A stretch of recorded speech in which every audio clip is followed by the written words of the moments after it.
we're looking for any more senior shearers that want to check in before we get it start, and we'll be getting underway shortly, so it's not too late to put an entry in if you want to, please.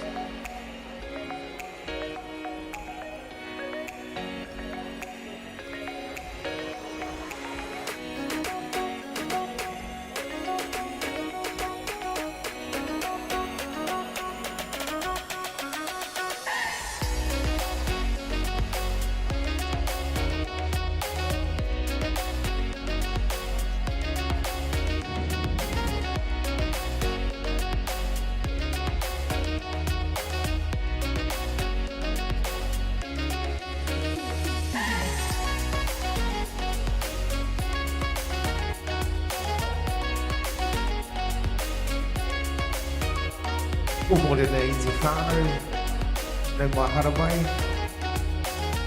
Day 3 of the New Zealand Shearing Championships 2026 on behalf of Sir David Fagan and his committee. A very warm welcome to you all here this morning. We're going to start off with the Balance Super Air Senior Shearing Heats. Senior shearers, you need to be checked in.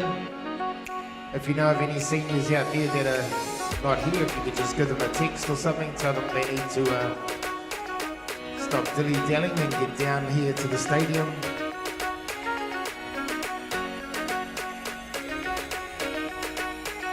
It's still fairly warm out there. They tell me that the cyclone has sort of fizzled out a little bit from when they first announced it. But still, we need to be mindful of that. There's a few that are flying, a few that are travelling across the island.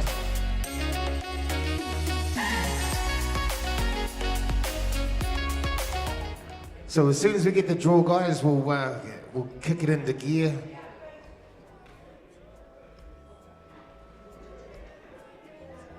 If you have any queries, head to the front desk. Also, get yourselves a program. This is the 40th year that they've been running this competition.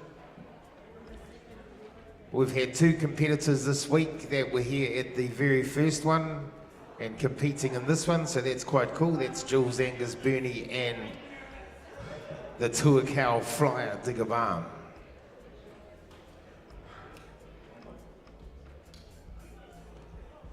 So as soon as we get the draw, guys, we'll let you know. Ngā mihi.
Okay, whānau, we have our draw.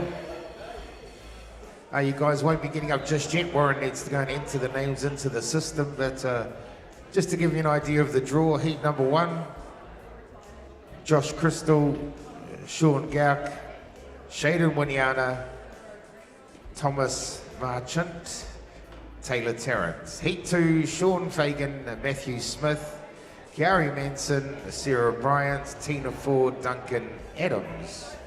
Heat 3 will be Dre Roberts, our number 1 senior ranked shearer, Kaiva Cooper, Dylan Young, Cody Waihape, Cullen Bosley, and the Riker Swan.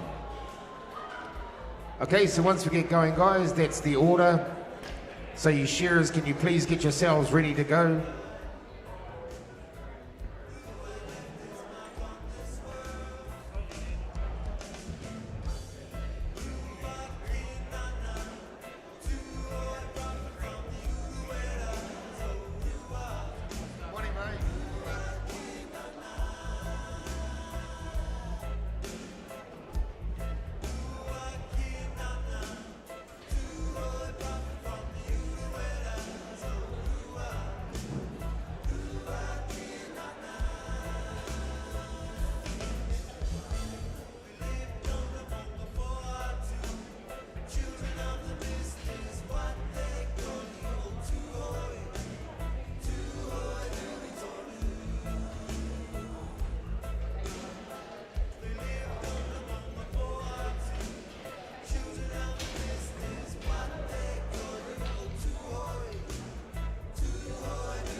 So the program of events this morning will be starting off with the senior shearing heats.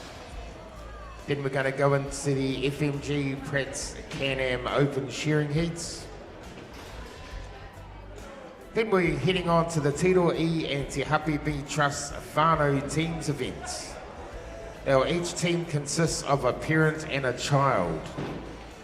So I think we've got a new team going in, and that is Ant Bryant and Lydia Thompson.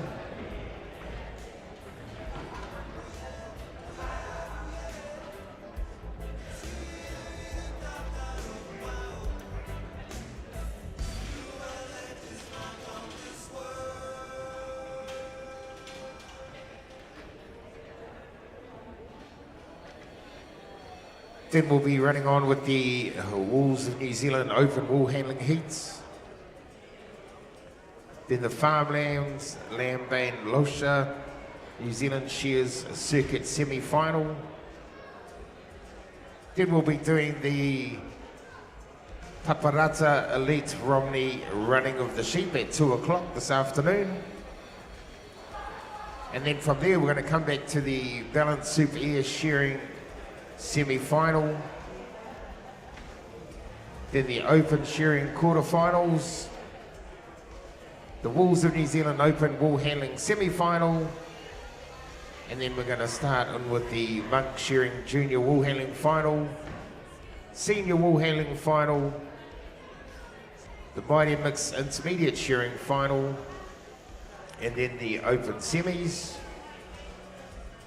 And then we'll be doing presentations for the senior and junior wool handling, and for the best quality job outside, taken from the heats in all shearing grades. So that'll be quite cool, and then after that will be the evening session. With that, we'll be starting off with the NZ Shears Circuit final, Open wool handling final, the whānau teams event final, senior shearing final, and then the big one, the Open final.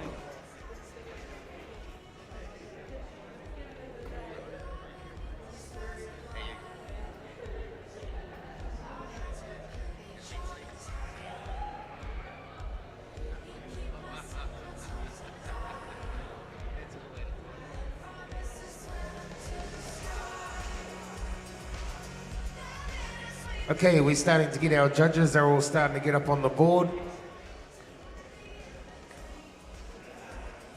Some of them are. The South Island ones are just a little bit slower.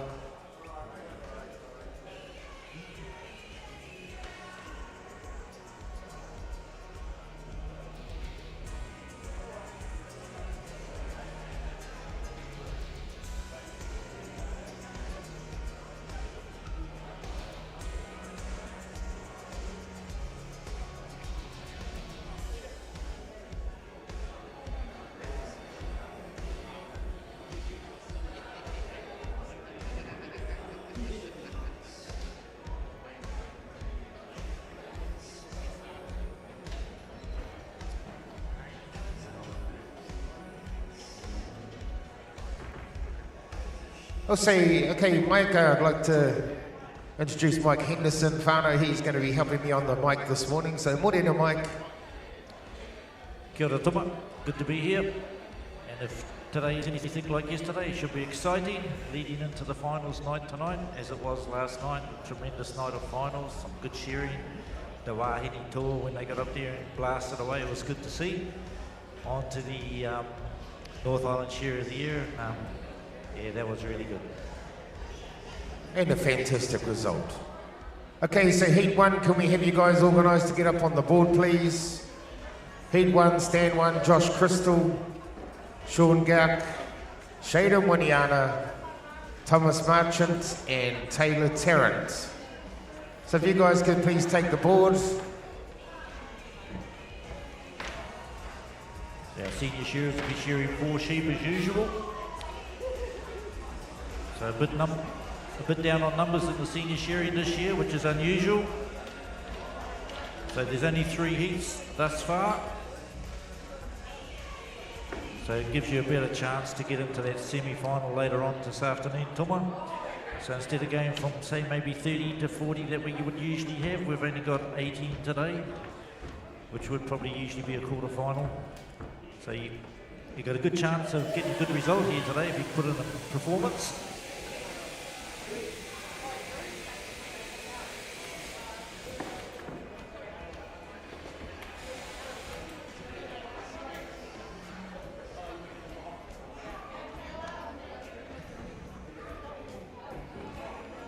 Okay, so the intermediate shearing final, you guys will be going in between the senior shearing semi-finals and the open shearing quarter-finals.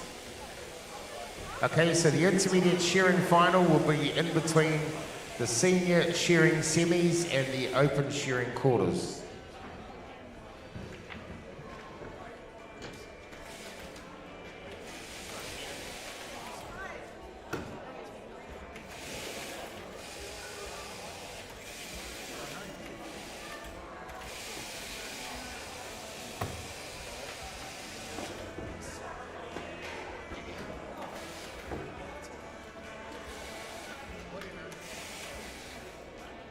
Michelle, have we got any pens that we can have up here, please?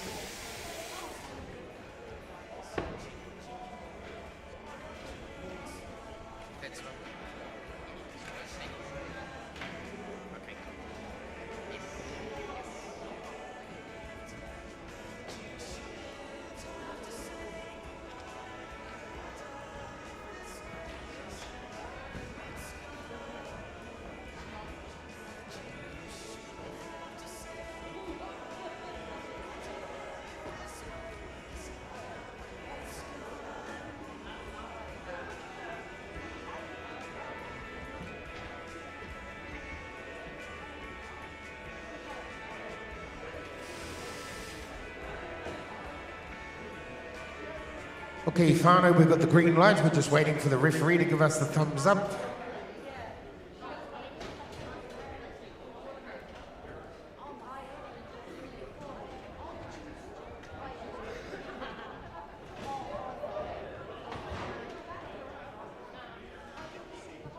Okay, we got the thumbs up from Mr. Barrow. Shearers to the doors. Kai whakawā. Kai whakataitai, kāri te tukua. Okay, Whānau, so this is the first heat of the shearing senior heat sponsors. The sponsor for this event is Balance and Super Air. They've been sponsors here for a long time, so thank you very much to our sponsors. So just introducing these guys up on the stage. On stand number 1, we have Josh Crystal. So the Crystal Whānau have been multi-generational shearers down in the Hawke's Bay. And good to see Josh up there as he just works his way up the neck, throws in an uppercut into the air, and around the air he will go, around the back of the head. And now he's going to start his drop into the long blow. Sean Gart from Whakapapa there on stand number 2. Don't see a lot of this guy around the competitions much now, but I think he's more into his snowboarding and all that sort of thing. Works up on the snowfields. One of these adrenaline junkies. And he's just cleaned up under the leg, down to the flank he works, and he's going to make his way out the last leg. Stand number 3, we have Shaden Winiana.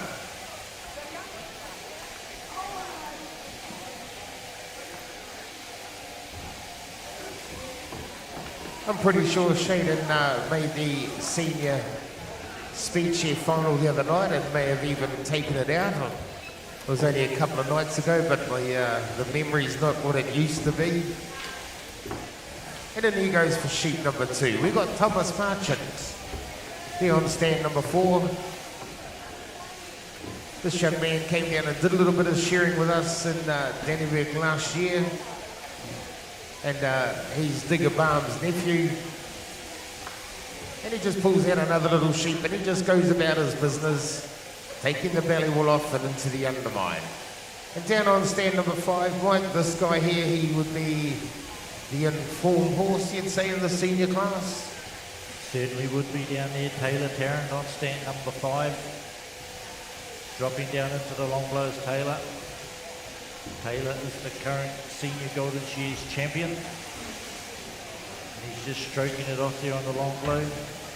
But if we look up there at the time clock, ticking over there in the orange, or the red markers up the top, 2 minutes and 32 seconds. I suggest this is going to be quite a slow heat for a senior shearing. So they don't want to be too far back, even though there's only 3 heats. You've still got to get past, you've still got to make the next round. So time is a big important factor here, Tuma, and they don't want to drop too many time points. Well, you're dead right. We saw it last night in the North Island Shear of the Year. The first heat got up and we thought that they shore quite well. And then after that, every heat seemed to be faster and faster. So that is exactly what's going to happen. So these guys, they need to put their best foot forward. Ultimately, nowadays, you need to share the heats like a semi-final. Taylor Tarrant down there, sheep just wriggling. He's had a few problems with his wrist.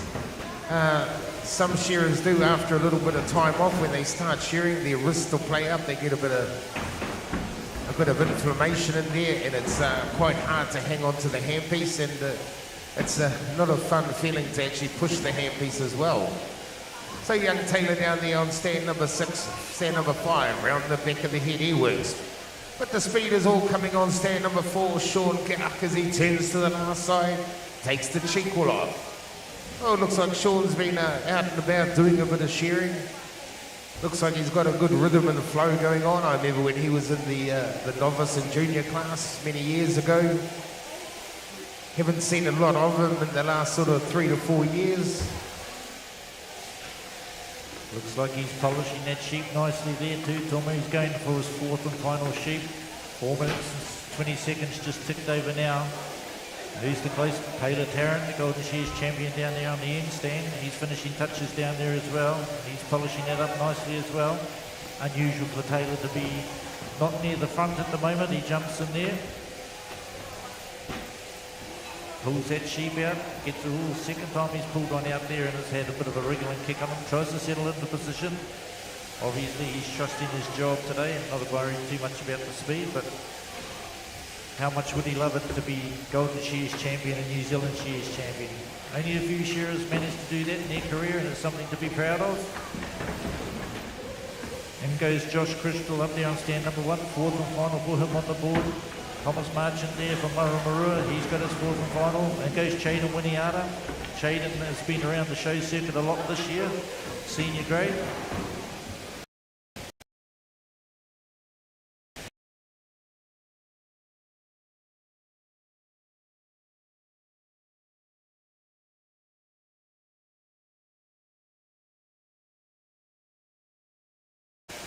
Tarrant turns for the last side now. He's down over the last front shoulder. Out the back box comes Sean on stand number 2. Finishing touches for him. Time taken 5:41, 5:42. Good shear, you'd be happy with that. Good board points, pretty clean out the back. Oh, but down the other end, Taylor Tarrant is finishing off, and we look at his points up there. That's excellent. 1.5 on the board, 3 at the back so far. If he's polished that one up, that won't change. The other 3 lads coming down the last side all together. Jada Winiata, he loves shearing at the shows, he loves the speed shears, and he's down over the last front shoulder, heading towards the...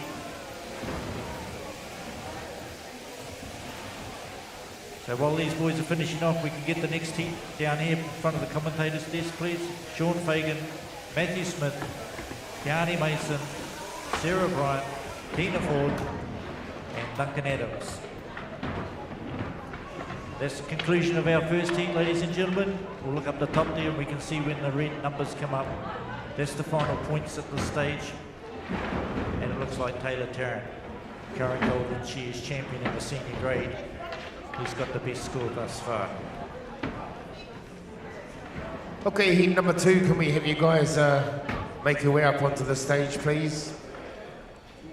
There's been a change in the program, and if you know any of the intermediate finalists, can you please let them know? We'll be having the intermediate shearing final after the senior shearing semis.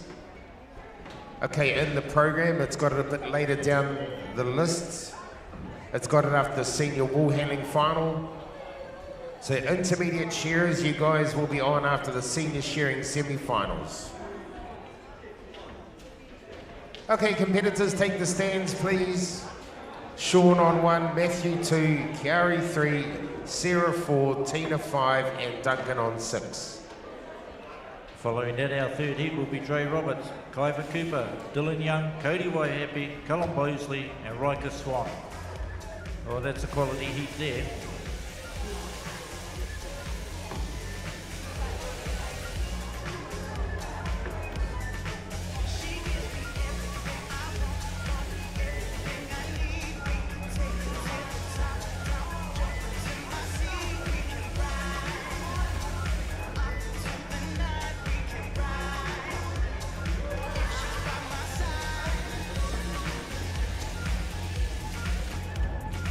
Well, following our senior heats, we'll be rolling straight onto the open heats. So I hope all these open shearers are checked in already.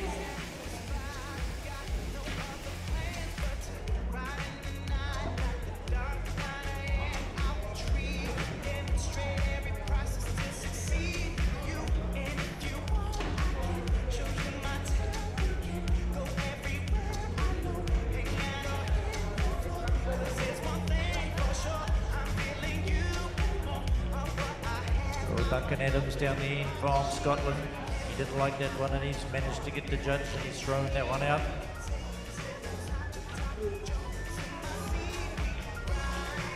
Right, looks like everybody's happy. Shearing, oh we're not, we've got the hand up down the end. We've got the Scotchman, rightio, we've got the thumbs up. Shearers to your door. Kai whakawa, kai whakataitai, karite tukua. Out onto the board they come. Sean Fagan up here on stand number 1 from Tikawiti, the hometown lad. Matthew Smith from Otarahonga, he'll be on 2, he's down the valley as well. Keani Mason from Gilpil, just down the road. He's been around for a little bit, this young lad. I think he's had some very good results in his early shearing career. Sarah Bryant, she made the final. She was in the second of the Wahine Tour last night. She had an excellent shear. Tina Ford from Hamilton. I don't know too much about Tina, but she's up the neck. Around the back of the ears she comes now. So it's good to see these 2 girls in the middle stands competing away. And down the end stand on stand number 6. Duncan Adams from Aberdeen in Scotland. He's been in New Zealand for a little while now. He's been to all the major shows. Golden Shears. Good quality young shearer, Duncan. Learning new skills, improving himself. Probably a bit like Gavin Much. Comes from Scotland. Didn't know how to take all the wool off because they don't have too much wool, and gets to New Zealand and learns to take it all off properly. And if he does that, he'll have the same skill as Gavin in a few years' time. 1 minute and 20 just gone by, and it looks like It's Sarah Bryant, she's going to be the first one in for her second sheep, so it's just a few seconds faster than the other heat. In goes Fagan on 1. Kearney Mason on 3, he's in. Tina Ford down there in the middle. On stand number 5, she's down the belly. Matthew Smith from Otorohanga. The Scottish lad down the end, Adams, and he goes for his second sheep. So at the moment, it looks like Fagan up here on stand number 1, Sean Fagan. I don't think he's a full-time shearer anymore from what I've been told. He's around the back of the ears. Sean Fagan in the younger grades had some very good results as well. Sarah Bryant, she's around the back of the ears. So is Tina Ford from Hamilton. Well-known name, that Ford name in the shearing industry, Tuma. And I presume she's related to all those gun shearers from the south. Well, the Ford name, when a lot of people talk about the Ford name, first thing that comes to mind is Darren Ford standing in that mob of sheep with a set of hand shears with a bicep that was like Arnold Schwarzenegger. And of course we've got Edsel Ford that's actually won this competition before. If you've been out into the entry area where you come in, all the past champions, Edsel Ford is up on that list. So as far as I know, young Sean on stand number 1, he does a fair bit of tractor driving. He was over at WA sort of doing some driving around there on those, doing those big 18-hour days. But he went very, very well in the lower grades. Sort of haven't seen him around much lately because of he's been away overseas. Making sure to focus on making that money. While you're young and able, that's the way to do it. Get in there and focus on making that money. So we've got young Matthew Smith on stand number 2. Matthew's a young farmer. Steps up the neck. Good to see him up there. Haven't seen young Matthew around for a while. He did follow the shows around quite consistently for some time. And I guess the farm work has kind of just taken that away from him a little bit. Gary Manson, stand number 3, dropping into the long load. I think I was looking at in our program, and I think he won the intermediates here last year. Young Kiari, he used to be on my TikToks, and yeah, he can vortic you a beer bottle pretty bloody smartly too. So we got Sarah. Sarah did very well in the women's event last night. She was second to Laura Bradley, which is pretty darn good. Laura Bradley, she is one of the most successful woman shearers, one of them. And I say one of them because there is a lot out there that are doing very, very well.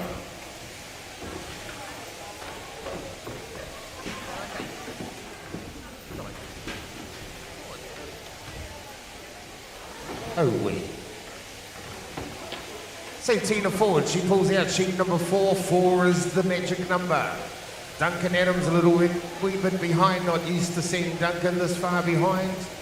But as you were saying, Mike, he's got very, very good quality. And if you have a look up on those monitors, it's the lower the better.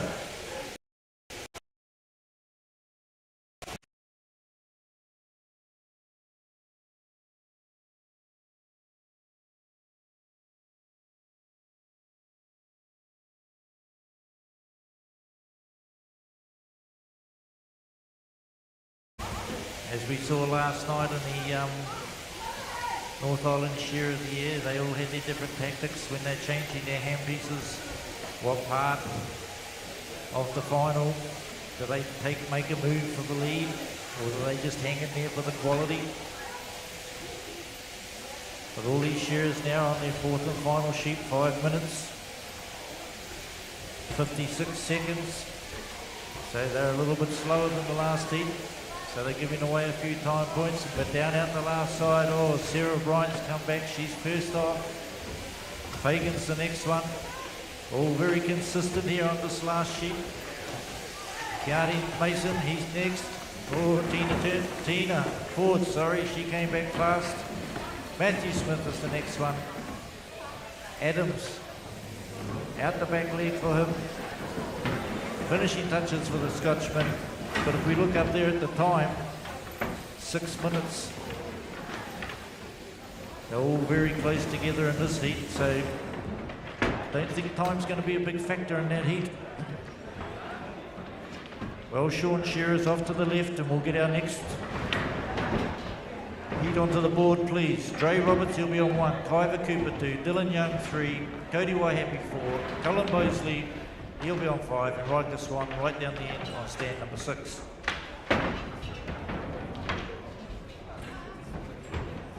If we could please have the draw for the open shearing. If we could please have the draw for the open shearing.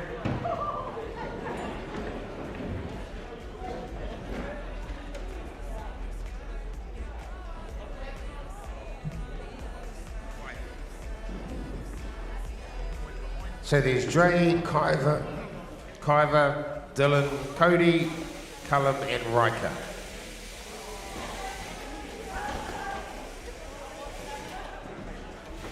That's a very good heat, this one. These guys have all been finalists at some time this year through the different shows.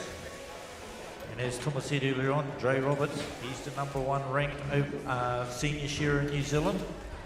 That's a proud title to Owen, all the way from Matoda in the South Island, so that shows that he's done the miles. People talk about Toa Henderson doing a lot of miles, but the South Island boys just goes to prove that Dre Roberts, he's travelled around the country.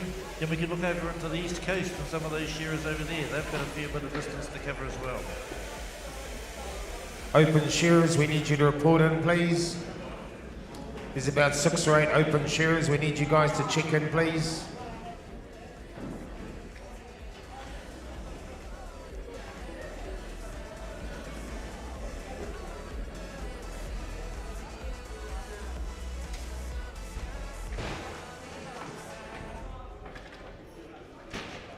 Dylan Young, he's not happy with that one, slips it out the back.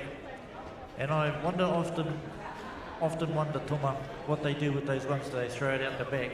Do they just run it again and put it around to the next one and see if the next lot of shearers are going to throw that one out, or is he back on the truck and heading home to the paddock with his wool on? I think a lot of times it'll go into the wool handling.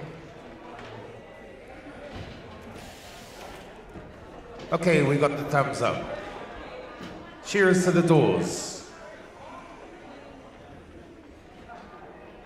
Kai whakawā, kai whakataitai, kia rite tukua. Okay, whānau, so we've got 17 senior shearers, and we only want to come back with the top 12. And you can see the names up on the board. Kiari, he is right there at the top. Sarah Bryan had a good shear. Taylor.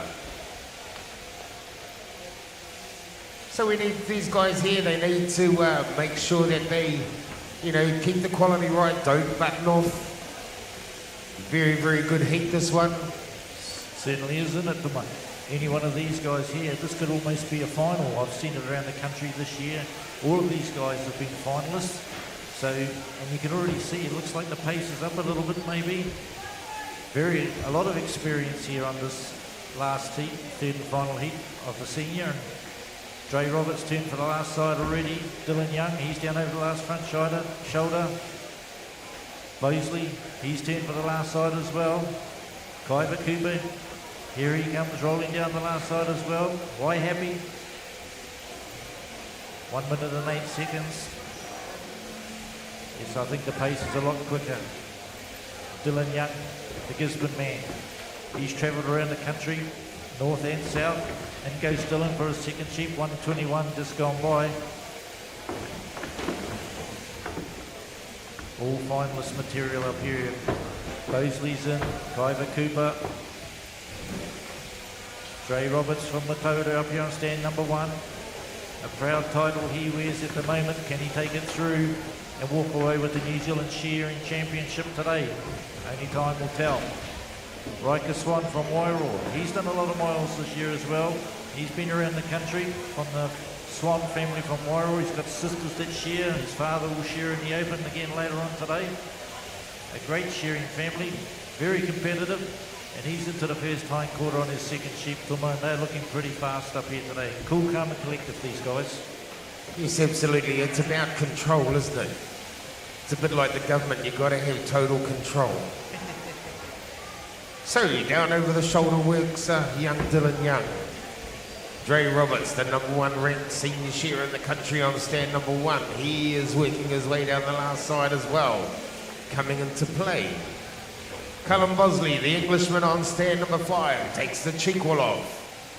Kyber Cooper, he's all arms and legs as Kyber Cooper, but down the last side he works, good quality shearer. Dre Roberts, he's the first one in for sheep #3, here he comes. Dylan, he drags another one out. Kyber, he's going to run into the pen. Bosley, and he goes for his third sheep.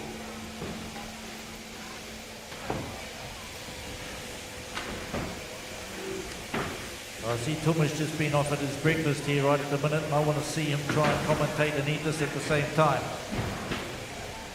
Right, back up on the board, right? This one's finishing touches for him. These shearers need to check in for the open, please. Shelford Wilcox, Jake Hamilton, Simon Goss, Noel Gardner, Kapua Brown, Ray Kingsman, James Lowry and Ford Alexander. I presume if you were here you would have already checked in, so it's probably pointless calling your name out, but just in case you're here, you need to be checking in, please. Back up on the board, who's our leader at the moment? It looks like it's the #1 monk.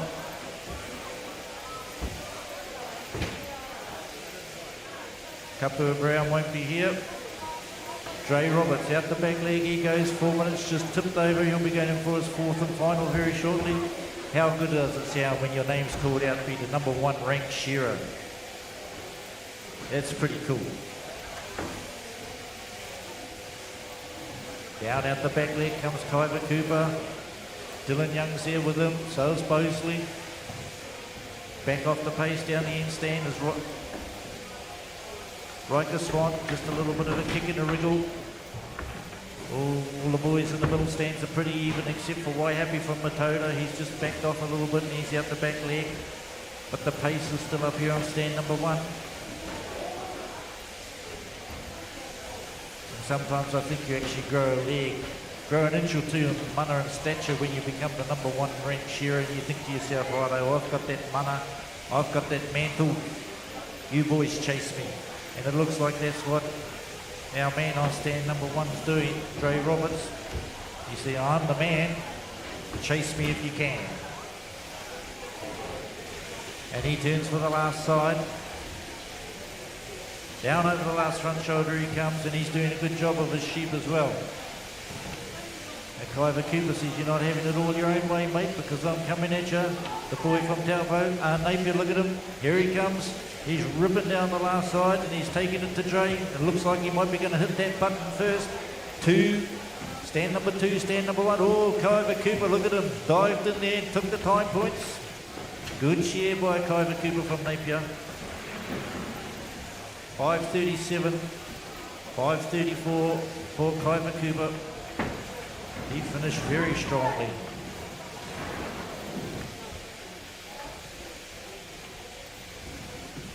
Dylan Young's the next one off. Callum Bosley down there on 5. Looks like he'll be the next one. Maybe Cody Waihapi. Another Mataura lad up here in the north, looking for that big mantle of a senior shearer. Senior shearing champ. Finishing touches down there for for Riker Swan. Finishing touches. Time taken. And that's the end of our senior division so far. Let's see who makes it to the semi-final. But that was a good share by the two front stands there, no doubt.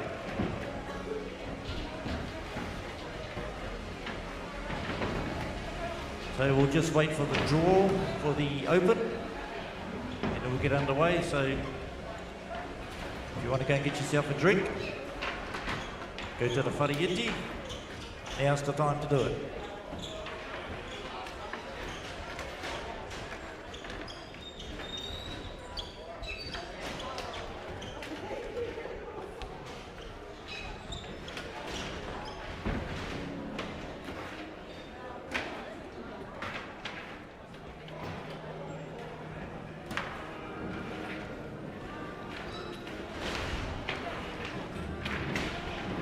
Still some very good scores up there.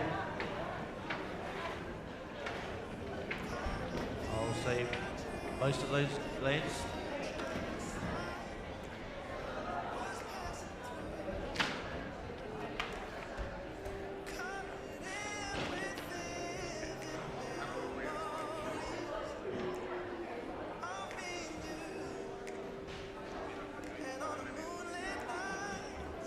So far, now we're going to have a bit of a break here because some of our open shearers have been stuck in traffic, so we're going to have to give them a bit of time, and we're going to have to change the draw around a little bit. So please bear with us. Like I said, go and get yourself a cup of tea, shoot outside for a long one, or head to the whareiti if you need to, because we'll be on the way very shortly.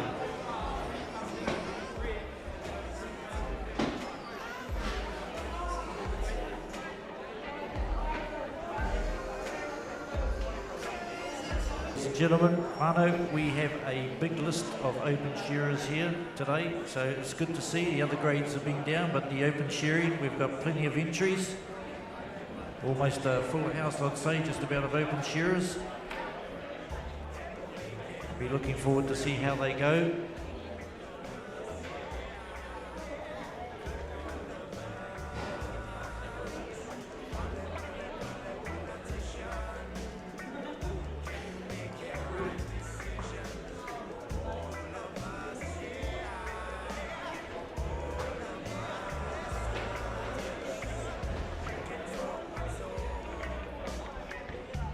So we're going to go from probably around 40 open shearers, close to 40 open shearers, maybe a few less, down to a quarter final.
Open shearers, you guys need to report in. Open shearers.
Okay, founder, we've got the draw. Heat number 1 will be Leon Samuels, Gabriel Winders, Roger Midsford, Peter Chilcott, Corey Barracliff, James Fagan. Heat 2, Ray Kinsman, Polder Moanador, James Lowry, Liam Lowry, Glenn Ford, Mark Walker. Heat 3, the Pig Hunter, Dean Ball, Martini Mason, Claire Jones, David Gordon, Sean Matheson and Ricky Alabaster. Heat 4, Ruben Alabaster, Justin Meikle, Casey Bailey, Joseph Winders and Brett Roberts. Heat 5, Brooke Hamilton, Hemi Braddock, Pailata Abraham, Bruce Grace, John Kirkpatrick. Heat 6, Laura Bradley, David Buick, Paul Swan, Gavin Much, Shane Ratama. Heat 7, Mark Granger, Andrew Diggerbaum, James Rookie, Jack Cooey. Heat 8, Clay Harris, Corey Palmer, Nathan Stratford, Toa Henderson, Jack Fagan. Those two just cannot escape each other. And Heat 9, and these lads are stuck in traffic, so we'll give them a bit of time. Hopefully they can be here in time. Will be Shelford Wilcox, Simon Goss, Noel Gardner and Ford Alexander. So very shortly we'll be underway. We'll get those names up on the board and we'll get our first heat underway. Once again, Leon Samuels, Gabriel Winders, Roger Misfit, Pete Chilcott, Corey Barracliff and James Fagan. James Fagan is from Kolpaki and I do not know where that is, Tuma. Or just down the road. Better be careful here.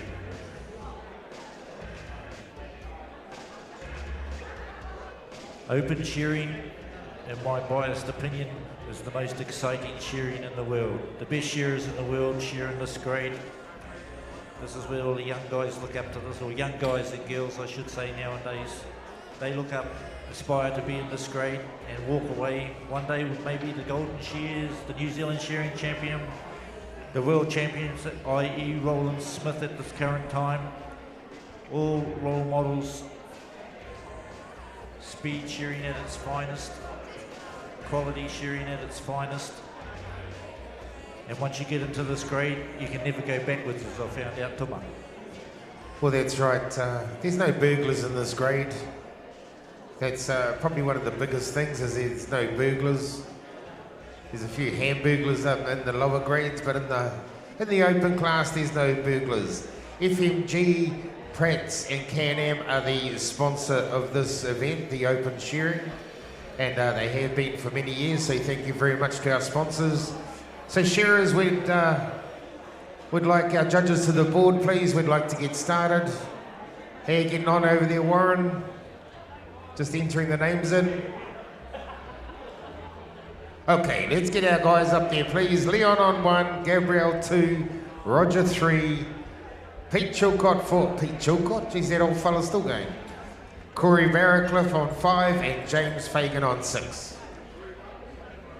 And we look on stand number 2, Gabriel Winders, shearing out of Whangarei at the moment. The backyard shearer they call him because he's doing part-time shearing. But this is his first year into the Open, up from the senior grade last year. And a couple of 2 or 3 weeks ago he made the Open final up at Kumu. So a proud moment for him, and he'll be looking to do the same again today at the New Zealand Shearing Champions. That's Gabriel Winders, whānau, up there on stand number 2.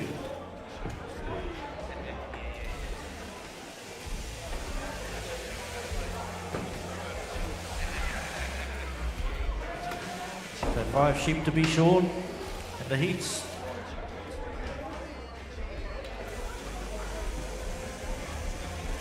So roughly 48 shearers.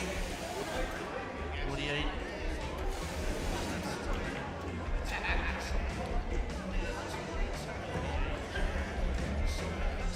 So if all the entries they all turn up, there'll be 51 shearers in the open grade. That's a good field for the New Zealand Shearing Championships.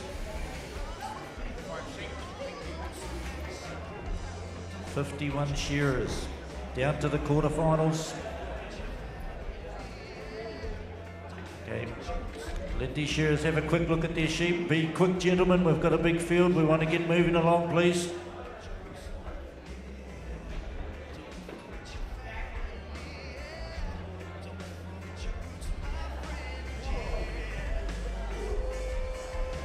Let's get our shearers to the door.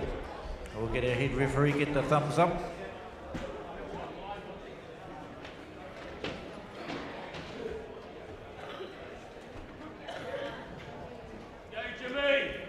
We're all set to go.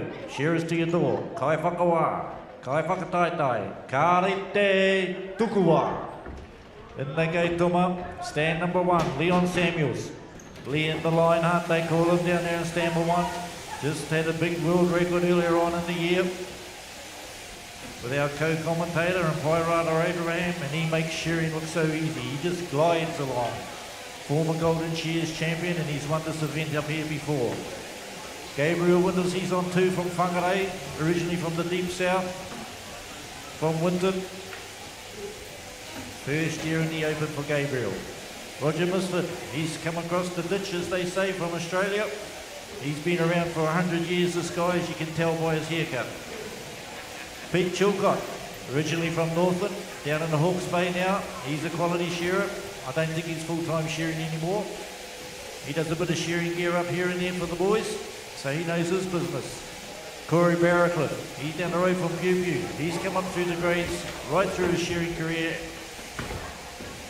and he's out the back legs. And the first one to pop the sheep out was the Pocket Rocket down there on stand number 6.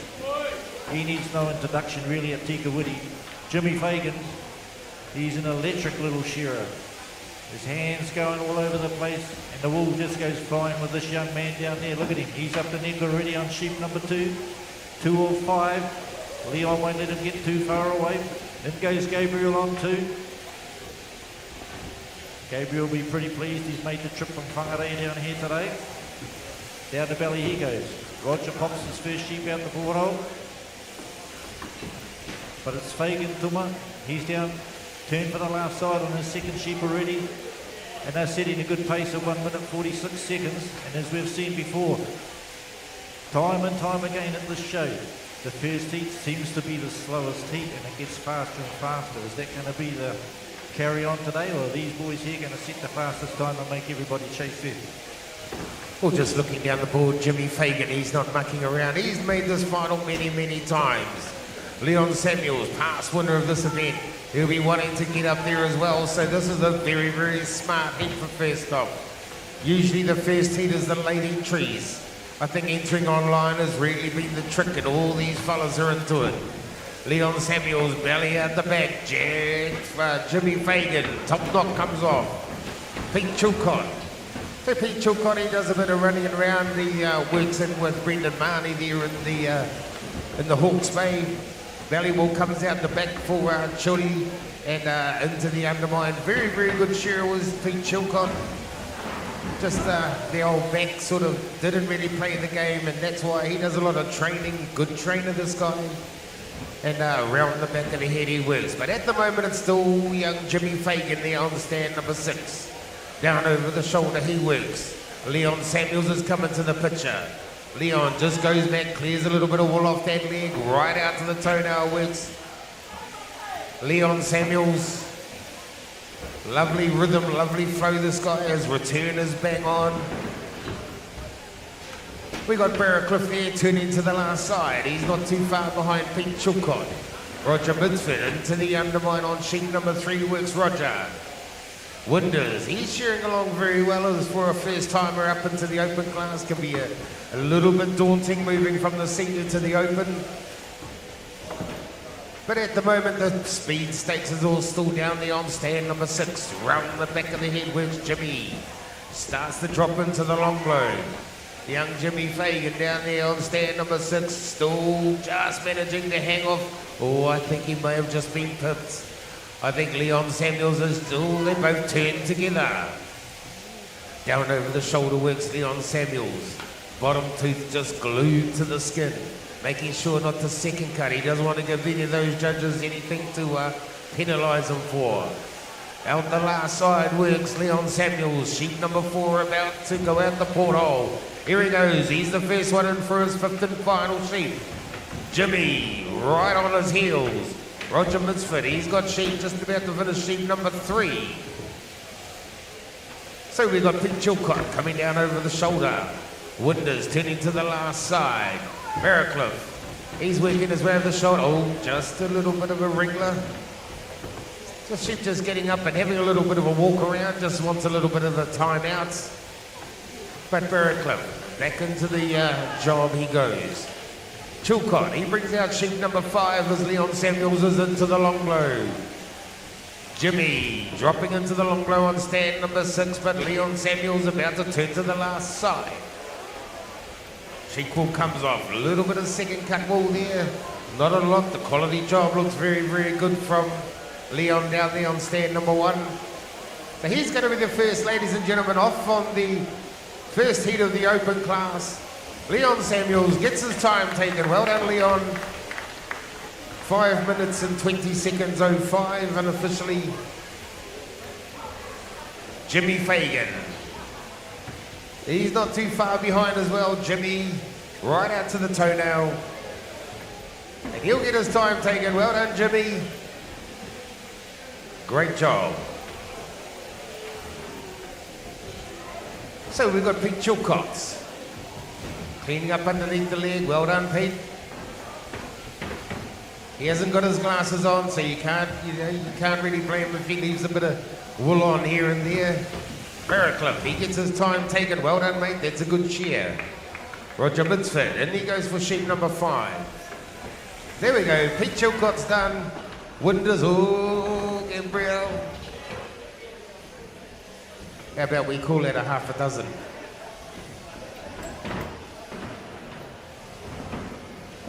So, ladies and gentlemen, Roger Midsford has been coming here for many, many years. He's the president of the Warrnambool Show. And of course we do have the Warrnambool Challenge. And it's always good to catch up with Roger. He just seems to get younger and younger, this fella.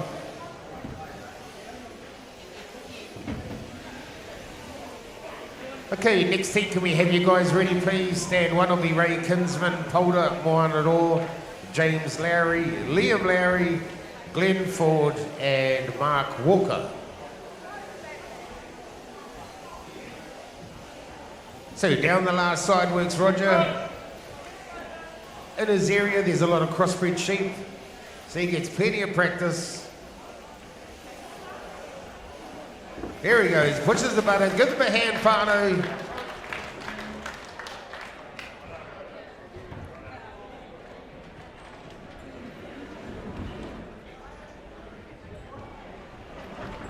Well, while we're waiting for our shearers to get up there, ladies and gentlemen, whānau, just like to mention Joanne Crawford. You'll see her around here taking photos and putting them up on the webpage Shearing Worldwide. So if you want to go up on Shearing Worldwide and have a look, there's some absolutely fantastic photos there that she's putting up on New Zealand Shears page, and they're beautiful photos that she's putting up there, and she's putting them up there several times a day. And if you're lucky enough, you'll see your beautiful face on there, so make sure you've got a big smile for her. And to top it all off, make sure you've got your hair combed. Thank you, Joanne. That's awesome work you're doing there. It's great to see, putting shearing to the forefront.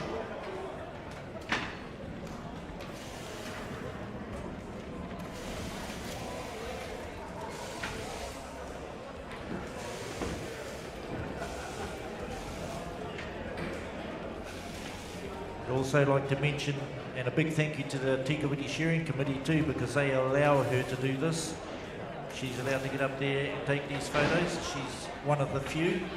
It's not like we all from the crowd can get out there and start taking photos when we feel like it.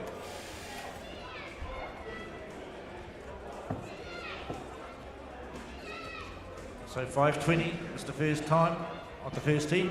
Leon Samuels said that. James Fagan wasn't too far back. And as expected, Leon Samuels up there on the big screen, 19.8. And I suggest that will take him through to the next round, the quarters. Jimmy Fagan was the next one, 22. Got the thumbs up, we've got the timekeepers ready, shearers to your door.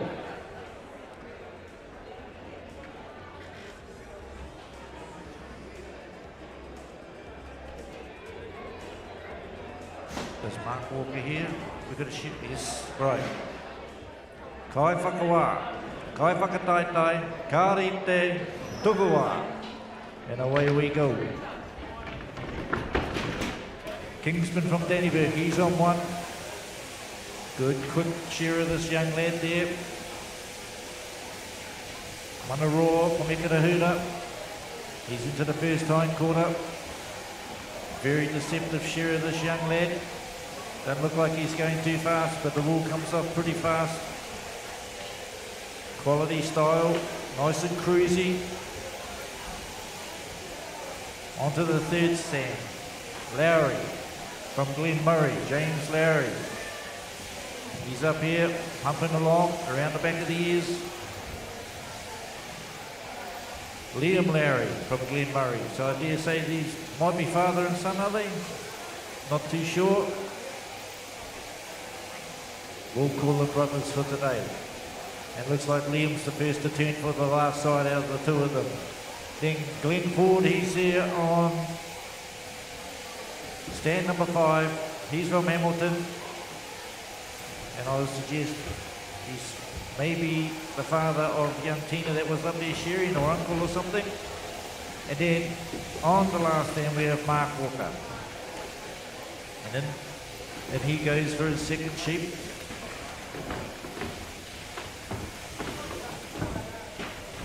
But at the moment, looks like Kingsman's got the lead up here on stand number 1.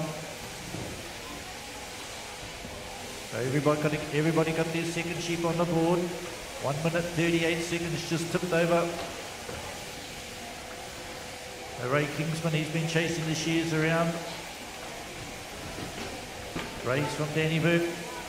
Round the back of the ears, getting ready to drop into the front shoulder. Oh, but Walker down there on the 6th stand, he's hanging right in there as well, and he's into the long blow, and he's going to be the first one to step over.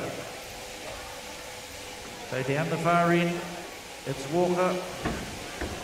Stroking it off nicely, turns for the last side. Maybe Kingsman's got a couple of shots back on him. Liam Lowry in the middle, he's down over the last front shoulder as well.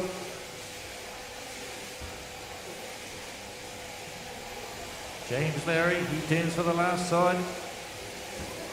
Ray Kingsman, he's out the back hocks, polishing that sheep up nicely. Second sheep done and dusted for him. These shearers just cruising along nicely, Tuma. Third sheep on the board for Walker.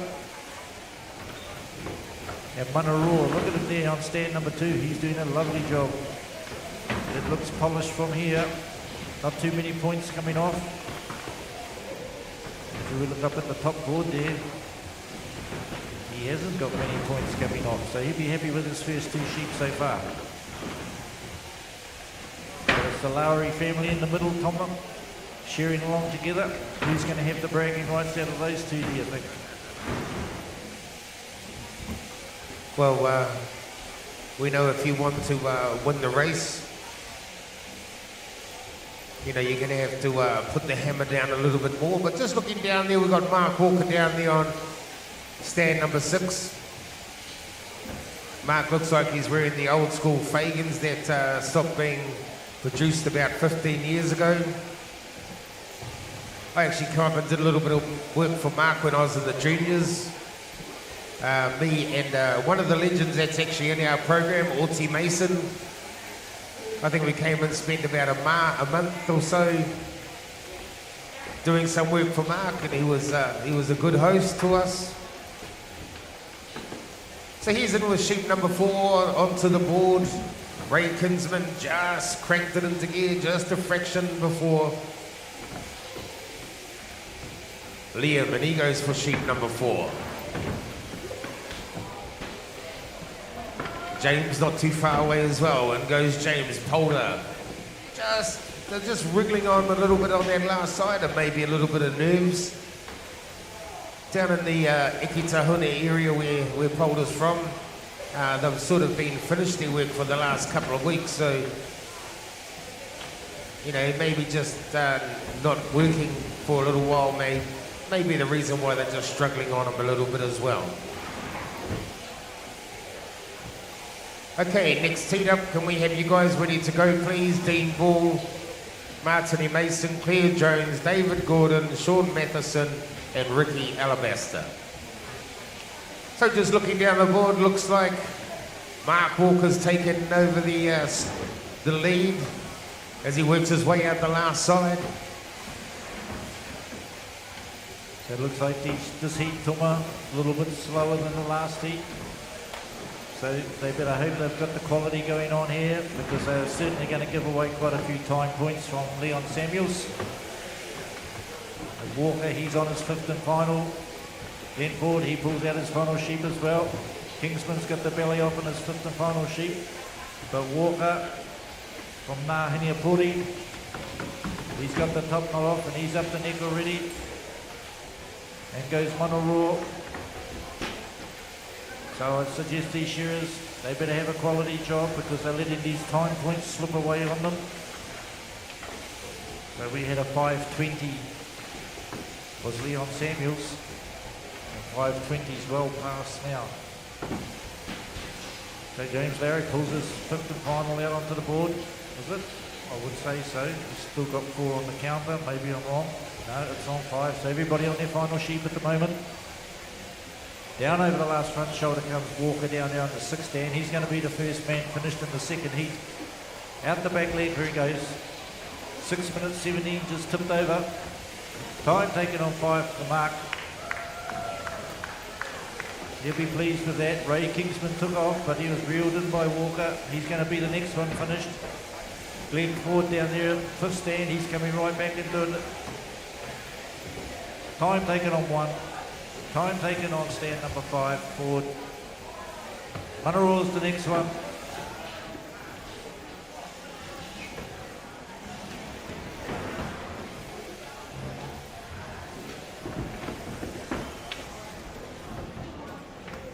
Liam Lowry, he's finished. James not too far back, just turning for the last side.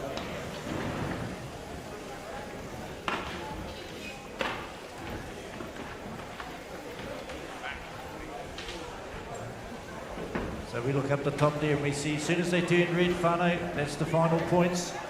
Oh, look at stand number 2 for Moanoroa. He's got good points. He wasn't the first man off. But look at his board points, his outside job, 3.4. That's something to be pretty proud of. Looks like he's going to be the lowest on the out the back. So he's done a nice clean job there on stand number 2. That's the 2nd heat done.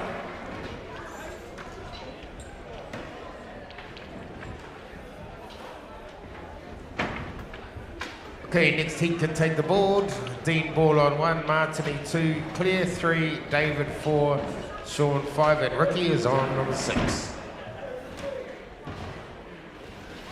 So that heat was a minute slower than the first heat. So they've given away 3 time points straight away. But as you see, on stand number 2, 24.7. You can make it back up in a bit of time. What do you reckon, Tom, to make the quarterfinals? It looks to me like Dean Ball is wearing a handpiece or a cutter.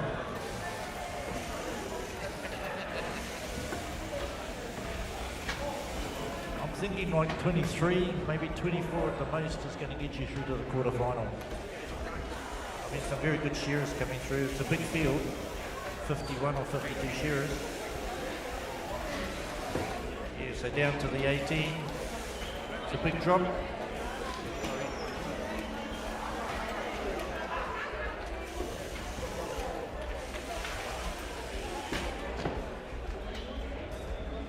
So we'll be halving the field anyway. 50 odd down to 24. Leon Samuels holds top place. Moana Roar, he's coming to third place even though he had a slow time. So quality shear from that young man.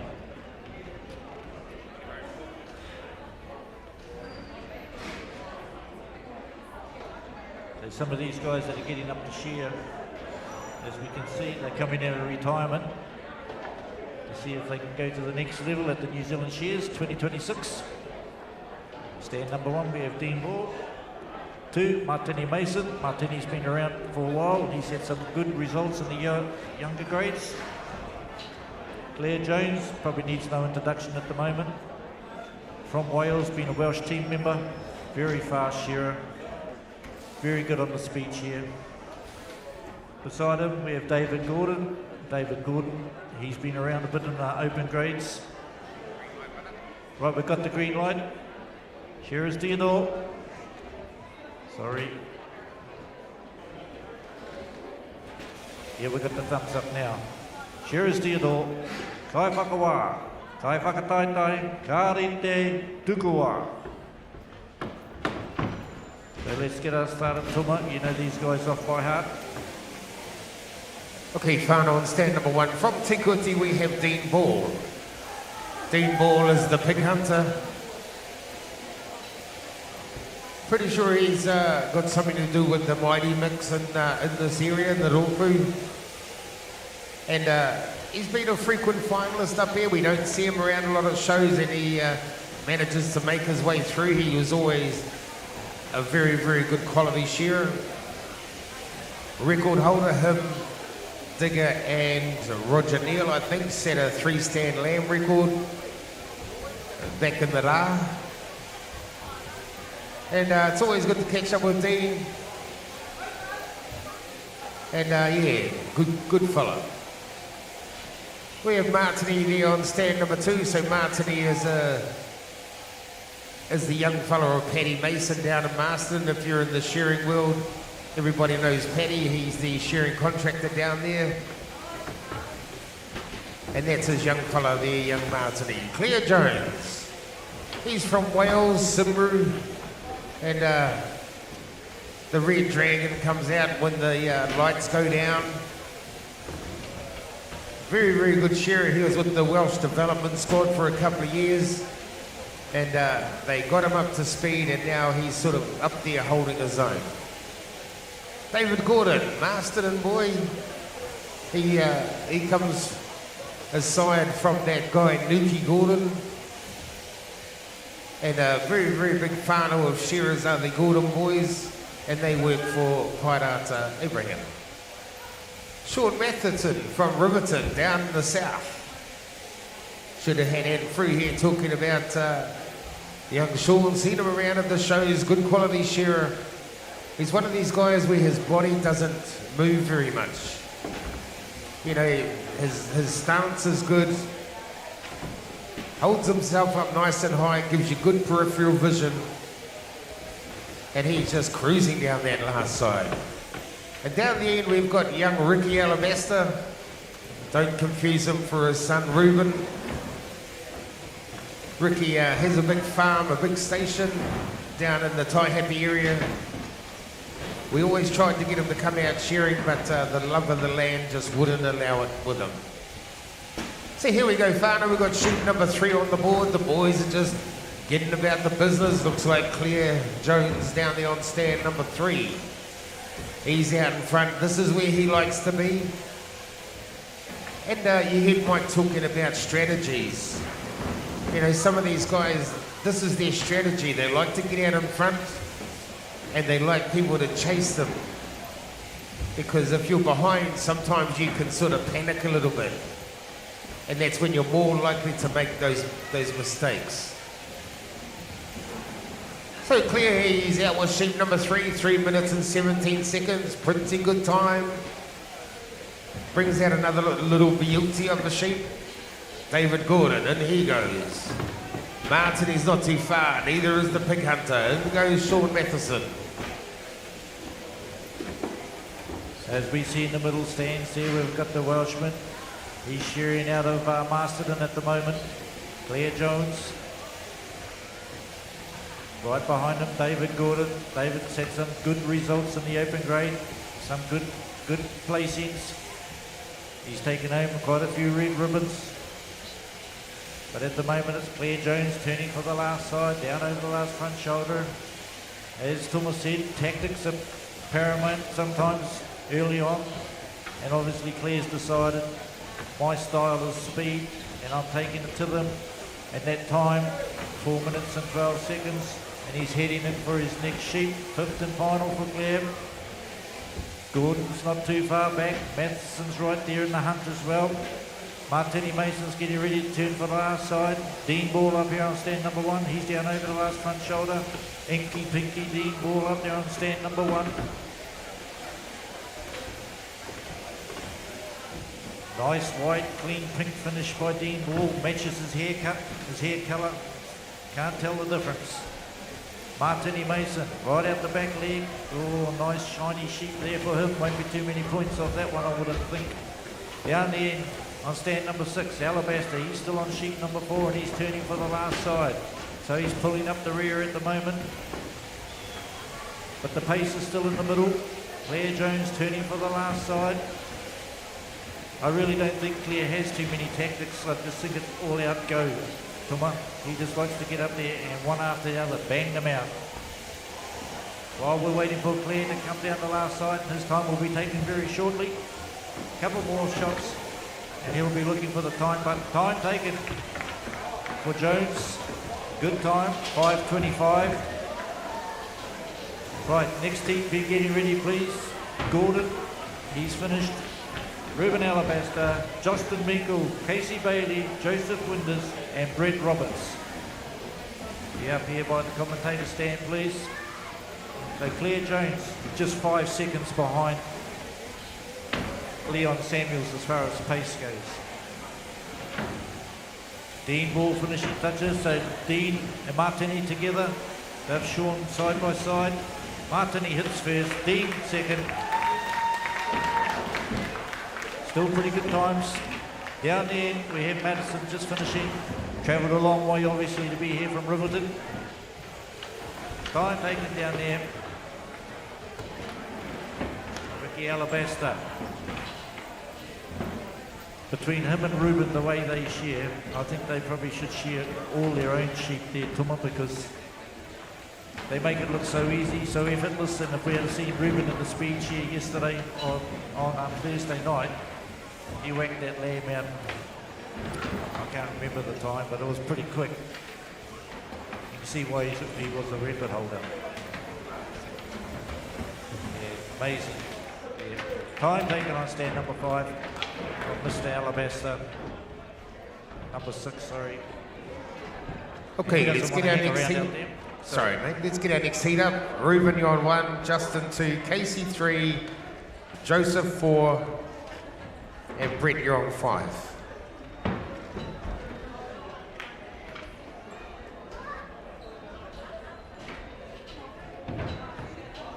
Heat number 5 will be Brooke Hamilton, Hemi Braddock, Pirata Abraham, Bruce Grace, and John Kirkpatrick.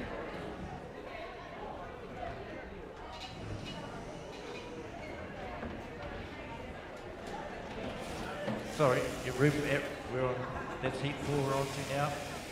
Heat 5 I've just called out. Brooke Hamilton, Hemi Braddock, Vaidai Abraham, Bruce Grace, John Kirkpatrick. Is Brett Roberts here, guys?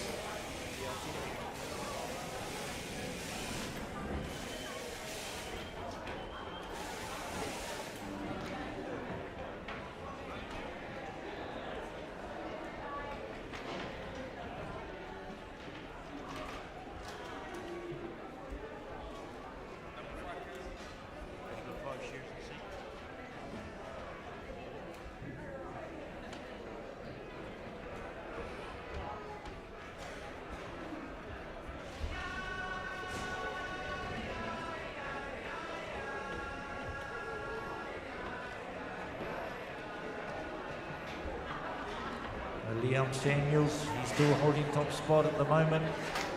David Gordon's kicked a few of them down, so he'll be happy with that share.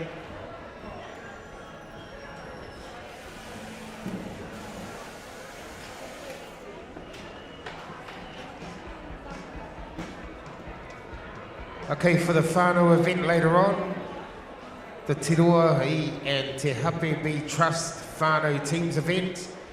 You guys can go out and get your singlets from the main office if you're in a team.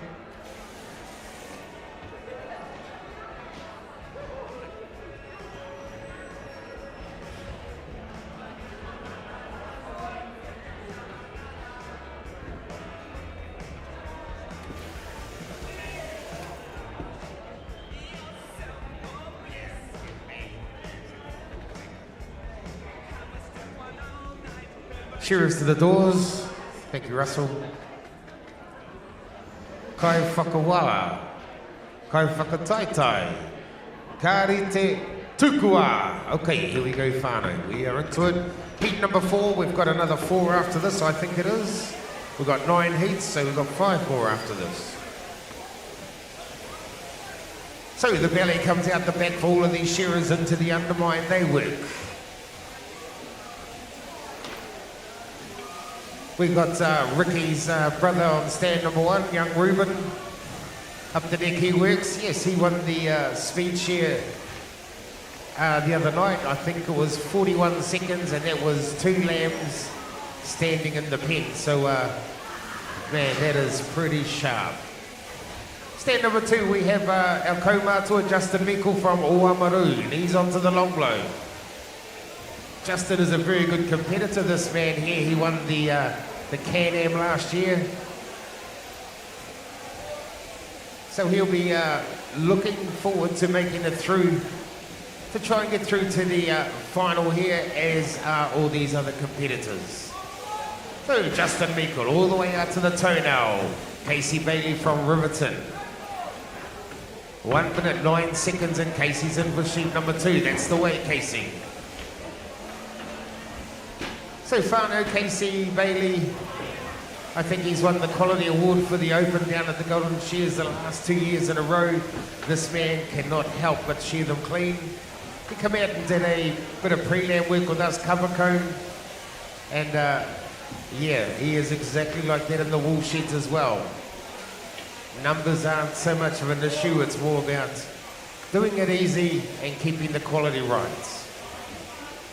Joseph Winters, he is from Rotorua, around the back of the headworks. Joseph, he's going to start the drop into the long blow. And down on stand number 5, from down in the deep south, from Matoda, we have Brett Roberts.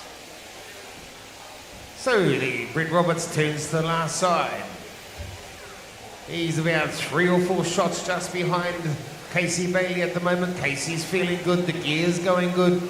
And that's what really matters up there, whānau.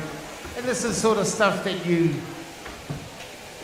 know, you can't really teach it. It's something that's in you, and it's something that, you know, you sort of need to find in yourself. Casey throws the belly out the back into the undermine. Just loving these little wee crossbred ewes. 1, 2 shots. Top knock comes off for Casey Bailey. Justin Meikle, he's into the undermine, another South Islander. Brett Roberts down there on stand number 5. He's into the undermine as well. Wonders. Top knock comes off. Young Ruben. Top knock comes off on stand number 1. So just watching Justin Meikle, looks like he's having a bit of a kōrero to that judge.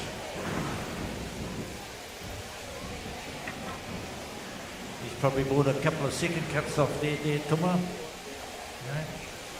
Yep, I'll get you a cup of tea later on there, big boy. But out the back leg goes Casey Bailey, finishing on number 3. And he goes for 4. Like Thomas said, very good quality shearer there. But at the moment, Justin Meikle's got the quality on him. He's holding it there on the board points anyway. Joseph Winders, he pops another one out the porthole.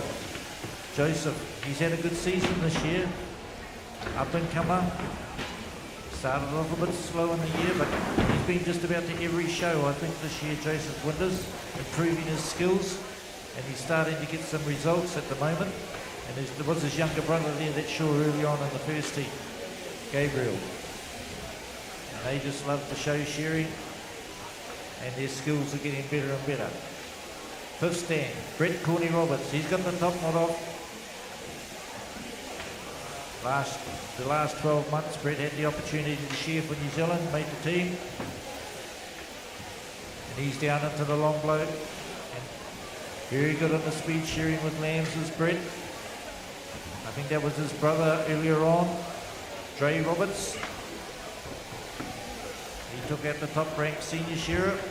He'll be chasing his big brother along next year, I would suggest. Casey Bailey, he's in for his 5th and final. Ruben Alabaster, he's a little bit back off the pace. Not like him to be that far back. Then goes Corny for his last sheep. Finishing touches down there for Winders. Ruben Alabaster, he drops his 4th out and he's in for his 5th sheep. Next team, please be up ready to go. Brooke Hamilton, Hemi Braddock, High Rider Abraham, Bruce Grace and John Kirkpatrick. But at the moment, Casey Bailey's making it look easy. 5 minutes 19 ticked over and he's down over the last front shoulder.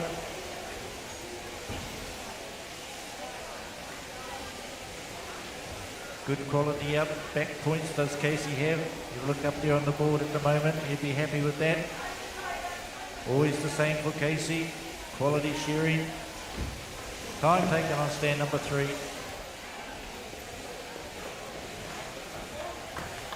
And how good is it? Every time a shearer finishes, they push that red button. The first thing they do is stop, look up at their score to see how they've shorn. Corny's finished down there on the end stand.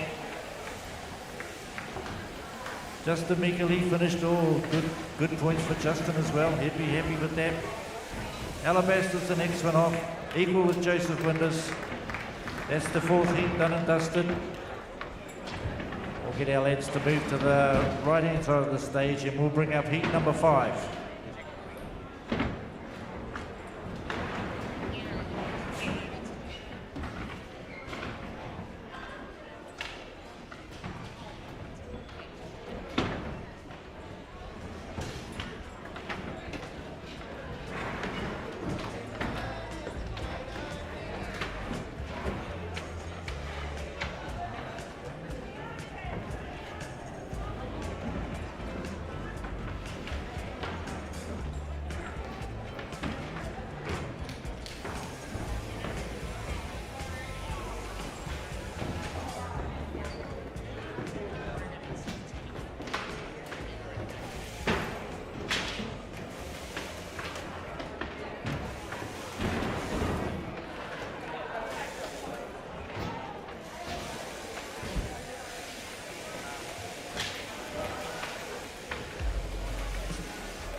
Right, just about halfway through our open heats. Heat number 5, 5 of 9.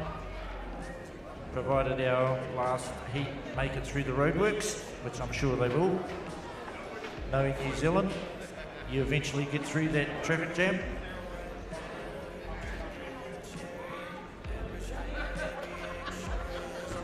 So once again, only 5 in this heat. We've got the thumbs up. Shearers to your door. We'll wait for oh no, we've been had the judges called to 3. Pairata wants to have a look. He'll get Russell in there. Russell will say yay or nay. They have every right to get the judge there. The head judge can get in there, and he's agreed with Pairata, and he says, no, that one's not good enough for shearing pie. Put him out, start again. And what they do is the head judge will stay at the back and make sure the next sheep comes straight in. There's no picking. The shearer has no say in which sheep comes back in at the back. They can dispute it, apparently Tom has told me. But you got to make sure that the one you chuck out is going to be worse than the one that's coming into your pen. Right, looks like we're ready. Shearers to your door. Kai whakawā, kai whakataitai, ka rete, tukua. Oh, look, a good field here. Hamilton from Hastings. He's down on stand number 1, rips down the belly. Hemi Braddock, he was in a North Island Shearer final last night. Pairata Abraham, champion lamb shearer, this man, speed shearer, world record holder, and he's up the neck first. Bruce Grace, first time open competitor this year, and he's equipped himself very well. And down there on stand number 5, the man needs no introduction, all the way from Paki, John Kirkpatrick, and he was a finalist last night. And to prove that speed is not everything, I think John might have been the last one off the board last night, and he took out 3rd place, and his quality points out the back were outstanding. Half of anybody else almost. So don't write that man off. Here we go, the first one out. 54 seconds, that's the fastest sheep so far by Hemi Braddock. Pairata Abraham, he's going in flat on a minute, so this is definitely a faster heat so far. John Kirkpatrick, he goes in 1:04. So these boys experienced open shearers, experienced finalists, most of these boys, especially stands 2, 3 and 5. John Kirkpatrick down there on the end stand. He's had more ribbons than one man deserves, more titles than one man deserves. He has absolutely won everything down there. A champion of New Zealand shearing. He's a pleasure to watch, a pleasure to be around, a pleasure to talk to. Just an all-around good guy, Tom. Yeah, you're dead right, John Kirkpatrick. He came and did a bit of work with us, I think in the early 2000s.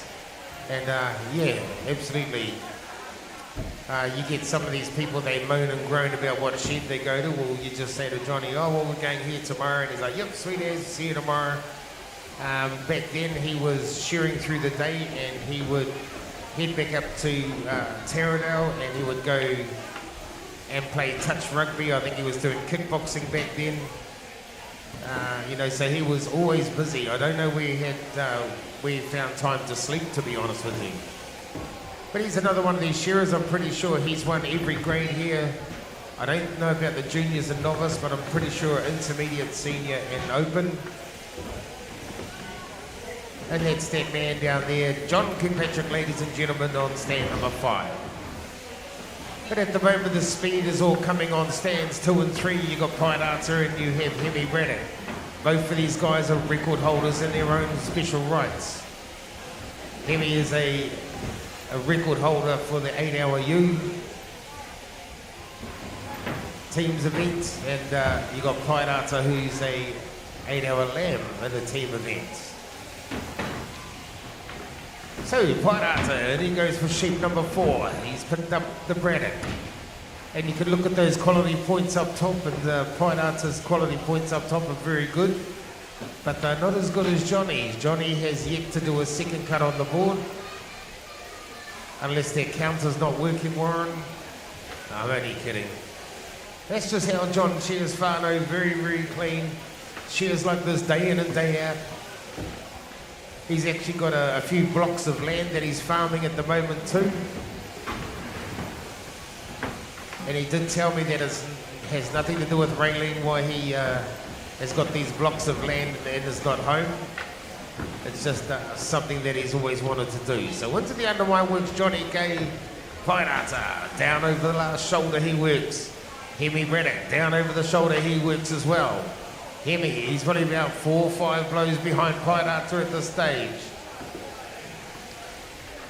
Pairata, and he goes for his 5th and final sheep. Hamilton steps up the neck on sheep number 4. Braddock, and he goes for sheep number 5. Johnny K turning to the last side. Bruce Grace, around the back of the head works young Brucey. Come on, Bruce. I thought you and Johnny would have a bet on who's going to be the first one off in the seats. So John Kirkpatrick just cruising down that last side, Mike. He certainly is making it look easy, isn't he? But this heat's certainly a lot faster than the previous heats. At this rate, they've been shearing him around that minute mark, which you expect from the open shearers. Pairata turns for the last side. Down over the last front shoulder for him. Hemi Braddock's the next one to turn for the last side. Pairata almost got a sheep around Bruce Grace. This is what happens the first year in the senior up into the open. You find out what the pace is all about. Time taken for Pai there on stand number 3. Good time, good points. 4:55, the first shearer to shear under 5 minutes. Hemi Braddock's the next one. He's 4:59. Johnny K, he turns for the last side now. And he's got excellent points up there as John. Brooke Hamilton, he's up around the back of the ears. Bruce Grace is sticking with him. Couple more strokes for John and he takes his time down there in stand number 5. He's a warrior. Lovely to watch. Looks up, has a bit of a grin. He knows himself whether he's had a good shear or not. He's been around long enough to know whether I've performed or whether he hasn't. And he looks happy. It'll get him through to the next round. Out the back leg comes Brooke Hamilton and Bruce Grace is right there. Our next team will be Laura Bradley, David Buick, Paul Swan, Gavin Munch and Shane Ratamar. Time taken for our last 2 shearers. Laura Pairata or Abraham, he's got good points, but Hemi Braddock's just pipped him. So the outside job, both had the same board points, pretty much the same time points, fractions of seconds. Just 0.6 out the back, Hemi Braddock. Well shown, gentlemen. That will get you through to the next round.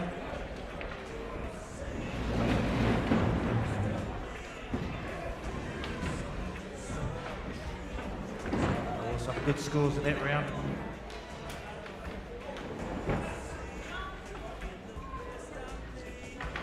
Next heat after this, Mark Granger, Anne Frew, Dick Baum, James Rookie and Jack Pui.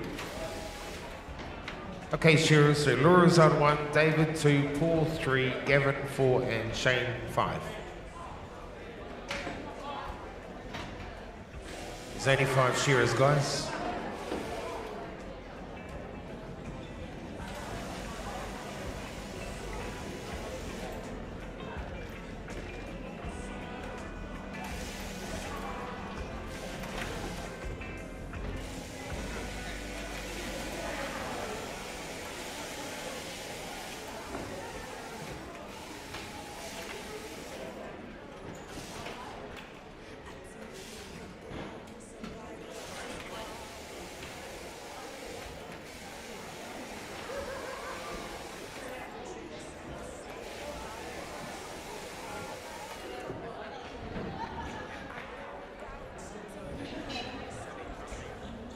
Well, only 5 shearers in this heat.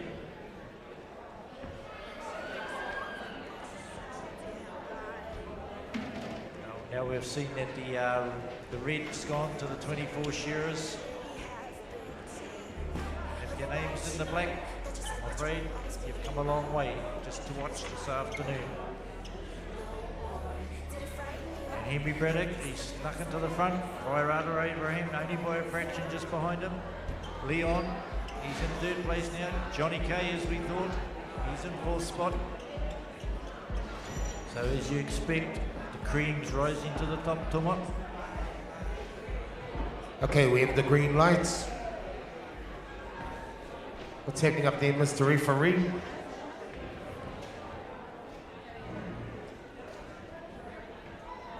Don't even think Shane had got to his pen and he was calling the referee.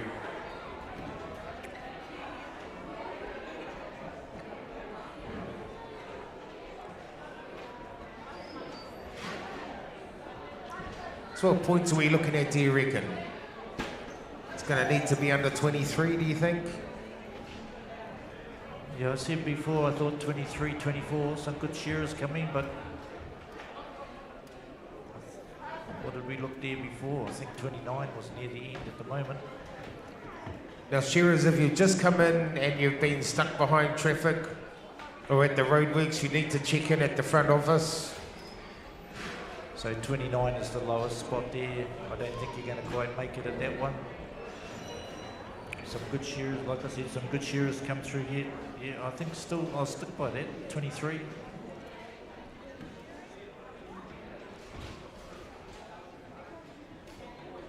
So depending on if these fellas can get here, they're stuck behind the roadworks. Hint, hint, wink, wink. Whether we're going to have another 3 more heats after this or it's only going to be 2. And then we'll be having a break, a cup of tea. We've got the timekeeper is ready. Our judge has given the thumbs up. Shearers to your door. Kai whakawā, kai whakataitai, ka rete tukua. Up on stand number 1, lady needs no introduction anymore, Laura Bradley.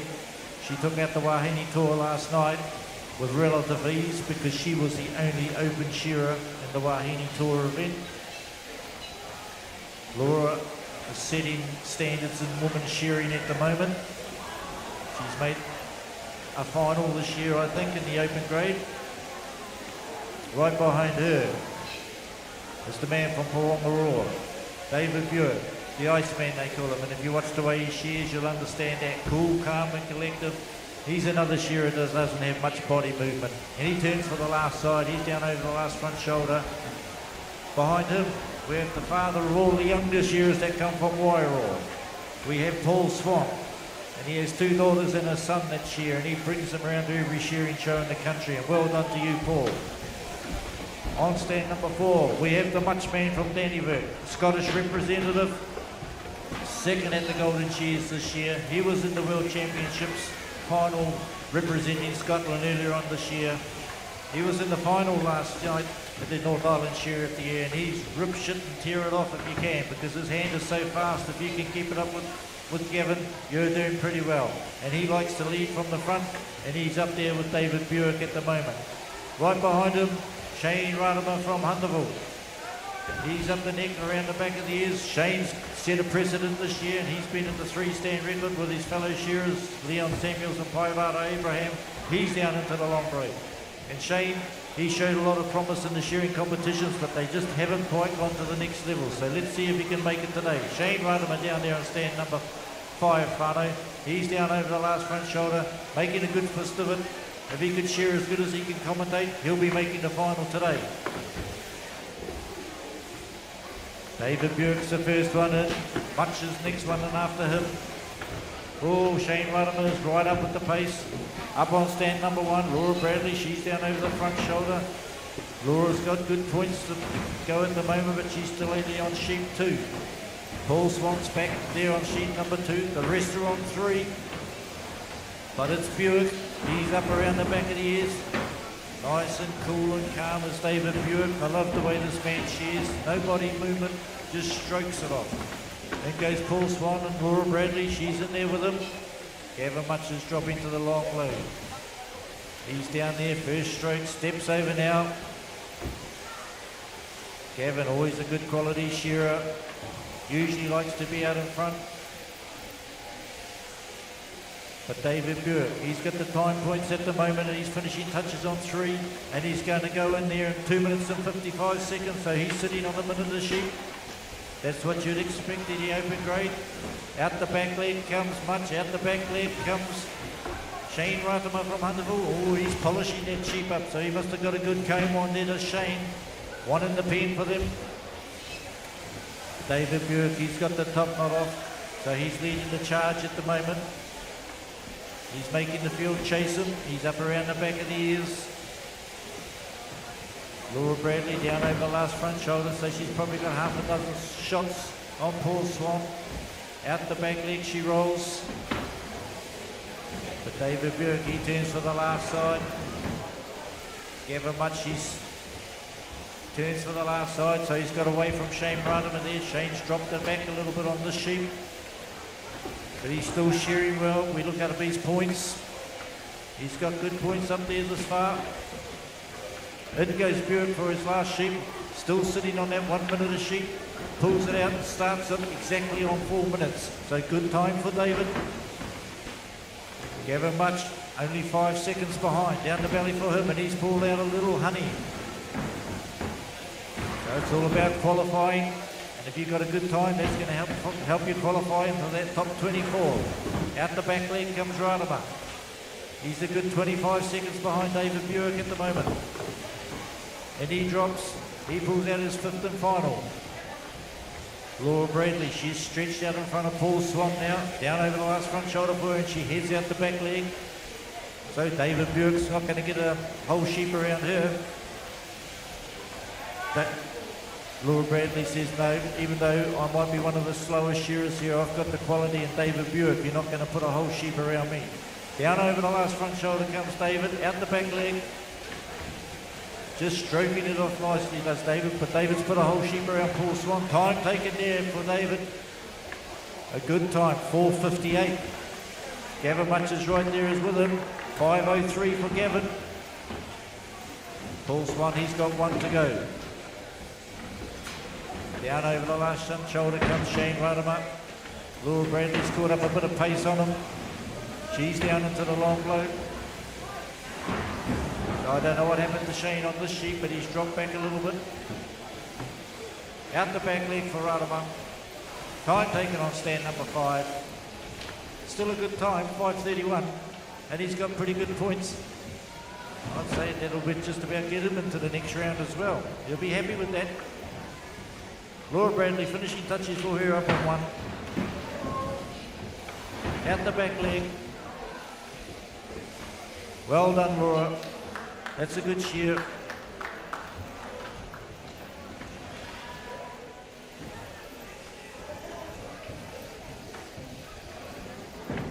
Down over the last front shoulder comes Paul Swan.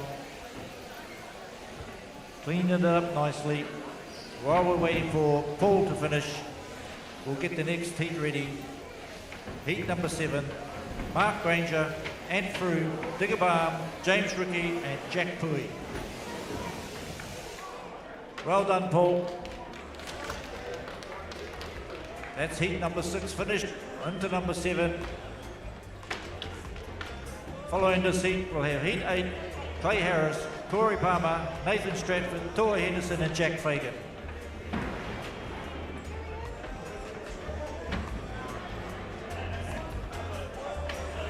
Oh, David Burke, he's pulled out a good score there. So it's Gavin Much. Shane Radama, oh, he's got a good score, he'll be happy with that.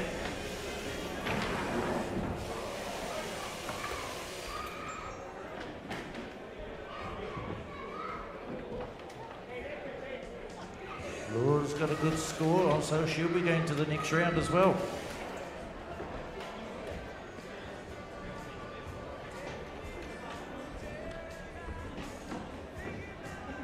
Once again, only 5 shearers in this heat. 5 shearers in the next heat.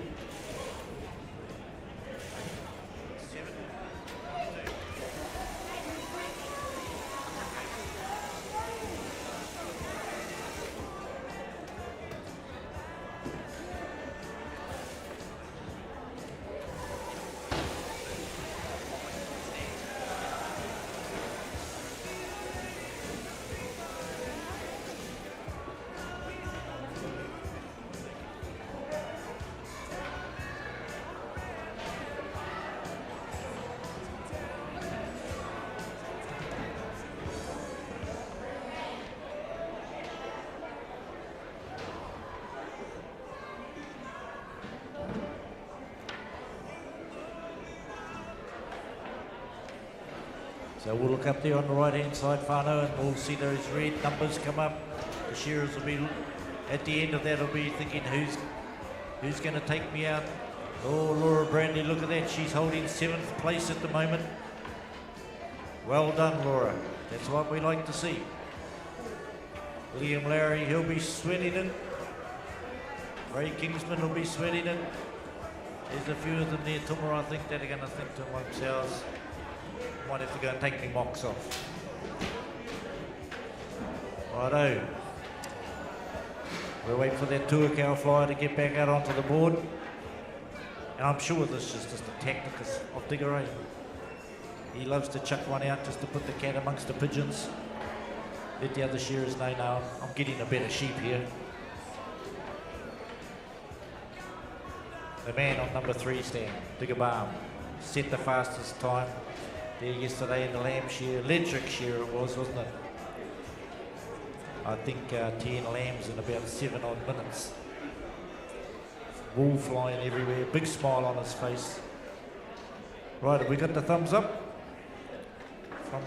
from Big Russell?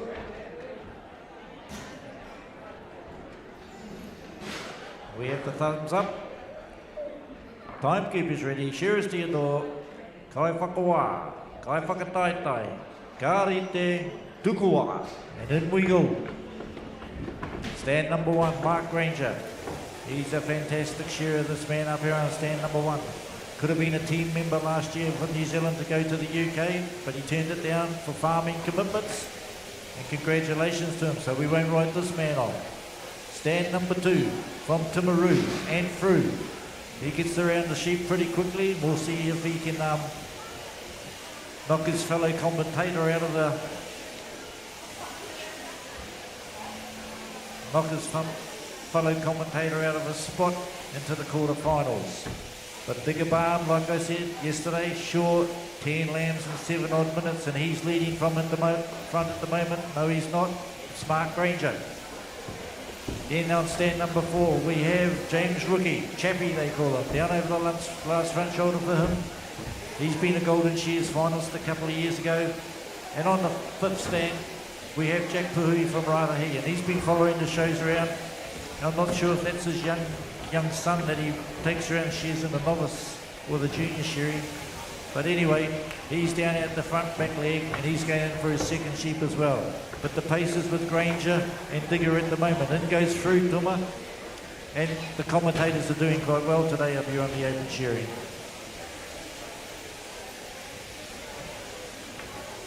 Well, you should did right, that's through. He's been the man on the mic.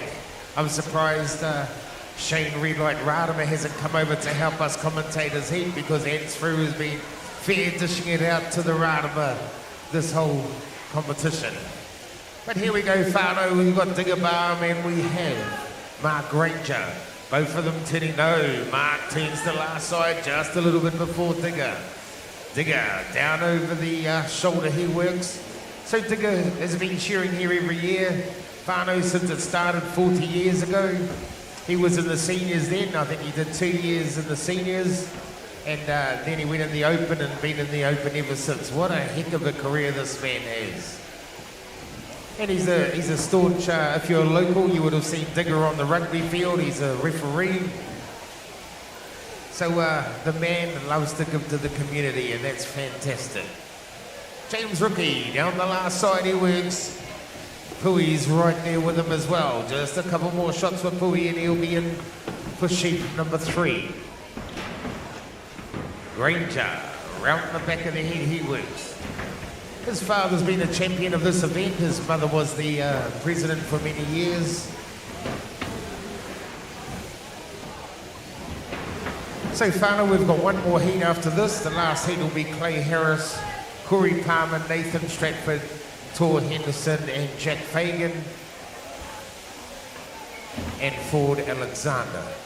And then we're going to have a 10-minute break to give our judges a drink of water and a bale of hay, and then we will start on with the whānau event. So all of the people in the whānau event, you can go and click your singlets. Okay, that's the Te Roa E and Te Happy B Trust whānau teams event heats. So you guys can go and grab your singlets from the desk, and as soon as Smoko's over, we're going to go straight on with that. So looking down the board, Fano Granger, 1-2 shots, top knock comes off for him. Rookie, he goes into the pen. Digger, he steps up the neck. Hands through, the man on the microphone. The man that looks like he should have been a doctor, but he's thought, bugger that, I'd rather be a shearer. Way better money. Ballywall comes out the back for Ants through into the undermine. He works. Hui, he's coming out as well. He's got sheep number 4 on the board. Belly out the back into the undermine. Rookie, round the head he works. Few little uppercuts around the jaw, and then he's going to start to drop into the long blow. So just looking down the board, it looks like Granger, he's starting to feel a bit comfortable. He's got the hand all bandaged up. That's from when he was wrestling the bulls out yesterday. So we also have the running of the sheep. Fano, that's on today.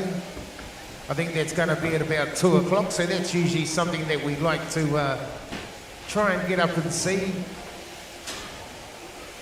Well, Tomo, you say there that Ents Through looks like a doc, should have been a doctor because he makes more money being a shearer. Well, I'd like to go to the doctor that you go to because I haven't been to a doctor that makes less than a shearer yet. Each time I go to the doctor, he's taking me whole day's wages. Right, back up on the board. We have Mark Granger. Looks like he has been to the doctor because he's got his left hand all bandaged up and he's down over the last front shoulder. Digger, he's down into the long blow, but Granger, 5 minutes and 14 seconds, and he's heading out the back leg. Mark Granger is always there or thereabouts, and he's going to go through the next round. I would be pretty sure of that. Digger Balm, down over the last front shoulder for him. James Rookie, he's out to the last side, down over the last front shoulder for him, but it's finishing touches for Digger. He's a real entertainer, this man. Time taken for Digger in stand number 3. Oh, James Rookie's had to pull ahead there. That sheep butted him up there. Out the back leg for Rookie. And through, he's out the back leg as well. And by the look of those points, I think Shane Rodham is going to pip him here. Time taken on stand number 2. But that 21 at the moment, if it doesn't go too high, it might get him around through to the next round as well. Finishing touches down there for Jack Puhui. Time taken down there on stand number 5. That's our heat 7 finished. And we'll get heat up on the 8 up onto the board straight away. Clay Harris, Corey Palmer, Nathan Stratford, Tua Henderson, Jack Fagan, and Ford Alexander.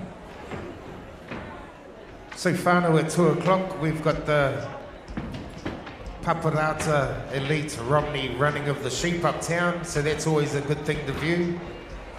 I think I remember the first one. John Fagan must have brought about 10,000 ewes through town. There was no barricades or anything up, and there was sheep running through shops and windows, and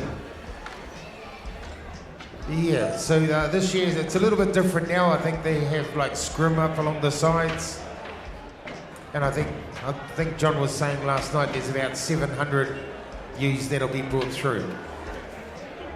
So that's quite cool. That's it's a real spectacle.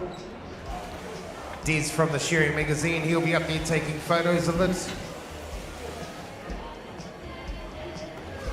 So kia ora Des, no mahara mai, good to see you here again. Been coming here for many, many years. There's a few old faces. Who was that guy we seen before?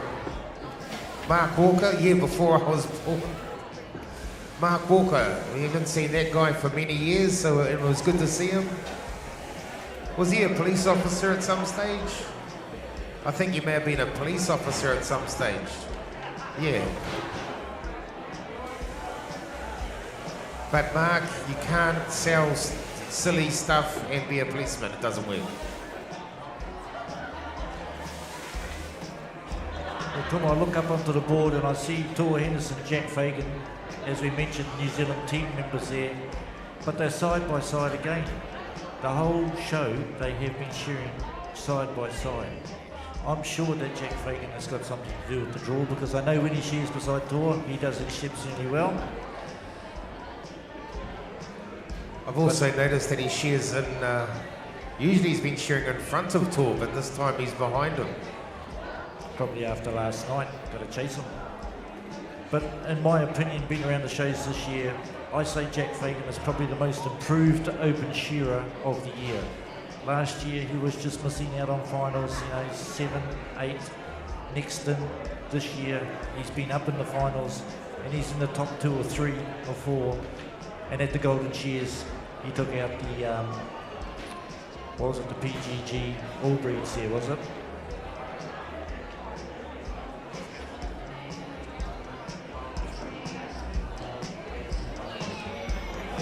So we're just waiting to get forward. I'll get our times up there, Whānau. Yes, we're just about ready to go. We've got the green light over there. We've got the thumbs up. Shearers to the door. Kai whakawā, kai whakataitai, ka rite tukua. Stand number 1, Clay Harris. So he was in the North Island Share of the year yesterday and just missed out on the ewes. He set a massive tally just recently, I think of over 700 sheep. So obviously he likes the ewes better than he likes the lambs. He's up the neck already. Corey Palmer, he's a Golden Shears finalist, right down there from the South Island. He's travelled the distance and he's up the neck already, all the way from Dipton. Nathan Stratford from Invercargill, he's made plenty of finals, Golden Shears finals multiple times. He's been in the finals here plenty of times. He turns for the last side already. Stand number 4, this man needs no introduction over the last couple of years. He's had an awesome couple of years. Tor Henderson from Kaiwaka, the Tornado they call him because his hand just whips it out. He says to everybody, you follow me. Following him, the local lad, Jack Fagan, second last night at the North Island Shearer of the Year, and he's out the back leg. The most improved open shearer in the country at the moment is Jack Fagan. And down on the end, the speed shear man, Ford Alexander. He was at the Rural Games earlier in the year, just missed out on the top, but he is an exceptionally quick young shearer. I think this is only his second year into the Open, and he's getting better and better as every show he comes to. He's putting it all in. He's lovely to watch. He works hard. He gets around the sheep, and he's made a few semi-finals this year already. So at the moment, looks like the lead. Well, Henderson might be the first one into the long blow. He is. Clay Harris steps over now. Corey Palmer's right there on the pace at the moment. He's getting ready to turn for the last side, but Henderson turns for the last already. Down over the last front shoulder for him. Jack Fagan comes down following him. Stratford there. So there's not much in it between the whole 6 of them at the moment. Henderson heading out the back leg. Right on 2 minutes for Tor. Corey Palmer, a little bit of a pluck, and he goes. Clay Harris. Stratford, Fagan, they're all together at the moment, not too much in it. So this is the last heat. Who's going to make it into the top 24? Big shots for Tor, up the backbone. Jack Fagan's right there with him. Corey Palmer, he's up the back. Clay Harris has got the top knot off already. Under the chin he goes. One more shot, he'll be going around behind the ears. But still at the moment, Henderson, he's the first one into the long blow. Jack Fagan looks like he's coming up next. Clay Harris, he turns for the last, drops to the long blow, getting ready to turn for the last side. The Tor's been there, done that. Jack's, he's down over the last front shoulder as well. Corey Palmer, he's down over the last front shoulder. Nathan Stratford's right there with him. Back off the pace a little bit as the young man down there on sticks. Ford Alexander, he's into the long blow. Henderson pulls his fourth sheep. 3 minutes and 10 just gone by. Jack Fagan, Stratford, Corey, Clay Harris. They've all got their fourth sheep onto the board. Clay Harris, he's into the first hind quarter. Tor Henderson, he's up around the back of the ears. He's only 2 shots in front of Jack Fagan. Oh, here comes Nathan Stratford right back at those two. Plenty of experience there of Nathan Stratford. But Tor Henderson, he's first to step over on sheep number 4. Turns, Down over the last front shoulder for Tor. Jack's coming at him again. Nathan Stratford, he's into the long blow. Clay Harris, he's dropped back off the pace a little bit from the front runners. Out the back leg for Henderson. Out the back leg for Fagan. Stratford, he cleans under the leg. Corey Palmer, he's right on the last front shoulder. Here comes Clay Harris, he's out the back leg as well. On the fifth and final sheep for Fagan and Henderson. In goes Stratford, in goes Clay Harris. Fifth and final sheep for those two. Corey Palmer, he drops it out. Inky Pinky Palmer from Dupton. He's got good points up there. Henderson, but he's already got the undermine done and he steps up the neck. Here comes Jack Fagan, he's got the top knot off now. Probably only 2 blows in it between these two New Zealand champions. Team members all year, been battling it out, sheep for sheep, show for show, these two shearers down there on stands 4 and 5. Finishing touches for Alexander down there on stand number 6. He goes in for his 5th and final, changes his handpiece. Tor Henderson down over the last front shoulder for him. Jack Fagan's right there with him. Jack's come back hard. Clay Harris down over the last front shoulder as well. Nathan Stratford as well. Bit of a kick in the wriggle there for Tor. Let's give Jack a chance to come back at him. It's only the heats, ladies and gentlemen. Time taken for Tor. Time taken for Jack. Time taken for Clay. Oh, what a good heat that was. Not quite as quick as we've had for the other ones. Just a little over 5 minutes. So half a point in it really between the fastest shearers in this heat. Corey Palmer's finished. Look at the points up the top there, Tuma. They're all very even, aren't they? Very.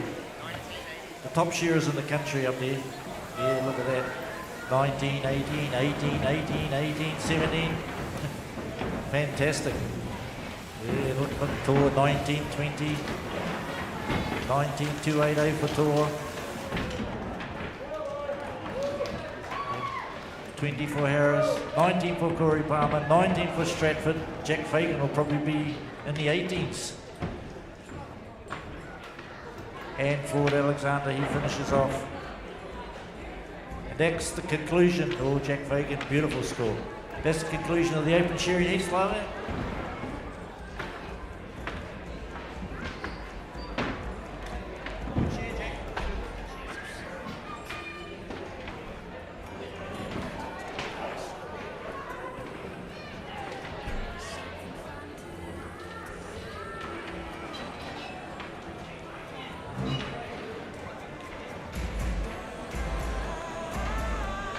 So whānau, cup of tea time, and then we're going to go straight on with the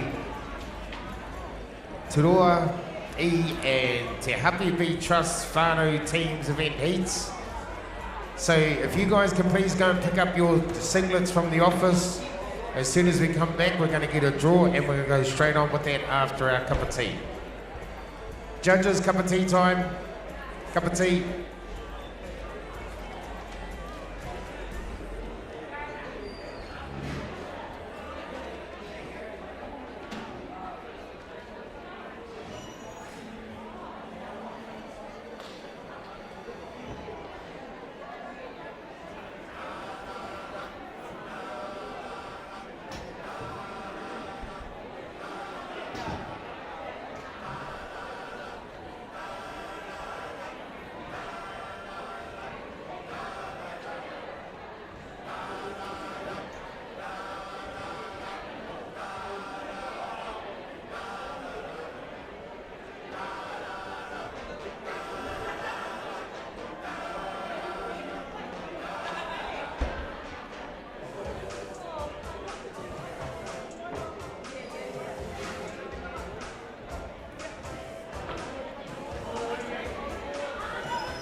Kevin Thurgle, are you in the stadium? Kevin Thurgle.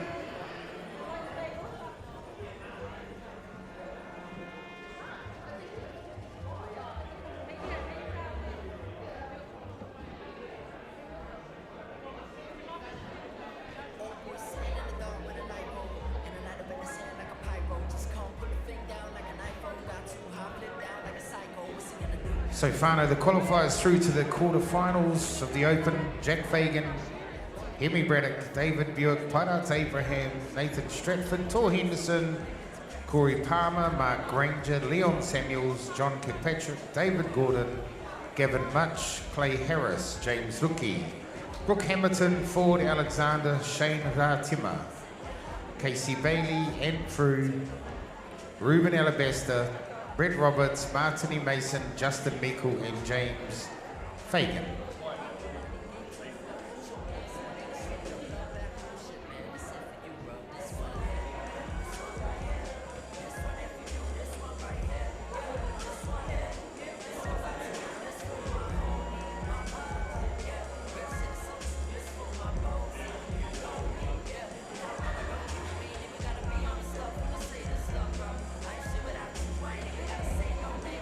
Kevin Thurgle, are you in the stadium, mate? Kevin Thurgle.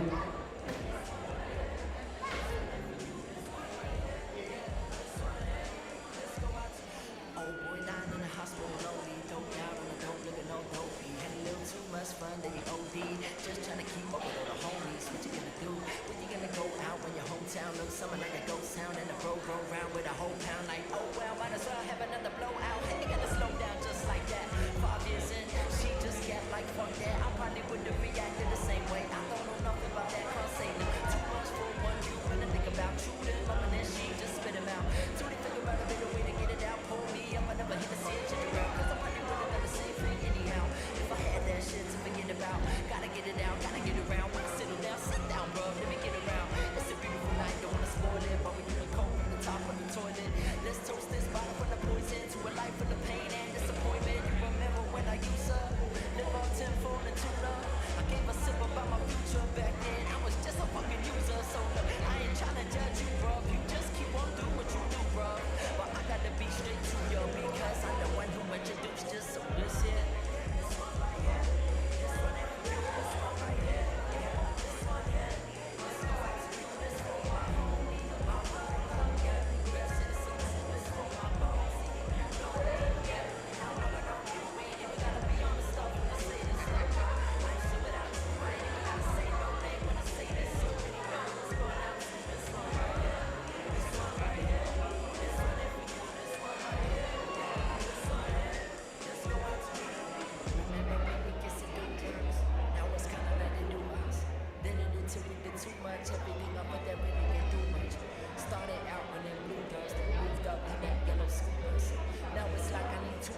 Okay, whānau, we have the draw for the whānau event.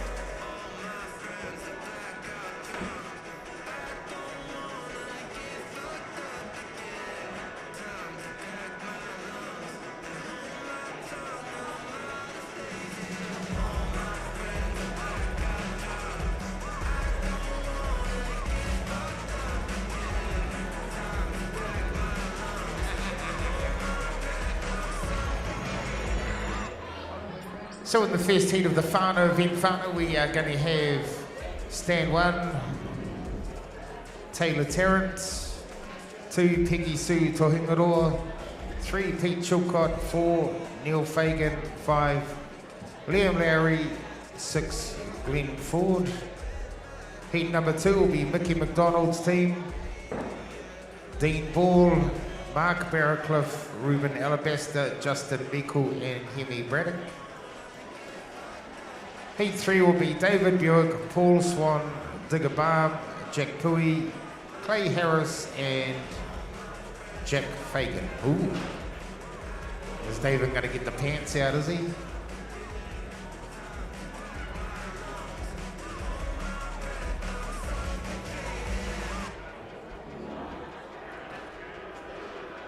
Yeah, there's no Radamas in there this year, give everyone else a chance. Hey Shane, I see you qualified above Ants. Yeah, well mate, I had a fair bit of making up to do after the poor performance on Thursday evening, but it was a green light, whānau. There's no red lights like the Golden Cheers. That's all that matters. Okay, Toma, how far away are we from getting our whānau event underway? I see all the people in the grey shirts are still having a kai and a kōrero around the corner. Might have to give them a little bit of a haka. Well, it's 10:28. We'd like to be started by 10:35, so that's 7 minutes. That'll give Mickey enough time to go and get his pants on. Well, congratulations, Shane. Made the next round, bro. Thank you. Good to see. Starting to add to that repertoire that you're building up there. World record holder. Now you're a quarter-finalist so far at the New Zealand Shearing Champs 2026. Yep, next aim is getting to the semis and see how we go from there, Michael. Exactly right. Always got to put your best foot forward, don't you? Each year has to be your best year. And a few months ago you did that with the world record. Congratulations to you. Thank you.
So we're going to go, we've got 5 minutes, whānau, so can our first whānau team please get on to coming down by the microphone desk. So that's Taylor Tarrant, Peggy Sue, Chilcott, Neil Fagan, Liam Lowry and Glenn Ford. If you guys can make your way down to the commentary desk and we'll get you up on the board shortly. Shearing judges, sitting in there talking teko. They're talking about second cuts, Toma. They're talking about second cuts. They better not be talking about the commentators, or we'll fix them up. Nobody talks about commentators. There's nothing wrong with commentators, bro. They know everything. That's why we're up here. Okay, so our whānau events, first heat, if you guys could please make yourselves ready. And we want to get started by 25 minutes to. It's 2:30 now.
Righto, let's pump it along, whānau. We'll get our judges up onto the board, please. Heat 1, Taylor Tarrant. Is it the whānau event? Yep. Here we go. Peggy Sue, Chilcott's Pete Chilcott, Neil Fagan, Liam Lowry, and Glenn Wood.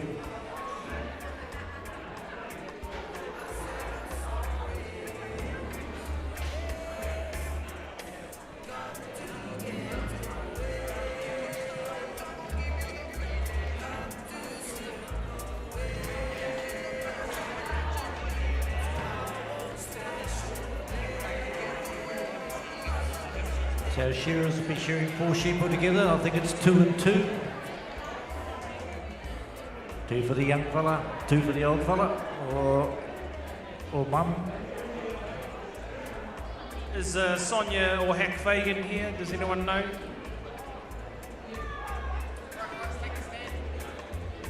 Let's get our shearers to the board, please.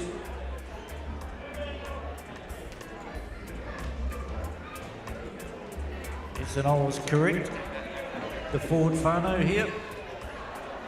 Father and daughter, obviously. Tina and Glenn Ford down there on stand number 6.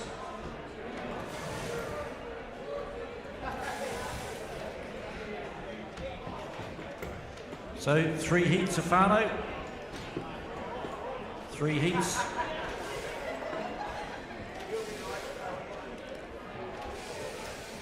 Second heat be Mickey McDonald, Dean Ball, Mark Barracliff, Ruben Alabaster, Justin Meekle and Henry Braddock. Heat 3, David Burke, Paul Swan, Digger Barn, Jack Puhi, Clay Harris and Jack Fagan.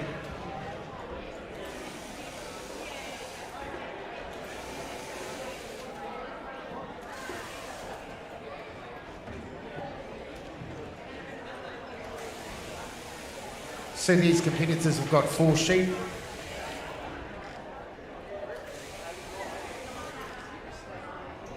So realistically it should be 3 for the young one and 1 for the Kaumatua.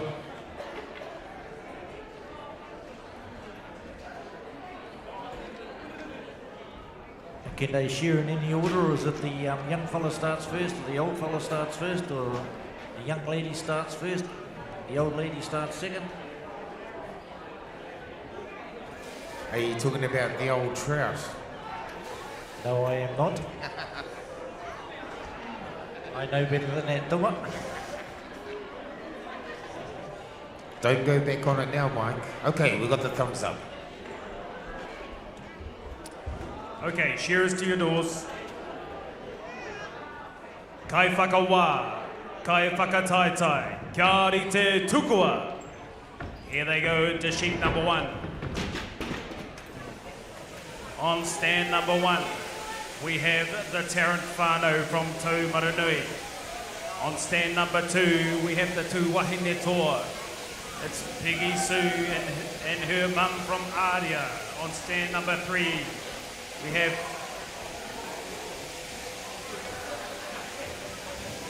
Pete Chilcott and Brooke Hamilton. And on stand number 4, we have the Fagans, Neil and his young fella.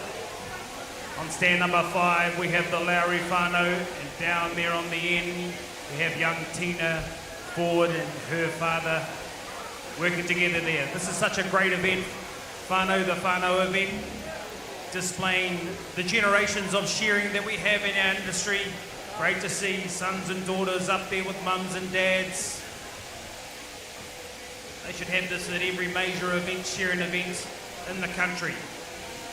And it looks like it's going to be Pete Chilcott from Hastings. He's going to go in for sheep number 2 first. They're off to a bit of a flyer there, Tuma.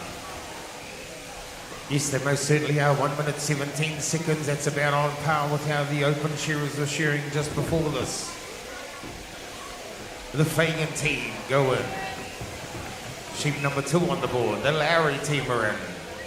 Ford team are in. So we got the Tarrant team down here. You can see where these young fellas get their looks from.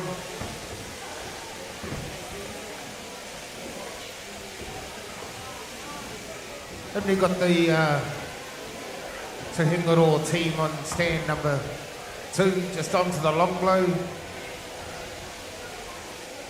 Just stroking that wool off, keeping the bottom tooth on the skin.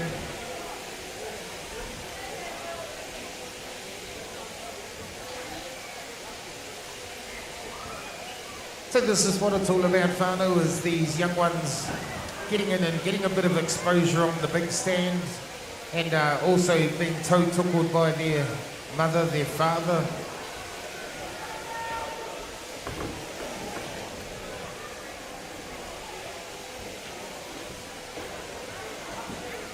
So this is Pete Chilcott's son. Yeah, I was just curious about that, Tuma. What's going on there? It looks a bit suspect to me.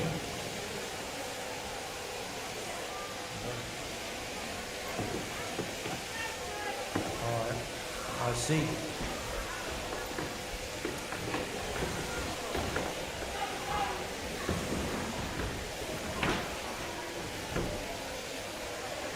Here we go. There goes Brooke, he's the first down into the long blow. Peggy Sue pops her second one out, changes the handpiece. Oh sorry, Peggy Sue is going in now.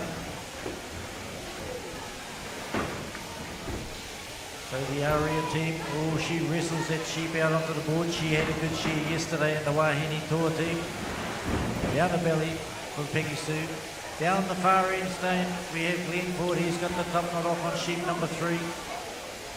So all our shearers bar the first stand have got their third sheep onto the board. Fourth sheep coming onto the board for Brooke Hamilton there. Down the belly he goes. They're going to be a hard team to beat there, I think, the Chilcott team. Into the first hind quarter goes Brooke. Neil Fagan, last year's New Zealand team manager, there on stand number 4. He's down over the last front shoulder. Neil is one of our current judges. He's out the back leg. Liam Larry, he pulls out number 4.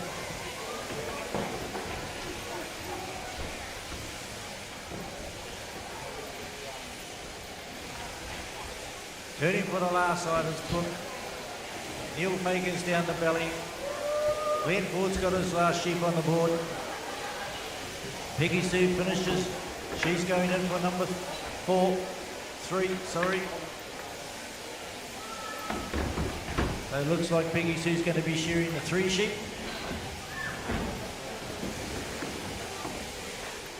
Time taken for Brooke. Good score there by that whānau.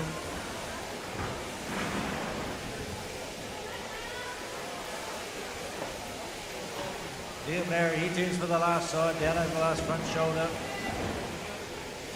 In goes Taylor Tarrant. He pulls out the fourth sheep onto the board there. The current senior Golden Shears champion there on stand number 1, Taylor Tarrant.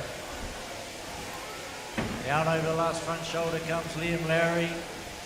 Glenn Ford down there on stand number 6. He's down the back leg. Neil Fagan, he's over the last front shoulder.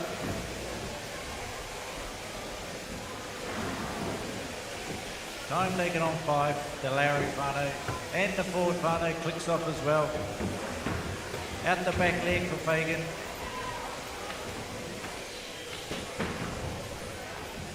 Neil Fagan pops that one out the portal. His time's taken.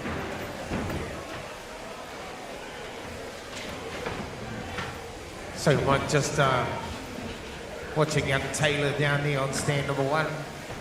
So that's him and his stepdad. Awesome that they're up there giving this a jam.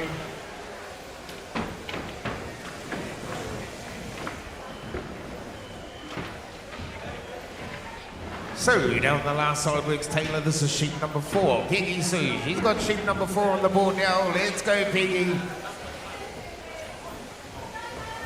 There we go, time on 1. So Peggy is from Ardea, but she drinks at Whangamomana. She's got the pink nail polish on, the pink wristband. Pink in the hair, top knot comes off. So this is what it's all about, isn't it, Shane? You know, just getting up there and sharing with your young fellow, or young daughter. You're dead right there, Toma. My son unfortunately chose playing football today back in the Manawatu instead of coming here. See if we can make another final, so give the other guys a chance, I suppose. Peggy Sue, she's on the long blow now. One of the beautiful characters here in Tikawiti over the last few days. She's been into everything. A bit of wool handling, a bit of shearing. She was in the women's power farming women's final last night. That was a bit of fun for her. Here she is, just look at it, just tearing wool off. It's flying whānau. She's having her own little bit of fun up there. Okay, whānau, let's bring her home, eh? She's making the last couple of bows. Homai te paki paki, Peggy Sue, Toingaroa. All the way from Ardea. Well done, good on you, Peggy. That's the one, yeah. That's the one, girl. She's a family show, put that away.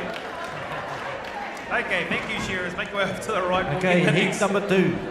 We'll have the McDonald whānau on 1, Balls on 2, Barracliff on 3, Alabaster on 4, Meikle from 5, and Braddock on 6.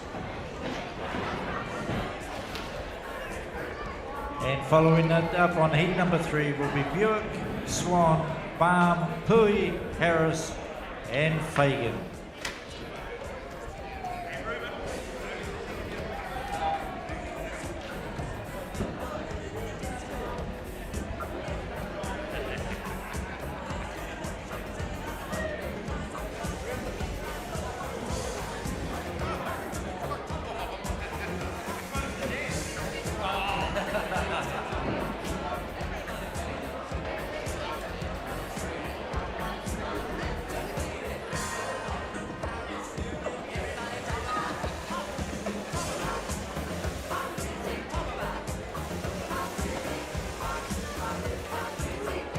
So don't forget, whānau, when you see Joanne Crawford walking around with her camera pointing at you, don't forget to smile because she's putting it up on the sharing page. Like I said earlier on, there's some beautiful photos coming out there. Once again, thank you, Joanne. They're absolutely fantastic, keeping everybody in touch, promoting our sharing industry.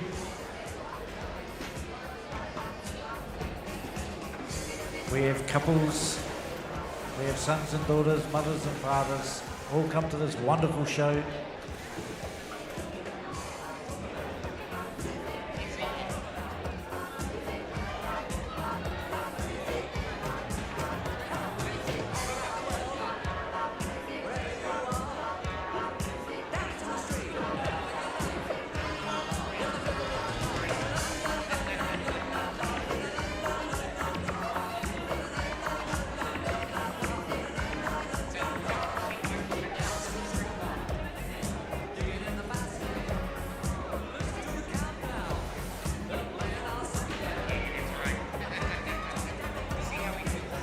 So just about ready with our second round.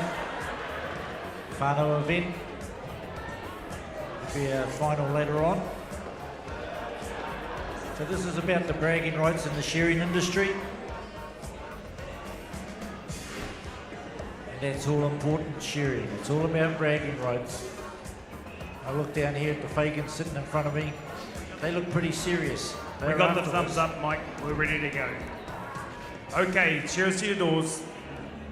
Kai whakawā, kai whakataitai, kia rite tukua. And in they go. We've got Mickey McDonald. He's no stranger to this stage. He's a vice chairman of the committee here at the New Zealand Shearing Championships on stand number 1 with his young fella. We've got the Ball Whānau on stand number 2. All the way from Pure, we've got Mark Barracliff. He's changed his long grey shirt for a singlet. I don't know how many sheep he's shorn in the last wee while, but it wouldn't have been too many. On stand number 4. Don't be confused, Whānau. It is the father, Ricky Alabaster, out on the stage. That is not the son you're looking at. He's still to come. On stand number 5. Well, this is a team that was finalists last year. They'll be looking to get their first win here in the Whānau event, Ty and Justin Meikle. And down on the end stand, we have the Braddock Whānau from Ikitahuna. So there we go, folks. We've got the young fella, the young buck, the young gun. He's right there with the open shearer, Ty Meikle. Oh, son, you better watch out. You might find yourself shearing in the open next year. Skip straight past the seniors. And he goes for sheep.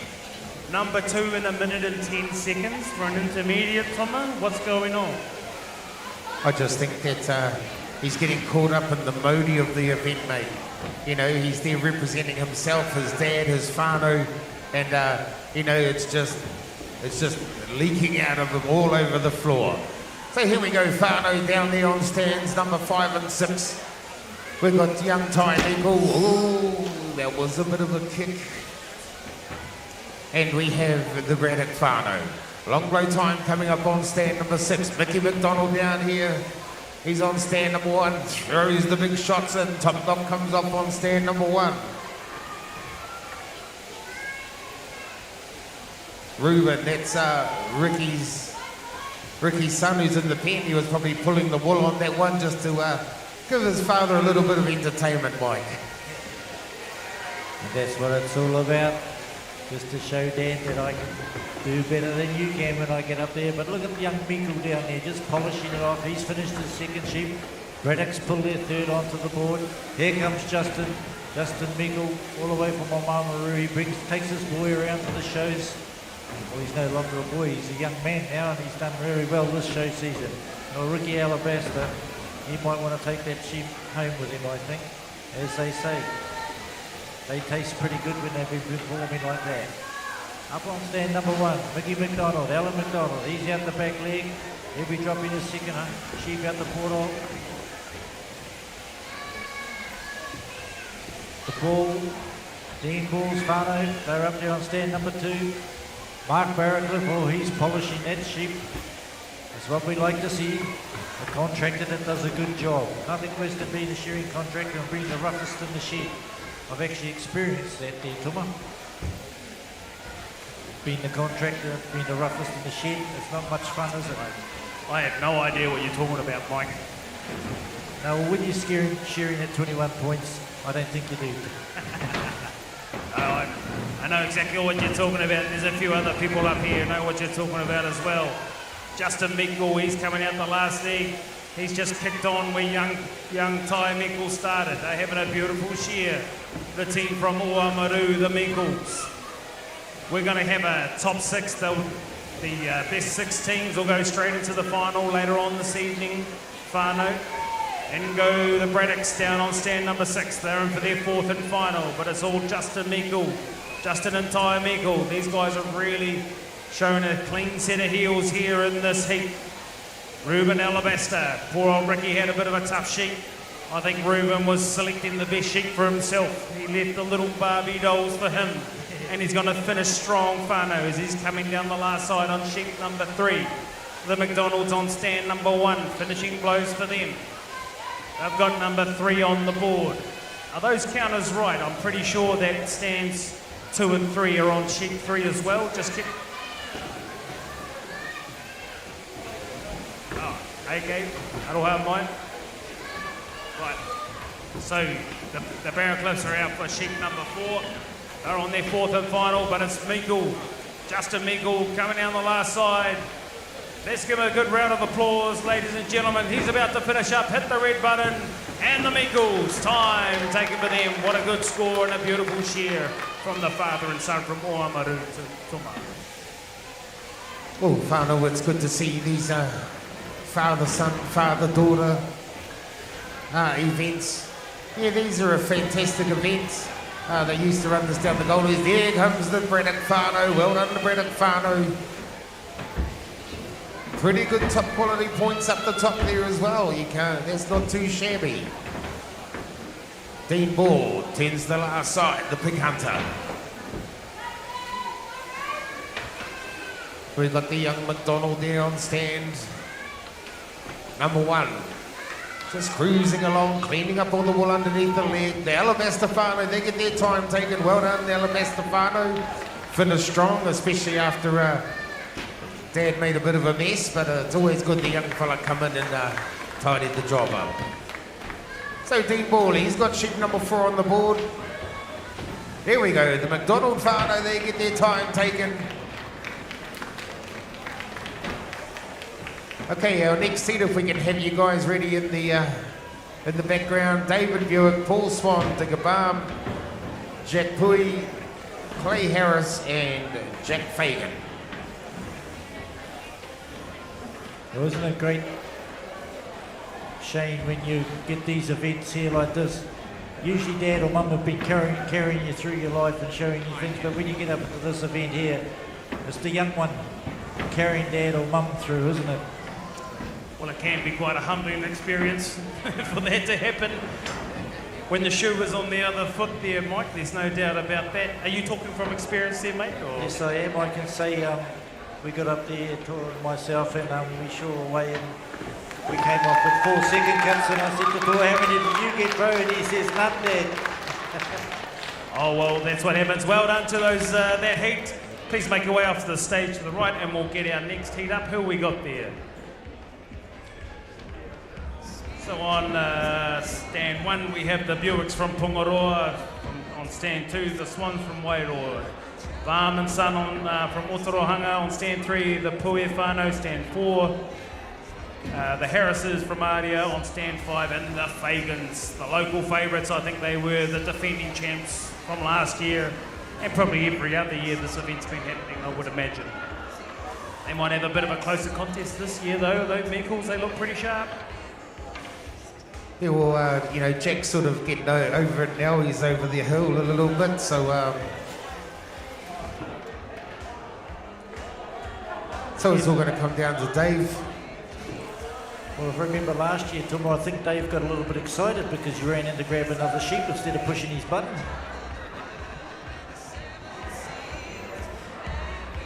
Oh, it's good to see Mickey back up on the stage. Mickey was the rock star back in the days. He had the long hair, the old AC/DC shirt. Always had those boat jandals on. Actually, I think most of the boys wore those boat jandals back in the day. I think Justin Meikle still got them. Yeah, well, he's a fair old age now, Justin, so yeah, that would probably be right. Just been floating through on them, hasn't he? Hey, those jandals, they float you everywhere. But they were comfortable. They were very comfortable. He probably wears them in that Can-Am he won here last year too. Work safe won't allow that. It's a bit of a family trait. Young Ty's got a pair as well, I see. Right, last heat of the whānau. Then we'll be moving on to the wool handling, I think. We'll have a little bit of a break before we get to the wool handling, so we can change the sheep over. So the wool handling heats. Heat 1 will be Michael Boyd, Pania Piwari, Teresa Hall, Emaraina Erueda, and Rahira Kerr. Heat 2 will be Joe Mackey, Peggy Sue Tohingaro, Typhon Nelson, Trish Mookie, Kieran Herbert.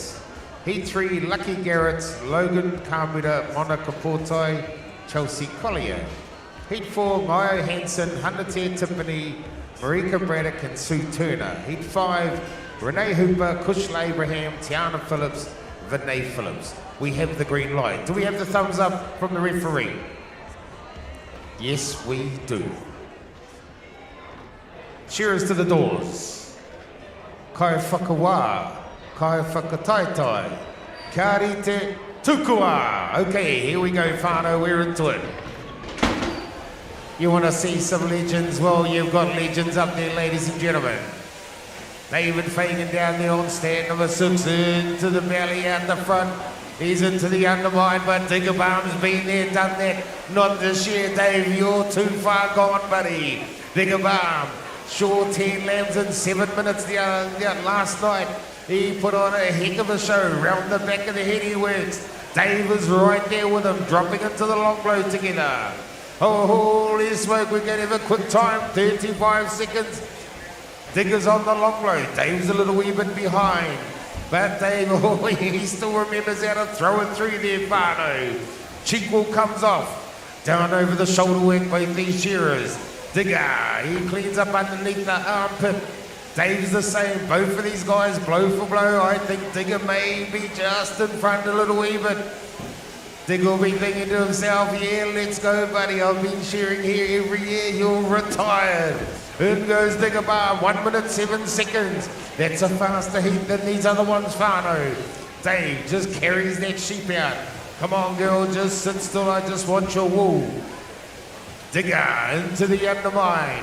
Oh, Digger Balm, he's having a good shear. He's thinking to himself, I could do this all day, Mike.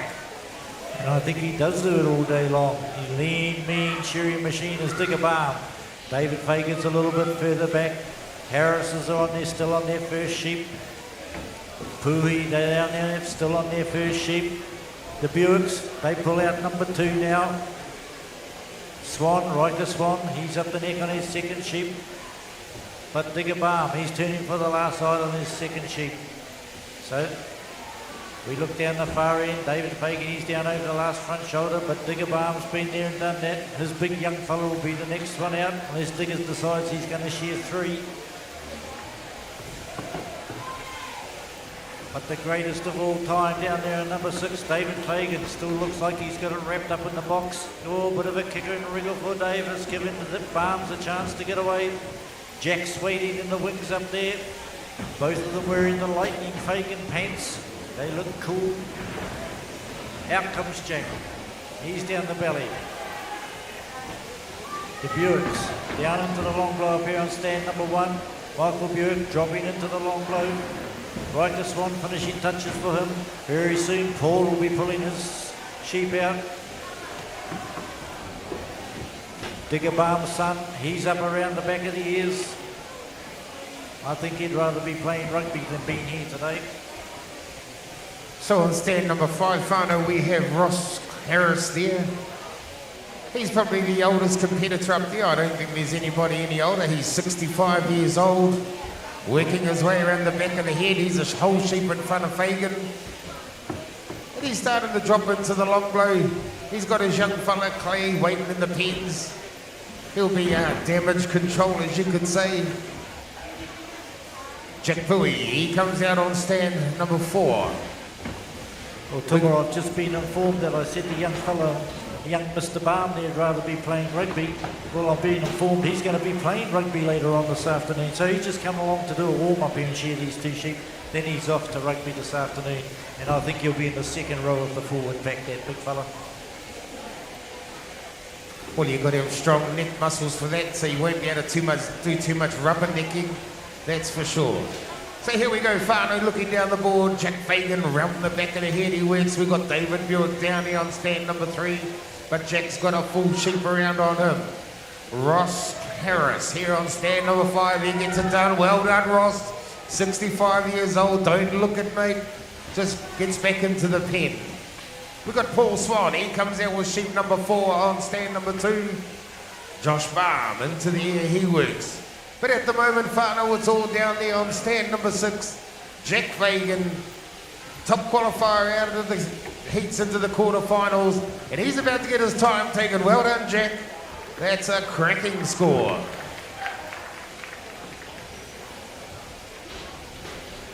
So just looking down the board, the next one finish will probably be Josh Baum. Paul Swan there on stand number 2. He'll be trying to chase him hard.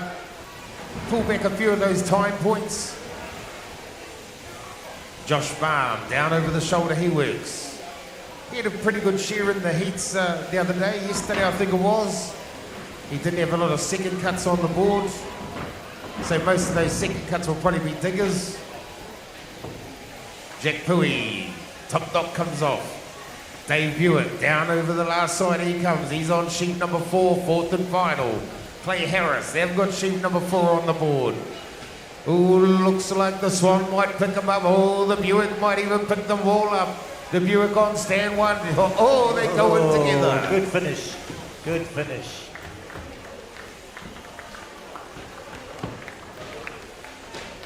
So answer me this, Tuma. If young Josh Baum goes and plays rugby and he pulls a hammy and they make the final, who's going to share in his place tonight? Josh Baum is going to play in his place. Down out the last leg comes Pui. Finishing touches for him. Just sure in the open before. Showing his wares. Couple more shots. Time taken there on stand number 4. Clay Harris finishing off for his whānau down there on stand number 5. Out the back leg, oh no, sorry Pui, still got one more to go. Jack Pui, down the belly he goes on his last sheet.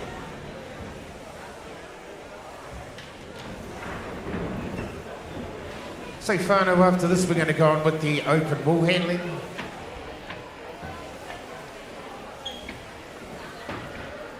Heat number 1 will be Michael Boyd, you'll be on stand 2, Pania Piwari on 3, Teresa Hall on 4, Emiraina Erueda on 5, and Rahira Kerr, you'll be on 6.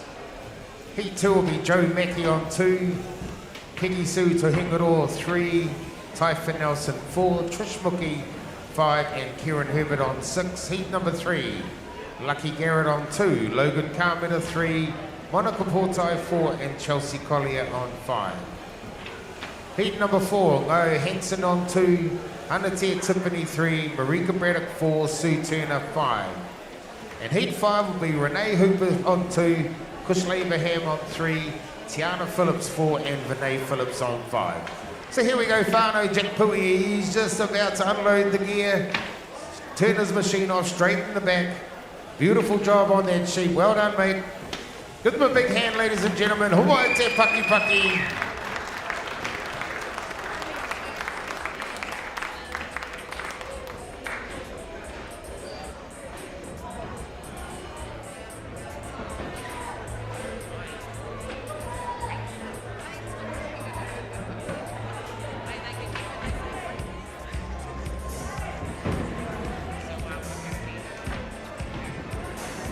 We're just going to need 5 minutes, whānau, to get ourselves organised, please. 5 minutes.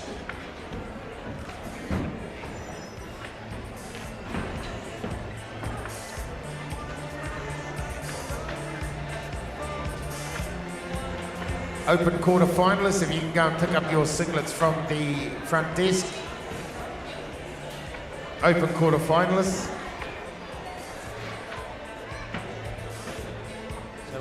Once again, our open quarter-finals, and this will be in your heats as well. Ruben Alabaster, David Gordon, Tor Henderson, David Buick, Leon Samuels and Henry Braddock will be in the first heat. Heat number 2 will be Casey Bailey, Shane Radama, Book Hamilton, Brett Roberts, Mark Granger and Corey Palmer. Heat 3 will be Martini Mason, Nathan Stratford, Pairata Abraham, John Kirkpatrick, Ford Alexander and Clay Harris. And our 4th and final heat in the open quarter-final, James Rookie, Jack Fagan, Justin Meikle, Gavin Much, James Fagan and Ant Frew. Okay, whānau, at 2 o'clock we've got the running of the sheep. The Paparata Elite Romney running of the sheep. So if you can guess the number of sheep running on the nose, there'll be a prize for that. The Tikwiti Rotary Club are in the foyer selling tickets to guess the number of sheep. You can win $1,000. Did you hear that, whānau? So the Tikwiti Rotary Club are in the foyer selling tickets to guess the number of sheep that are being run through town. If you get that number, you will win $1,000. The Sheba being supplied by Neil and Stacey Fagan. Neil, we need to go out for a drive out the farm boat.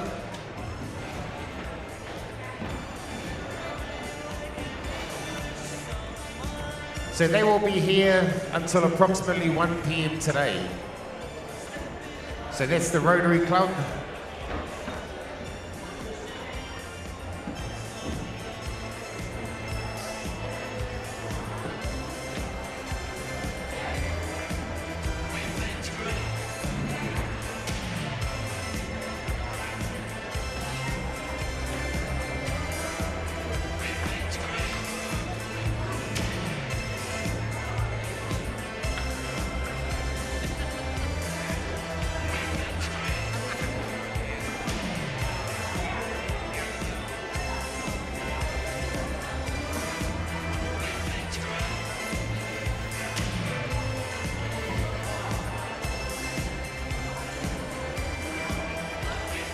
So just remember, competitors, we've got the open ball handling heats now, then we've got the New Zealand Shears Circuit semi-final, and then we have the senior shearing final, and then we've got the intermediate shearing final with an instant prize giving after the senior shearing.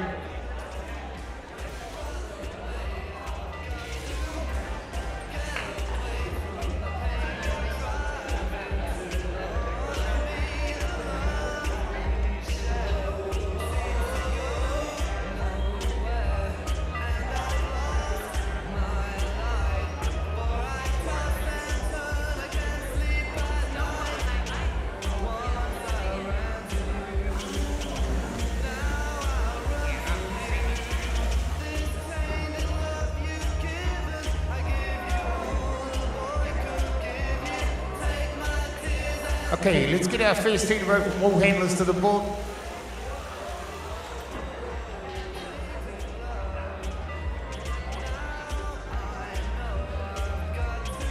So Michael Boyd from Dargaville is on 2, Pania Peabody 3, Teresa Hall 4, Emiraina Edawera 5, and Rahira Kerr 6. If Michael Boyd is not here, we're going to carry on. We're not going to be mucking around.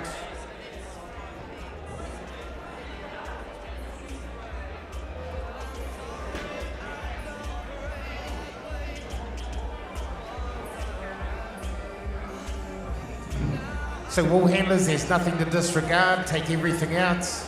30 seconds is the sealed time. Rightio, we have the results from the whānau event, our finalists for later on, in order of qualification. Jack Fagan's, or I should say David Fagan's whānau, D'Amico whānau, Chilcott, Braddock, Balm, and Alabaster. Congratulations to those whānau. We'll see you later on this afternoon. Go and grind those combs. Okay, let's have our wall handlers to the board, please. There's no Michael Boyd, so we're going to carry on.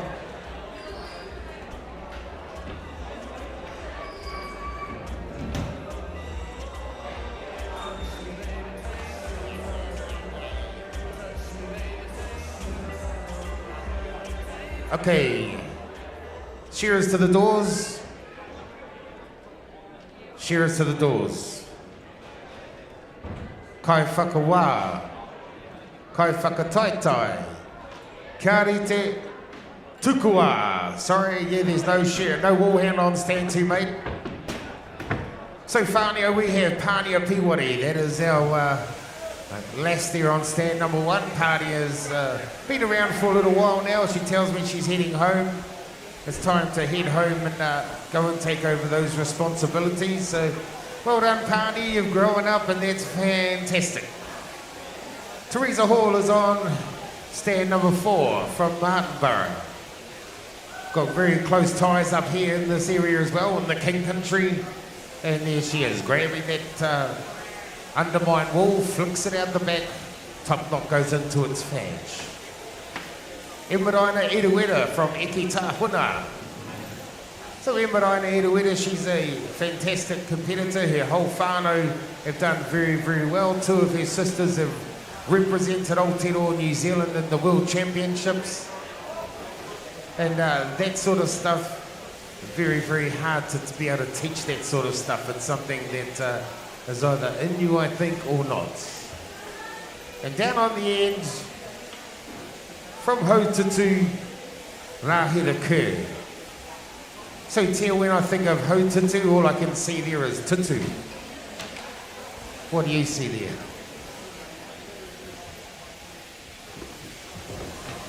Morena Tom, yeah, Haututu has got a whole different meaning for some of us in the industry, but that's where this young girl's from. She's done very well in this open grade. Fierce young competitor who's come up through the grades. She's won here in the seniors before, and she'll be hoping to take home an open title this year. Our kaumātua down here, she's the nanny of every mokopuna in the shearing industry, Auntie Pans. She's a great supporter. She comes, she does all the mahi, looks after the mokos when the mums and dads want to go and have a bit too much waipiro. So we're really grateful to see her up there having another go at it, getting right into that crutch wall there as Auntie Pans. Just got to watch that hairdo. The old shearer might have to give you a little zoom across the top there, Auntie. Teresa Hall, you would have seen her shearing yesterday in the intermediate shearing. Great to see her back amongst this competitive forum environment. Yeah, she's always been quite a good industry person. So it's choice to see her back up in there, giving it her all. And again, Emiraina Eruera, she's making a comeback. She's seen her sisters do well and she's saying, hey, I missed my turn, I'm coming back and I'm getting my shot at those world champs. Great to see them all here this morning. Four sheep for these open wool handlers to handle here this morning. They'll step that up to 5 in the next round and probably 6, hopefully 10 in the finals, but it'll probably be 6. Hopefully it's not 10 in the final. We don't have all day. Oh, come on, we only can go as fast as the shearers can shear them. Hey, so you know, boys, hook in. This is the best of the best. No mucking around while you're up there. Make them sweat, make them work for it. Absolutely, and here we go, sheep number 3 on the board. There's some big woolly monsters I'm looking at. That one on stand number 3 for Pania. It's got the Mac Daddy socks on the back of that. Holy smokes. And there we go, into the undermine work, the shearers shearing along well, guys. That's all we ask of the wool handlers, whānau, is we'd like them to stick together just to make it an even playing field at the end of it. So these wool handlers, they've got 6 baskets dotted around their work area, strategically dotted around there too. And in every one of those baskets should be a certain line of wool. Now how it's all graded is on colour, length and contamination. So you've got your big beautiful fleece wool from the body, that is actually what's on the floor in front of you. And then you've got other oddments, as we call them, that need to come out. So on the belly you've got the frib wool. So the frib wool was probably worth about 12 cents a kilo.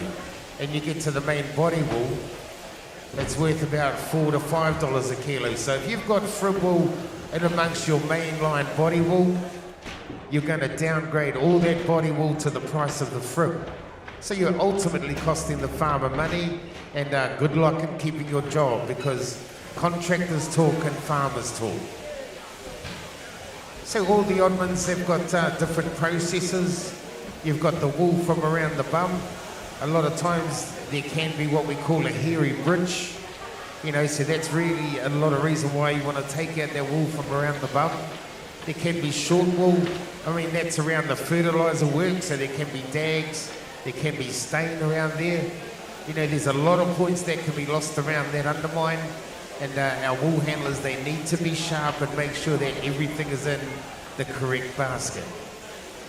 And then you've got the wool around the head. Of metulated fibre is the technical term, and that is a hollow fibre. It does not accept any wool dye. So if you have that, any of that wool in amongst your main line, and then the Chinaman, he buys it and he turns it into black carpet, and you've got that wool from around the head and the socks, you're going to leave a lot of white specks in amongst that carpet, and that's when they're going to have to get the tweezers out and pluck them out, just so that they don't have those imperfections in there. So Whānau, here we go, sheep number 4, this is it. Okay, 30 seconds starts when the shearer pulls the cord. Now, come on now. We've got to see how fast these guys' cleanups are. They've only got 30 seconds. We're probably 10 seconds into it now. Okay, Pania, she's in there. Come on, Auntie Pounds, you need to jump, that's it. Just pretend you drop your false teeth in there and you're trying to find them. Teresa, she's walking around there, blending it up. They've all got the blend going on. The shakedown is, my father used to say, the shakedown whānau. So here we go, they need to put it into a nice tidy pile and then they'll put their hands up. There we go, time for Pounds, well done Pounds. Make sure to put their hands up nice and high so our timekeeper can see. Well done, Rahita. Won't be long now. There we go, Hepedina and Teresa. Well done, whānau. So what happens now is our wool handlers, they'll just let the judges stack the baskets, have a look around, don't touch anything until the judge tells you to. And then you can place the wool into the fadge.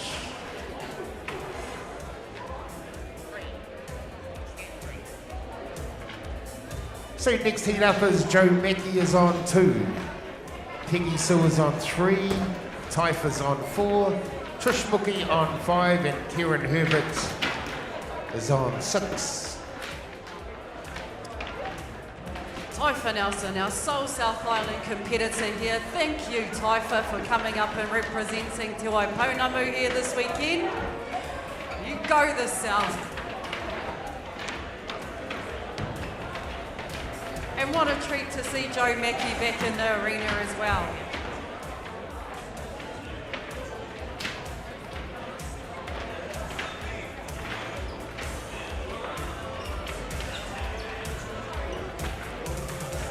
Okay, wool handlers, once you get your baskets, you'll have 30 seconds.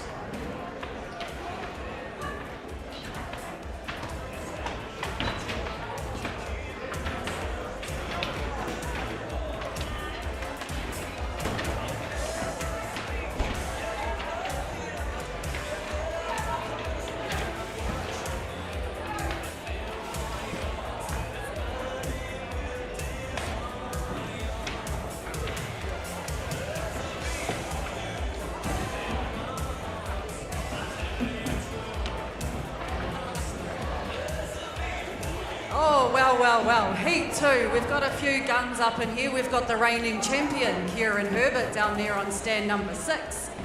Cook Island representative at the World Championships and made every final there was to make for an open wool handler down there in Masterton in March. This lady is one of the most fierce competitors that we've had in this game for, well, I've been in it for about 25 years and she was here when I started, so you can take your guess of how long Kieran's been competing. And now she comes along and brings her kids and they come and compete and are starting to do quite well as well. Awesome to see you here again, Kieran. Trish Mookie down there on stand number 5, all the way from the Central Hawke's Bay, Waipukaro. And a local girl on stand number 3, Peggy Sue Tohingaroa. We look like we're ready to get going. Can we have the shearers to the board, please?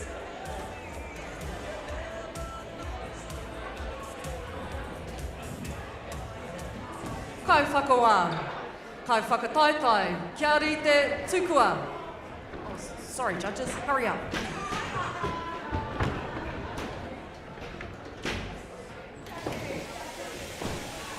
And we're into it. Heat number 2 of the open wool handling here at the New Zealand Shears 2026 40th anniversary, ladies and gentlemen. Jeepers, that's just about as long as I've been alive, and I've probably been dragged along to about 80% of those 40 years.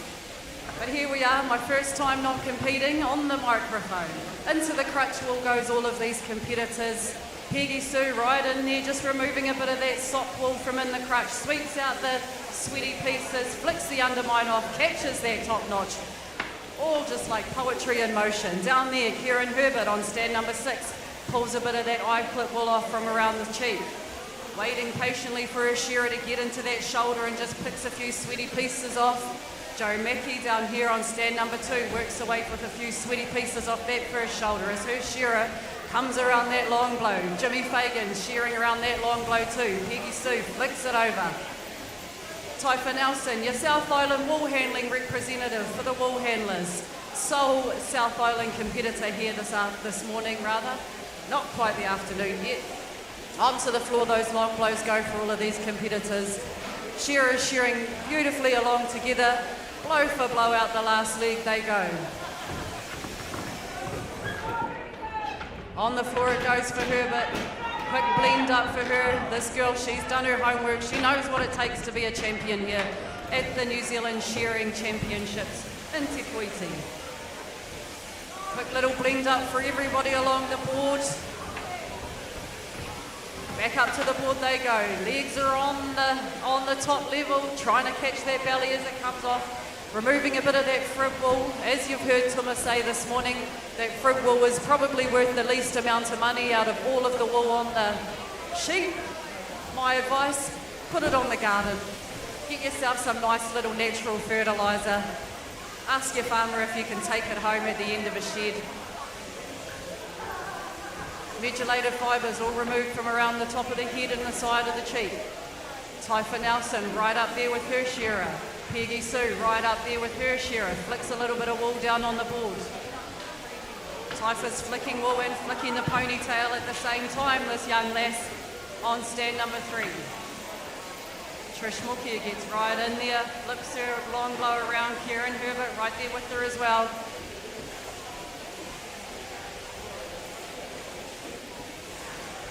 Right along the edge of that fleece goes Jo Mackey down here on stand number 2.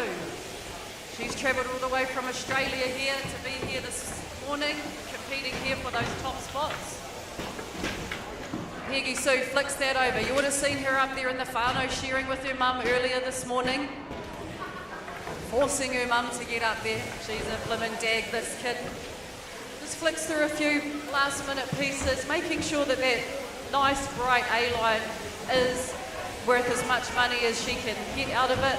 She wants to maximise returns for her farmer. Speaking of farmers, a big thank you to Te Hapia and Te Roa Trust for their continued support of this New Zealand Shearing Championships. They've been providing sheep here for a number of years and they are in absolutely fantastic condition again this year.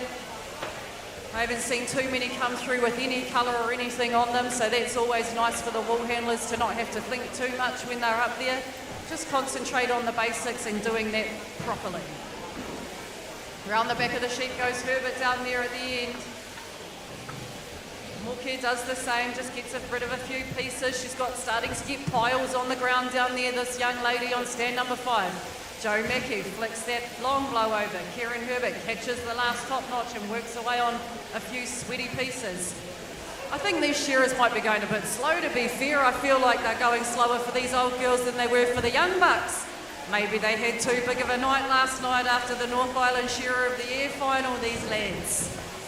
I don't know, but come on, boys. Oh, Mr. Mongolia heard that one, didn't he? Show us your moves, Mr. Mongolia. Out they come with the 4th and final sheep of this open wool handling heat.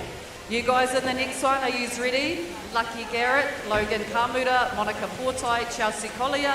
You'll be in the next teams. Flick over of the wool for Trish Mukia down there on stand number 5.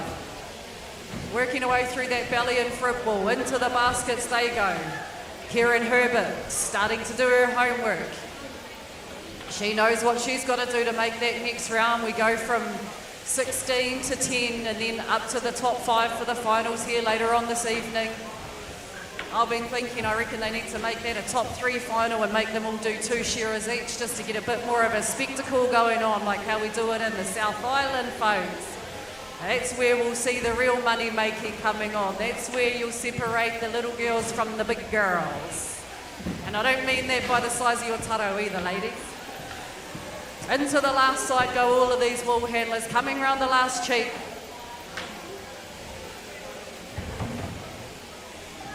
Big smiles along those shearers' faces too. They're like, yay, another round done. Out the last leg they go.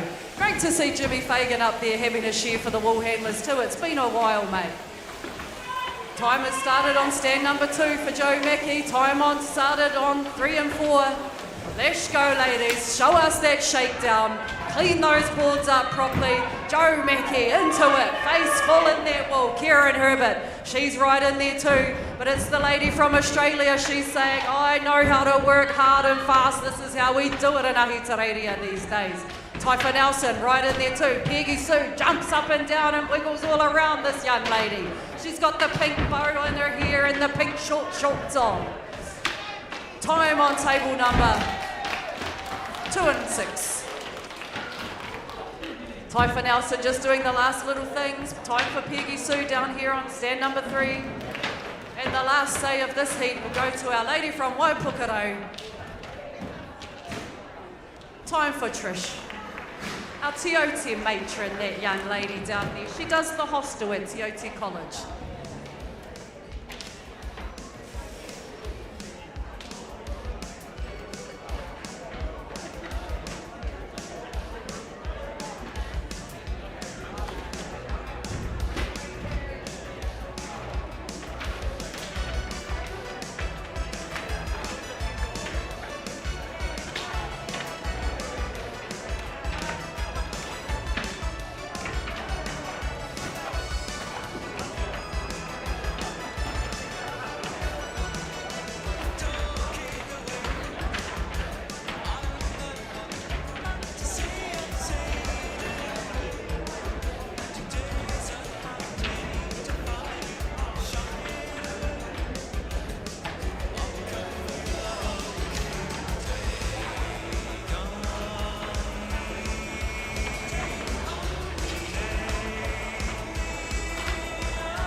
Another great lineup of top-level competitors in this heat.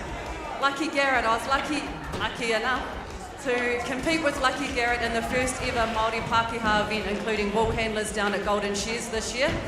And we come away with the dub, which was really cool. Unfortunately, there were no Pākehā wool handlers in the open wool handling, so it was just all Māoris up there on the wool handling side of things. But we'll take whatever events we can get down there at the Golden Shears. I think I've thought of a couple more wool handling events here for the New Zealand Shears next year to try and entice a few more of our wool handling sports people to come along and support this New Zealand shearing champs.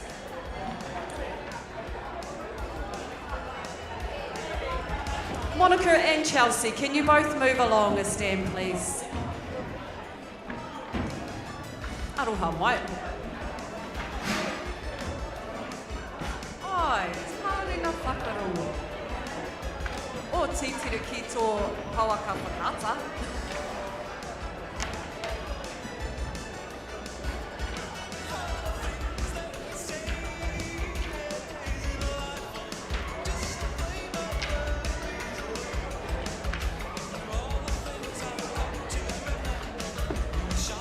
Okay, we're ready. Kai whakawā.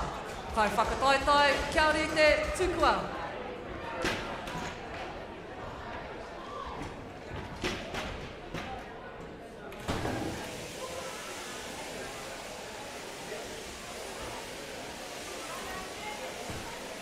Okay, whānau, so here we go. We're into the next heats. Heats number 3. 2 more to go. Next heat up will be Ngāi Hansen, Hanatia Timpani, Marika Braddock and Sue Turner. You'll be on stands 2, 3, 4 and 5. Whānau. So this is what it's all about. It's about getting in, coming in prepared.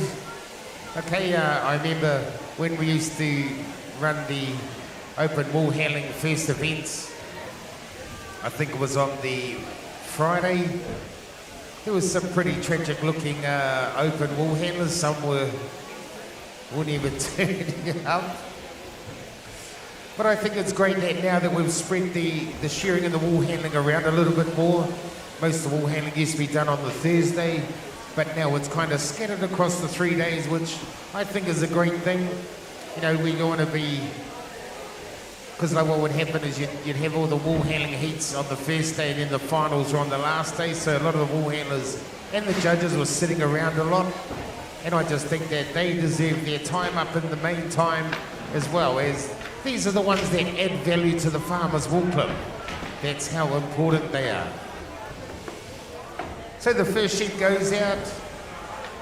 Come on guys, keep it up, keep the pace up. We need to keep it even for everybody. So we've got young Lucky Garrett, she's from down around the Eki Tahuna area. And Lucky, she did very, very well in the lower grades. She went away and had a little family. And she just got FOMO, she was telling me. She's like, I just got FOMO, missed everybody. And we do become like a big family. You know, we may not be family up on the board, but as soon as you get off, you know, that all goes away and we're all back to nice and whānau-wise. We've got Logan Kamura from Martin in the Rangitika area. He's on stand number 3. Logan this year, to me, has actually just come along in leaps and bounds. You know, he's always been a bit of a danger man. But just this year, Logan, big credit to yourself, mate. I'm not sure what you've done in your life, but it is really reflecting on your performance here on the stage, and that's what it's all about, trying to get the balance right. Stand number 3, we have Monica Portai. Monica's no stranger to the stage.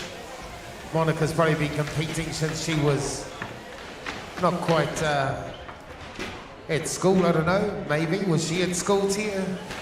For a little while. We both went to school for a little while, but you know, school's not for everyone, and you don't need those pieces of paper to be the best wool handler in the world, I'd tell you that much, Toma.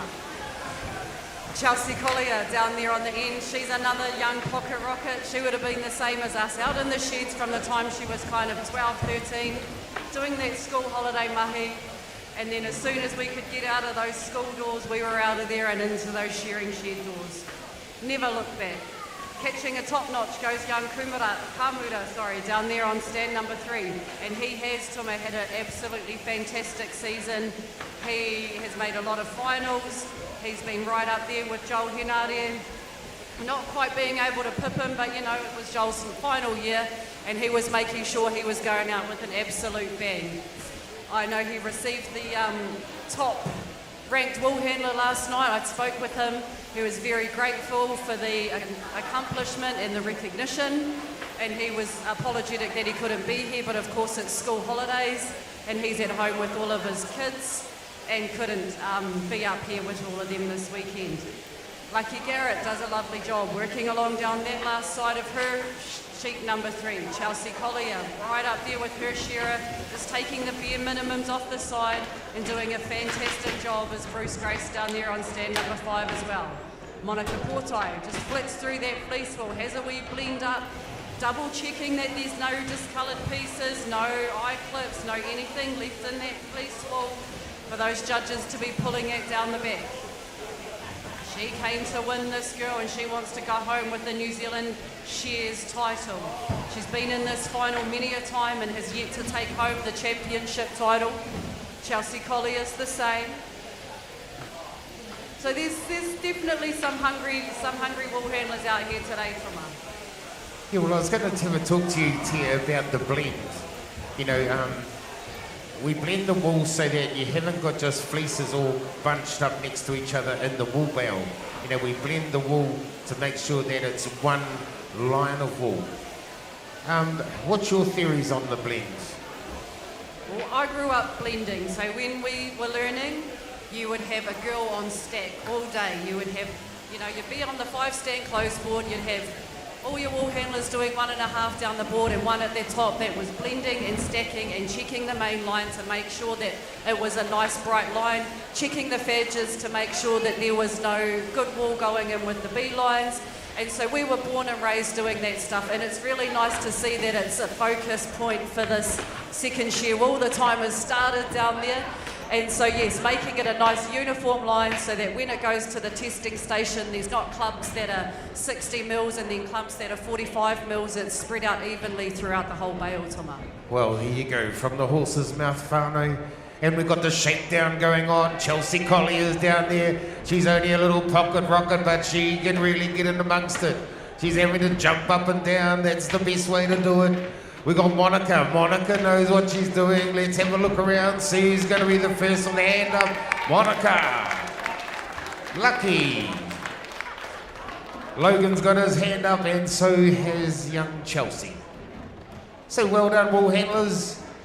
Next heat, you guys can get ready once the judging has been done. Ngaio Hansen, Hanatea Tiffany, Marika Braddock, and Sue Turner. Yeah, it's quite interesting, the blend here, because the wool goes into the wool store and they've got a ripping machine, but do they actually put the second shear over that as well? The ripping machine is strictly for things like cotted wools, neck wools, maybe a bit of real hard muddy wool that needs to be beaten a wee bit to break up the mud. But no, these nice A-line wools, we don't want any of that in there, just so that it doesn't have to go through that process. It's an extra cost for the farmer. So, maximising returns, minimising costs, that's the aim of the game for a wool handler. And yeah, like I say, we would have always one on the stack. You get to the sheds now, you've got wool handlers doing one-on-one all day and still not blending. Mangere. Drives me insane. And you say to them, turn around and blend that wool, and they say, what for? Tatara's not doing that. And I say, well, because I bloody said so, that's why. Yeah, absolutely. Sometimes you ask them to blend and they act like somebody's passed away, and I'm like, hey, the farmer ultimately is the boss. The farmer's the one that pays the wages. The farmer doesn't necessarily know that the blend should be done, and that's where it comes back to our job to educate our farmers into blending the wool, give themselves a better wool clip, and the buyer at the other end is a lot happier as well.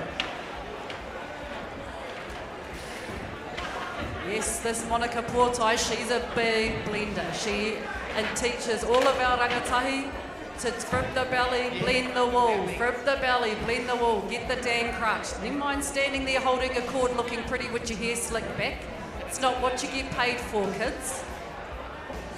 But it's a new generation. And we got it scared into us. We're not allowed to scare them anymore.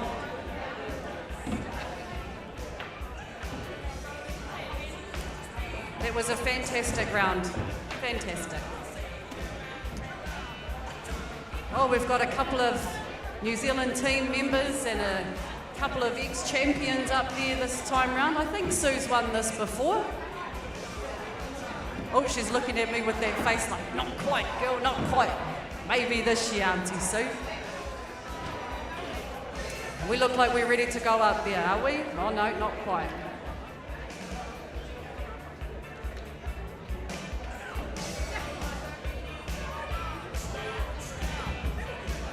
Kai whakawā, kai whakataitai, kia rite tukua.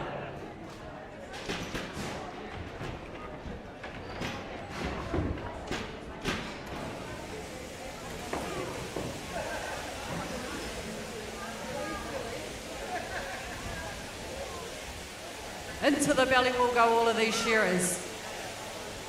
Marika Braddock, she's currently a world champion. She was a member of the New Zealand team down there in Masterton with Joel Henare, and they took out the team's title. Into that crutch wool she goes, just doing a fantastic job, catches that top notch with a beautiful little smile on her face as well. Sue Turner, round the back of the head she goes.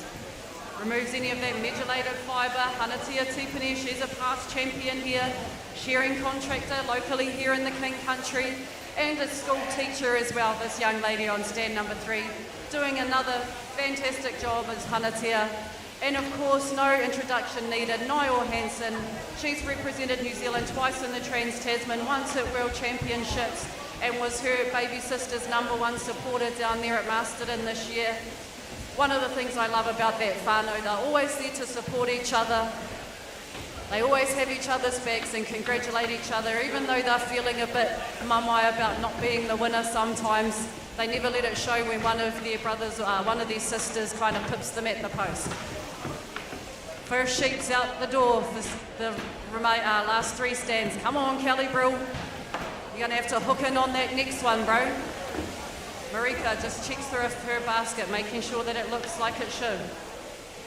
I can see a bit of that training that she had with Joel Henare just really sinking in right now, the way she's going through and double checking everything. He'll be watching you down from Motueka saying, go kid, go. I have no doubt about that, Marika.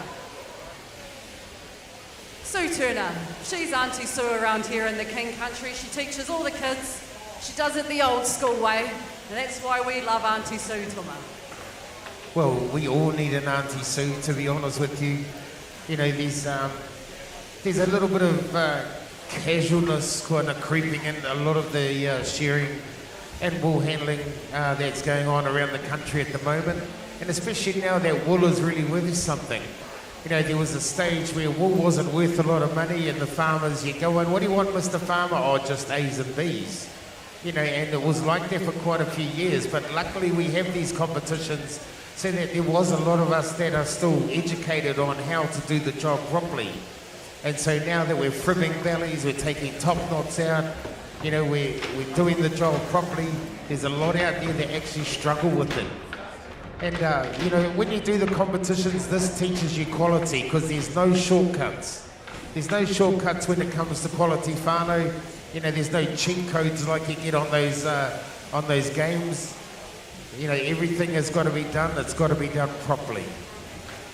So here we go, whānau. The shearers are into the undermine. Wool handlers running back to the shearer. That's the way. I feel that these shearers have picked the tempo up a little bit. They needed to. Into the undermine they go. 1, 2 shots. You'll see the undermine will fly out the back to the stack. They catch the top knot wool. Just watching Gaio, she seems to be going through her wool a little bit. She's placing wool underneath the basket, so obviously she's found something that shouldn't be in those oddments or in the main line, and you cannot leave that in there because you're just asking to be penalised by the judges out the back. So the shearers are turning to the last side. Have a look down the board, guys. We need you guys finishing together. Stand number 1. Just have a look down, Kelly. Thank you, brother. So the wool handlers now, just looking at these sheep. These sheep are a lot different to the ones the shearers were shearing. They didn't have a lot of sock wool, not a lot of wool around the points, but these here are good-looking Romney sheep. So there's wool all over the place, and they need to take out every single fibre, any of those impurities that could maybe get in there and contaminate that beautiful mainline fleece. So we see them now just starting to give a bit of a blend. A lot of the reason for that is, you know, if you give it a blend, sometimes those imperfections will rise to the top, and it's your last chance of defense before that wool is going to go into the wool press. Because once it's in the wool press, whānau, that's it. There's no sort of sorry stuff going on. You know, the job has been done, and then it'll come back in the wool report. So here we go. Shearers stepping up the neck. Wool handlers grabbing that methylated fibre. Just watching Gaio, as the wool's coming off, she's sort of pulling it around. Just trying to stay right on top of it with her shearer, making sure that she's not behind it all, because these shearers are not going to slow down or stop you. They're just going to keep going, and that's exactly what it's like in the wool shed. So Gaio goes behind her shearer, gives it a sweep, gives him a clean work area, grabs that cheek wool. Okay, now we need to sort out all this wool from around the back of the sheep. That's where the front leg was. So remember, once the shearer pulls the cord, after 30 seconds, they start losing 1 point per second. Okay, let's go, shearers. Let's go, wool handlers. Come on, whānau, get him behind your kaumātua or your workmate or your whānau that's up there. Get into the stack. Sue Turner, she's the first there. Marika Braddock represented Aotearoa, New Zealand, and Masterton last month. Hannah Tia, school teacher, still got the skills. Gaio, New Zealand representative as well. So this is a top class heat, whānau.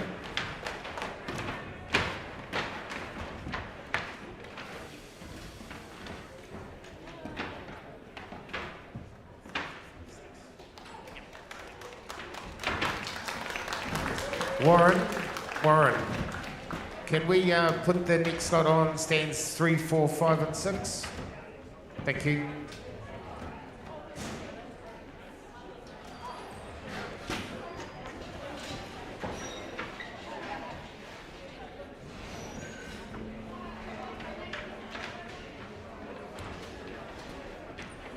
One more heat. Oh, is there? Yeah, one more heat. Renee Hooper, Kushla Abraham, Tiana Phillips, Vinnie Phillips. Yeah, 4 wall handlers. So you guys will be on 3, 4, 5 and 6. There's a few people that haven't collected their prize money that weren't in the final. So we got the junior shearing 7th to 12th. So Casey McKenna, Ruben Wilkinson, Jacob Booth, Mac Foreman, Izzy Ferguson, Ashlyn Swan. That's for the junior shearing. The junior wool handling, Leah Marshall, Miracle Waikato, Leah Tamainu, Amber Marshall, Georgia Mason. Stands 2, 3, 4, 5, whānau. 2, 3, 4, 5. Intermediate shearing 7th to 12th, we've got Michael Buick, Luke Marsden, Peggy Sue Tohingaroa, Jalen Kingy, Stuart Fraser and Mitch Nation. So you can collect your prize money from the front desk or it's going to be going to the wool handling commentators. Sorry, 3, 4, 5, 6. They've changed it. 3, 4, 5, 6.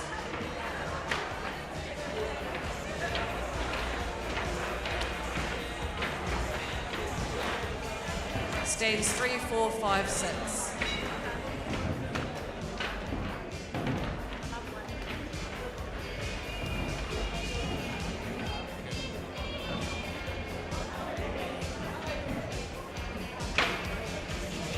Oh, and we're going to get to see a few merinos be shorn shortly, ladies and gentlemen. That's my favourite wool of all the wools.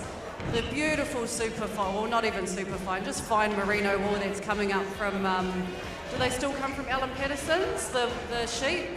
So Alan Patterson breeds some beautiful 18, 19 micron merinos down in the Maniatoto, Ranfurly region. Him and his son Simon, they do a fantastic job. They shear,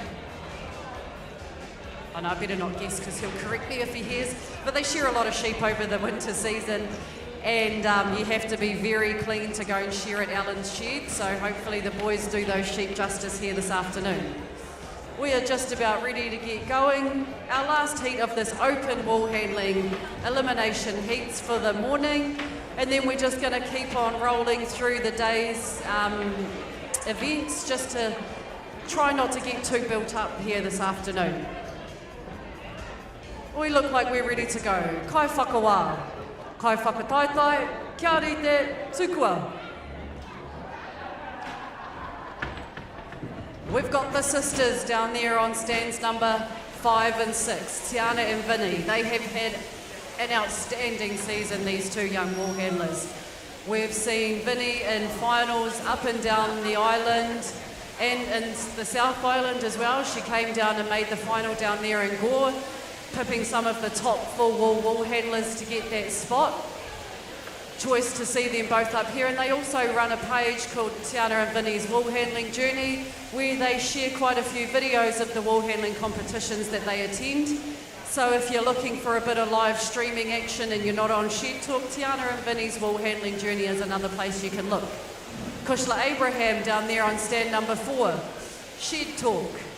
Wool contractor, shearing contractor, wool handling extraordinaire. She's represented New Zealand a couple of times in the Trans-Tasman. Her and I went over to Australia a couple of years back and got a very convincing win against the Australians at their nationals, which was pretty cool for the both of us. And down here on stand number 3, Renee Hooper, who's been making a comeback this season, following along with her husband and kids, and supporting all of the competitions throughout New Zealand. It's great to see Renee back in amongst this competitive arena as well. Onto the floor, that first fleece goes. Kushla just turns around and gently places hers down on the ground. Everybody else opts for the just chuck it back and hope. The Phillips sisters just going through, having a double check before they do a wee blend. Kushla does the same, blends that beautifully. Nice bright white looking pile she's got there now from the little grey dusty tips that you could see before. Give it a good shake up, get all of that out. It'll end up on the ground and then you'll just sweep it down the porto at the end of the day. Into the crutch wool goes Renee Hooper. Catches that top notch, flicks a few socks out of that crutch. just the skill and amongst some of these competitors. When we get to that open level, you can see them. They've got 3 or 4 different piles going on in their hands, knowing exactly where each of those piles goes. Vinny works around the back of her shearer, just pulls a bit of that shoulder wall out, flicks that to the ground, minimising her mahi when it comes to pulling that long blow around, as does her sister Tiana. Kushla Abraham flicks that piece over, flicks that long blow over, catches the top notch. Vinny working along nicely down there with her shearer, Shane Ratima.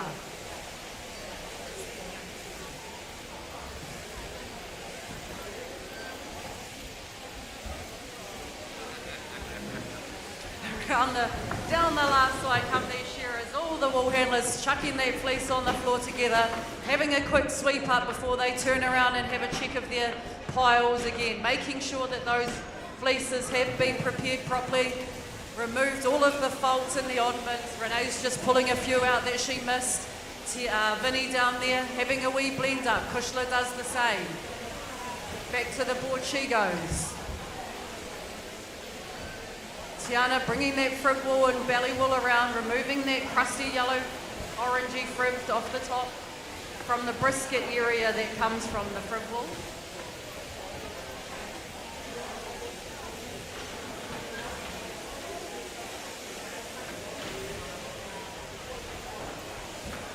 Yes, that's the thing with a lot of green grass. We've had a lot of rain this season, so there's a lot of nice healthy grass for the sheep, which sometimes can be a bit rich for their puku, so you might see a bit of green stuff around the rear end of these sheep here today. Generally it's just because when they've come off the hill country into the flatlands where the grass is nice and green and lush, they just overeat a little bit. They've obviously been crutched out, but sometimes you just can't be helped. They just can't wipe their own bums. It's the way it is. But these are open wool handling competitors. They're absolutely at the top of the game and they know how to deal with this. Out the last side they go. Back onto the board goes Kushla Abraham. She's flicked that wool out. She has a quick sweep up, broom upside down, and all this young lady on stand number 4. Everybody's so calm and collected. I just feel like there's no pressure. I feel like I definitely picked the wrong year to retire. I probably could have kept up with these fellas today. But never mind, they're just teasing me now, sitting here watching, I think, trying to give me a bit of FOMO, saying, come on, old girl. No, I cannot be tempted. Into the crutch wall they go for the 4th and final sheep of these open elimination heats. Kushla Abraham flicks that down on the ground, catches the top notch, getting her steps in, up and down that wee step that they've got. Well, Tia was talking to Fitu Brown after their final that they had last night, and she said that she was really sore. And it just goes to show that a lot of people, their main chef finished about 2-3 weeks ago, and a lot of them haven't really done a lot since then. And, that just goes to show you how many steps, like, I went out and wool handled for my nephew. We did a run, and I looked at the step counter and had over 10,000 steps on. I was like, bugger this, man. This is not cool. So here we go, Whānau, down the last side with these shearers. 30 seconds starts now for Renee Hooper. Here we go. Needs to be fast, needs to be accurate. Oh, look at these sisters down there on stands 5 and 6. They're already blending. They're probably about 10, 15 seconds ahead of these other two at the moment. That could be 15 points. Holy smokes. There you need to sharpen up, guys. Because Vinay's got the broom in hand. Here we go. Time down there on stand 6. Tiana. She's not going to be too far away as well. She'll get her hand up. They've done really, really well. There we go. Time on 5. Wow, that was fast. That was fast. That's one of Vinny's special powers. She is quick and she is good at that blend, man. Like something that I've never really been able to get the hang of in this competitive arena is the blending. We don't do a lot of it in the South Island because we do mostly full wool. So yeah, when we come to the North Island and we have to blend at the competitions, I just haven't quite mastered that one. So Vinny is very good at it, and I have no doubt she'll be up there with those top 10 competitors here this afternoon. But it's going to be a tough one to call. There was some great competitors here today. Every single one of them wants to go home with the NZ Shares title. So we'll just have to wait and see for a bit later on, Tuma. And now we're going to get it back in amongst some shearing, see some merinos be shorn. For those of you that don't know, that's the super fine stuff that we grow here in New Zealand, Australia, Argentina, South America, South Africa.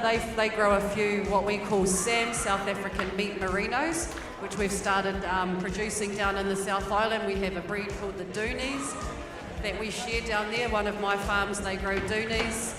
Shearers absolutely love them because they haven't got a wrinkle on them. And they are nice, big, round sheep, sitting in around about that 19 to 20 micron. So they're still a nice, finer wool, mid-micron fine wool. And yeah, it's quite a prominent breed down there in Te Waipounamu at the moment. So we'll see some wool flying coming up very shortly, ladies and gentlemen. Well, thank you, Tia. It's been fantastic to have you on the mic. It's always good to have you here. You can answer a lot of things that I can't. I didn't really do a lot of wool handling. So the next event up is the Farmlands Lambane Losha New Zealand Circuit semi-final. So they're going to be shearing 9 sheep. They're going to be shearing 3 merinos, 3 second shear and 3 lambs. The draw for that is heat number 1 will be John Kirkpatrick, Nathan Stratford, Gavin Mudge, Brooke Hamilton, Justin Meikle and Pairata Abraham. Heat 2 will be Corey Palmer, Brett Roberts, Jack Fagan, Tor Henderson, Casey Bailey and Hemi Braddock.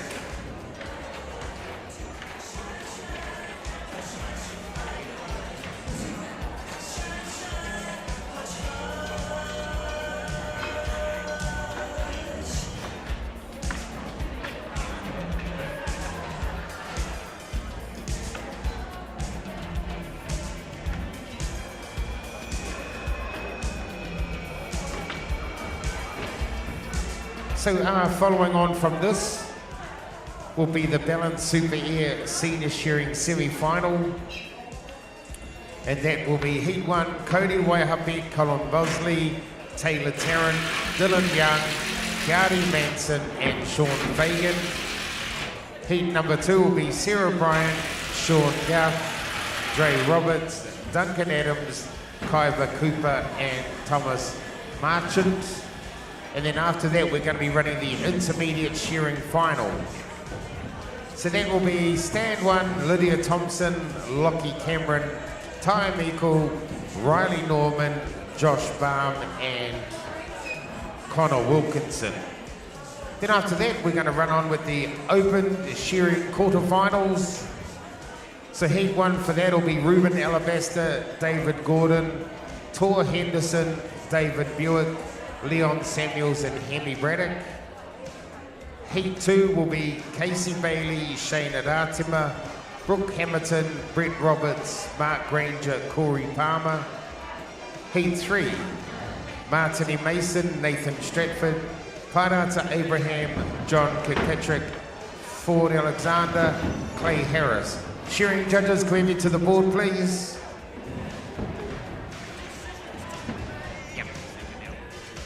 Heat 4 will be James Rookie, Jack Fagan, Justin Meikle, Gavin Mudge, James Fagan and Anne Frew.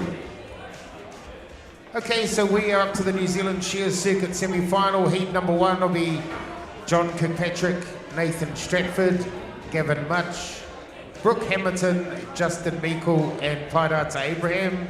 If we can please have you guys up on the stage.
So finally for this event, because they're sharing three separate breeds of animal, or two separate breeds anyway, they are allowed to take 3 hand pieces up.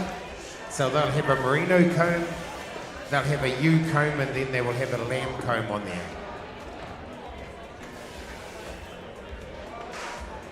Intermediate shearers, you can probably report to the front desk and get your finalist singlets. Intermediate shearers, head down to the front check-in desk and get your singlets. Thank you. Well, tomorrow I went out for a bit of a break while the wool handling was on and just about had a bit of a nod off, so I've timed it right to get back here. Just in time for a big afternoon of shearing. So once again, we've got the big boys of the shearing world up here. I always remember when I was a young man and I was down at Balclutha and I was walking into the hall and David Fagan and Ricky Pivac, and I can't remember who the third shearer was walking out of the hall from having their heats. And George Poto looked at me and says, "There goes the big guns, Mike." So that saying has always followed me around, the big guns of the shearing world.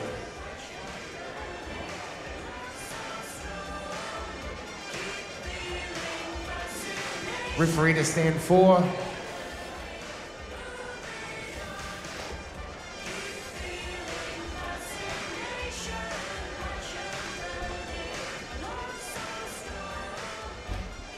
So this event is sponsored by Farmlands, Lambin, Limbuster Lawyers. Thank you very much.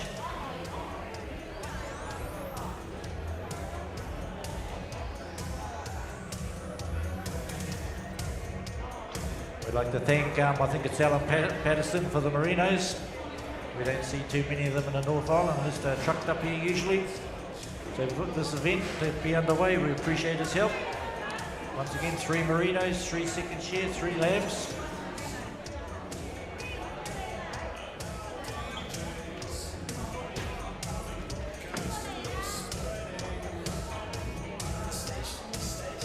So Tuma, would you think that this event here would favour the South Island shearers, just with only 3 Merinos, but as we all know, Merinos are quite slow to shear?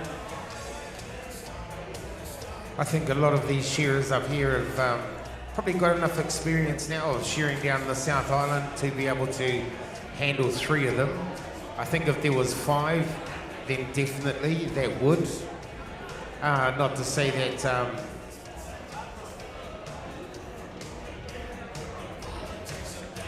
that Nathan Stratford doesn't have the advantage. He's won the Alexandra competition before, which is the New Zealand Merino Shearing Champs.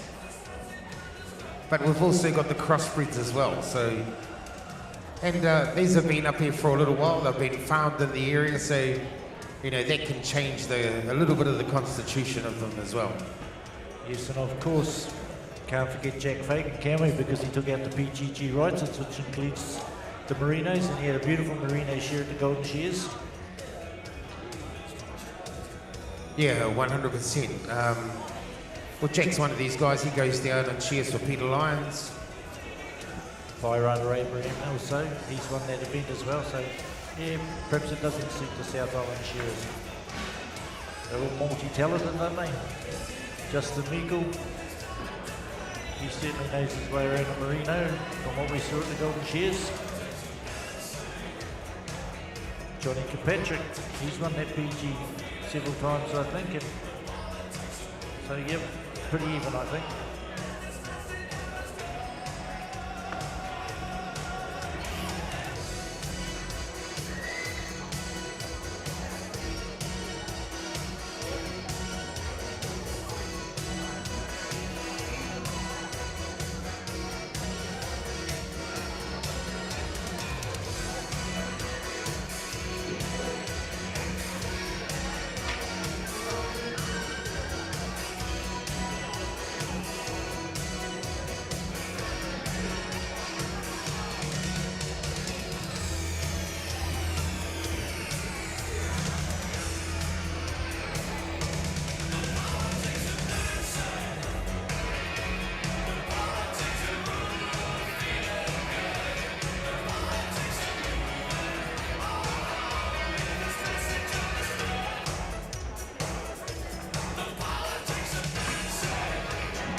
Right, we've got the thumbs up there on the board.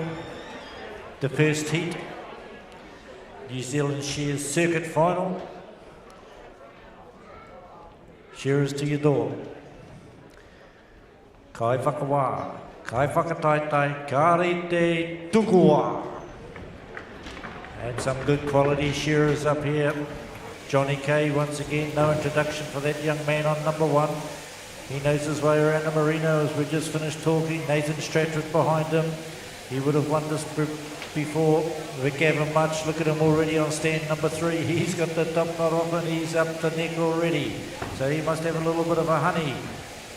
Brooke Hamilton, a little bit further back there on stand number 4. Brooke, he fires a couple of shots up the backbone, the undermine blow they call it. And behind him on stand number 5 from Oamaru, Justin Meagle, he's up under the chin, clears the cheek, avoiding that big wrinkle that a lot of merinos have. And down on the far end, he's the previous winner of the PGG Wrightson's All Breeds, Pirata Abraham down there from Masterton, and he's getting ready to drop into the first front shoulder and onto the long blow he goes. But the leader at the moment is the Much man, the Scottish man. He's down over the last front shoulder, clears that cheek, down over the front shoulder, clears the biscuit, out the leg, clears the tassels off, and he'll be heading for home on his first merino. 3 merinos to shear. A little bit of a kick in the wriggle, and this is what merinos tend to do with their big long legs. They look up at you and they fire a shot right where you are. They don't just kick, they kick at you. They try and hurt you, they want to get away. They're not there for the fun of it. But Much, he's gone in 1 minute and 32 seconds. Gavin Much from Scotland, that's a good time for a merino. Meikle's the second one in. Pirata Abraham down the end. He had a good shear earlier on and he's going in for his second sheep. But early Gavin Much, he's got the belly off and he's in for the first hind quarter. Into the undermine blows he goes. Johnny Kilpatrick, Nathan Stratford out the back leg on stands 1 and 2. But the Much man, he's got the top knot off already, stepping up the neck, opens the neck, flicks the wall away and he clears the cheek. Meikle, he's got the top knot off now, so is Pirata Abraham. Brooke Hamilton's got his second merino onto the board and he's down the belly. It might be not quite as fast as the crossbred shearing, but it's very technical. A lot of extra skin on these sheep that they have to avoid. They don't want to be picking it up. Very fine wool sheep, very soft skin, and you'll probably notice that they're very white when they've been shorn. This is the fibre that all the clothes manufacturers are looking for. And Middlehurst Station, they've supplied the merinos, and good condition they are. Big, strong looking sheep, big long legs on them, and they well known for that big wrinkle. Even though farmers are trying to breed that wrinkle away a little bit these days, they still have that big neck wrinkle up the middle, that loose skin that you've got to try and avoid. In goes Gavin Much for his third and final merino. Pirata Abraham's right with him. Finishing touches for Justin Meagle down there on his second sheep, and he'll be going for his third and final. So generally speaking, if you get a good lead on the merinos, you're pretty hard to peg back. Once you get to the crossbreds, Stratford, he's down the last side. Johnny Kay, he's getting ready to turn for the last side. Brooke Hamilton, he's onto the long blow on his second sheep. But Gavin Much, he's up the neck. Those big legs of that merino are firing at him, not sitting still. It looks like he's got a good comb and it's combing nicely. Pirata Abraham down on the end, he's coming along there with Much man. Around the back of the ears goes Pie. Just as Much drops into the long blow. So pretty close from those two shearers. All the rest of them, much of a muchness. Justin Meagle up around the back of the ears. Nathan Stratford, very direct. He's on his third merino as well. Into the undermine. Couple of shots up the back. The undermine. Oh, Gavin Much has got a bit of a kicker. That merino's not too happy with him. He scratched it down the belly. That sheep says, I'll give you a bit of payback and I'm going to play up on you for that. Johnny Kay, he's into the first hind quarter. So as we can see, these sheep very soft on the skin, Tuma. A few little nicks and grazes coming off, all penalty points. Penalty points that they don't want to be losing. So 4 minutes and 54 seconds gone, and Gavin Much is on his first crossbreed. Well, you can see the difference straight away in the hand speed of Gavin Much. 1-2 shots, top dog comes off. Parata was only a quarter of a merino behind, but at the moment he's going to end up being a half a sheep behind Gavin Much. Here we go, change of steel for Parata. Gavin Much is on the long blow. Justin Meikle, change of steel for him as well. He's going to put on his crossbred combs. So why do you have merino combs and crossbred combs? Whānau is merino wool is very, very dense. And to be able to get through the merino wool, you need to have quite a sharp point on it. Mainly for entry. Whereas with a crossbred, they are very, very soft skinned. They're not as dense in the wool. And you need something that's a bit rounder, something that'll just float over the skin nicely. But we got Gavin Much Whānau into the undermine. He's on sheep number 5, 1-2, top dog comes off.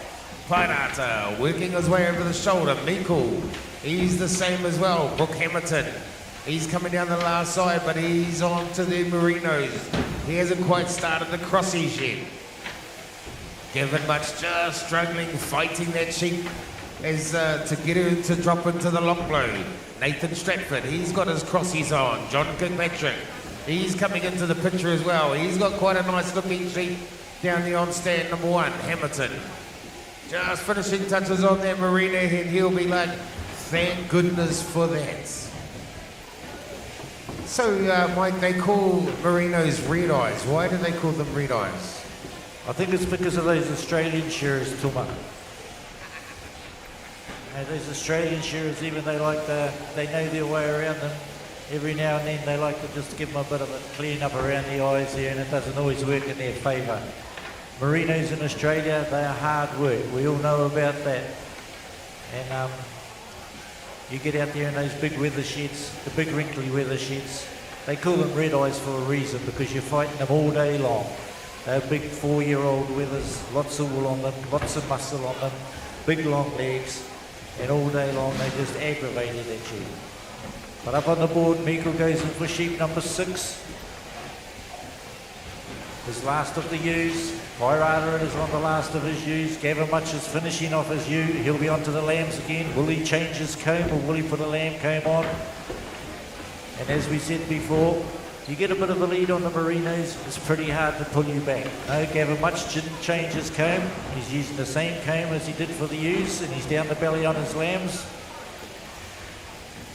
And goes Johnny Kirkpatrick for 6. Stratford's on 6. So 9 sheep in total to be short. Brooke Hamilton, you can see what one ugly merino does to you. It puts you right back on time, and he's only on sheep number 5. And the leader there, Gavin Much, he's on 7. So he's 2 sheep behind at this stage. Wairara Abraham, he's changing for his lambs. He's put the lamb comb on now.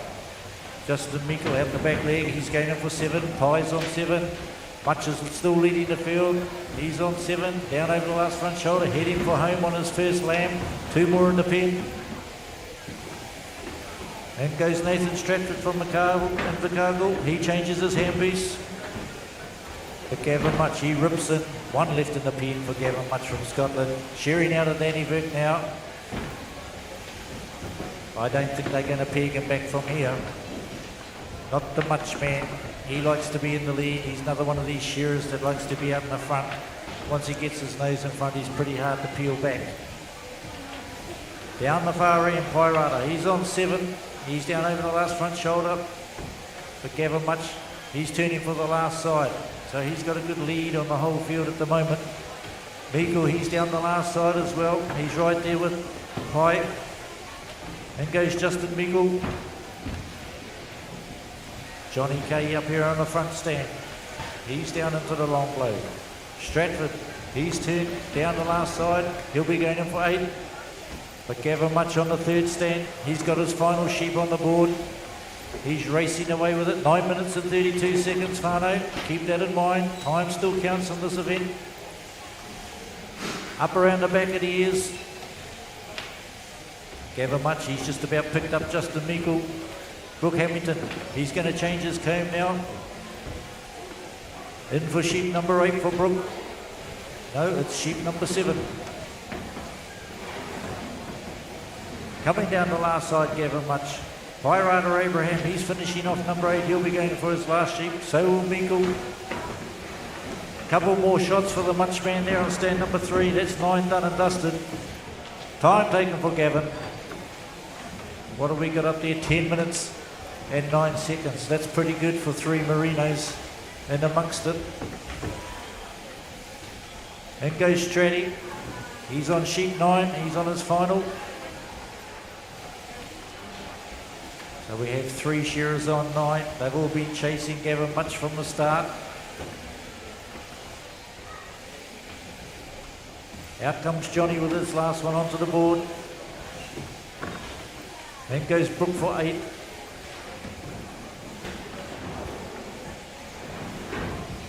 Pirata Abraham down over the last front shoulder, heading for home. Right out the back, hops for Pie. Nice finish on that land by the look of it. Time taken down there and stand number 6, Pirata Abraham. 10:09 for Gavin. 11. So 40 seconds almost, 41 seconds. That's 2 points behind Gavin. Justin Meikle's the next one off. Nathan Stratford, he's done and dusted as well. Down over the last front shoulder comes Johnny Kay.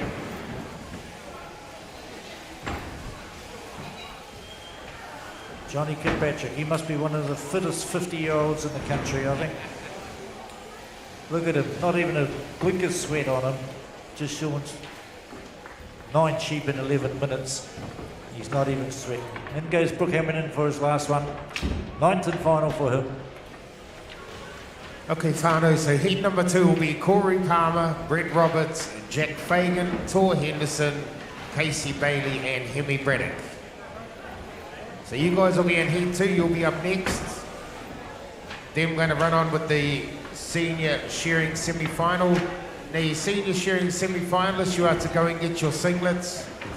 Okay, you senior shearing semi-finalists, you are to go and get your singlets. Intermediate shearing finalists, you guys should have already got your singlets already. Your open quarter finalists, you guys are to go and get your singlets as well. And your junior wool handling finalists, if you can come and see us at the commentary desk where you have your guys' singlets. So there we go, whānau, that's the first heat of the quarterfinals. Sorry, of the shear circuit semi-final. Let's get our next heat up on the board, please, guys.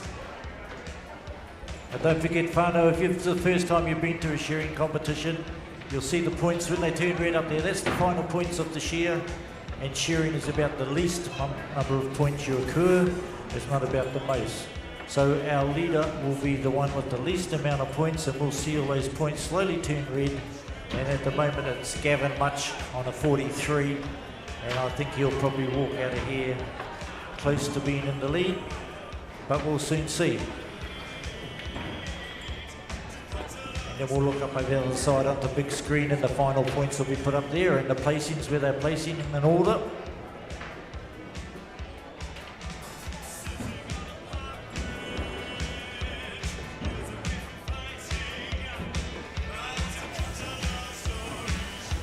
So by the look of it, I'd say Nathan Stratford's the only one there that's going to, oh no, Pirata down the end there. He's got a good finishing score as well. He's had 6 sheep judged.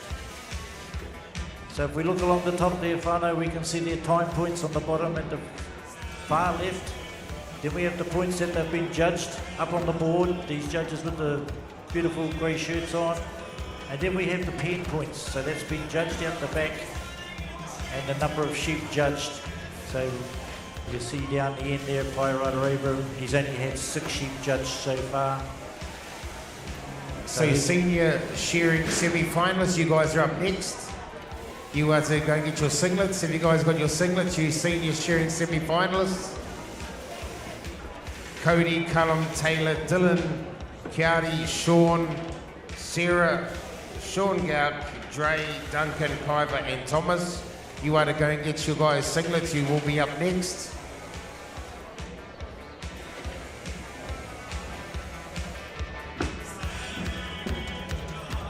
The junior wool handling finalists, your guys' singlets are up here at the commentary desk. Atidia, Shay, Opal, Jada and Jade, your guys' singlets are here. You junior wool handling finalists.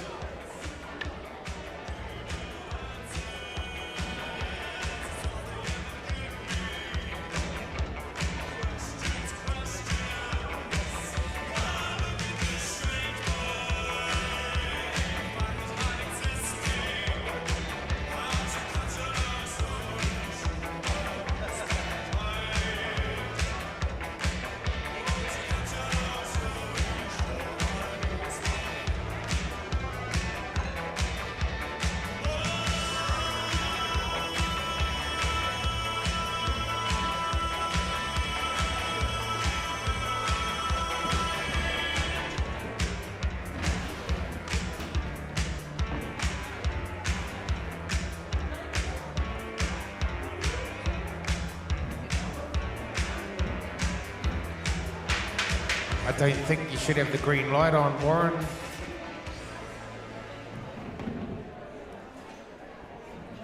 Warren's given us the green light. I don't think that's correct.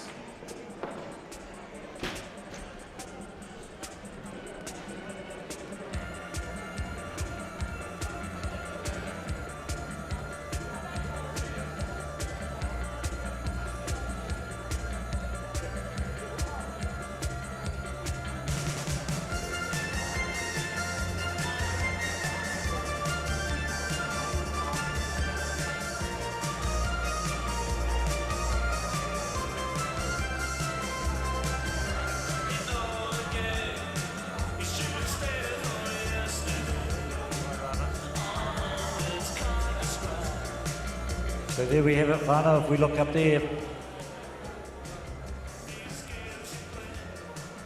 on the board, Wairana wasn't the first one off, but he's got the lowest point, so he's the leader at the moment. He'll be happy with that. Okay, Whānau, we have our open wool handling semi-finalists.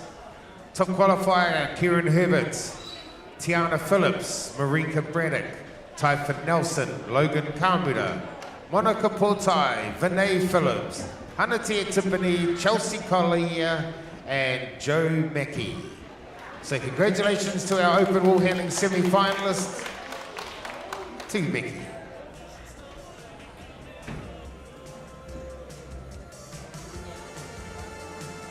we go. We've got the names up on the board.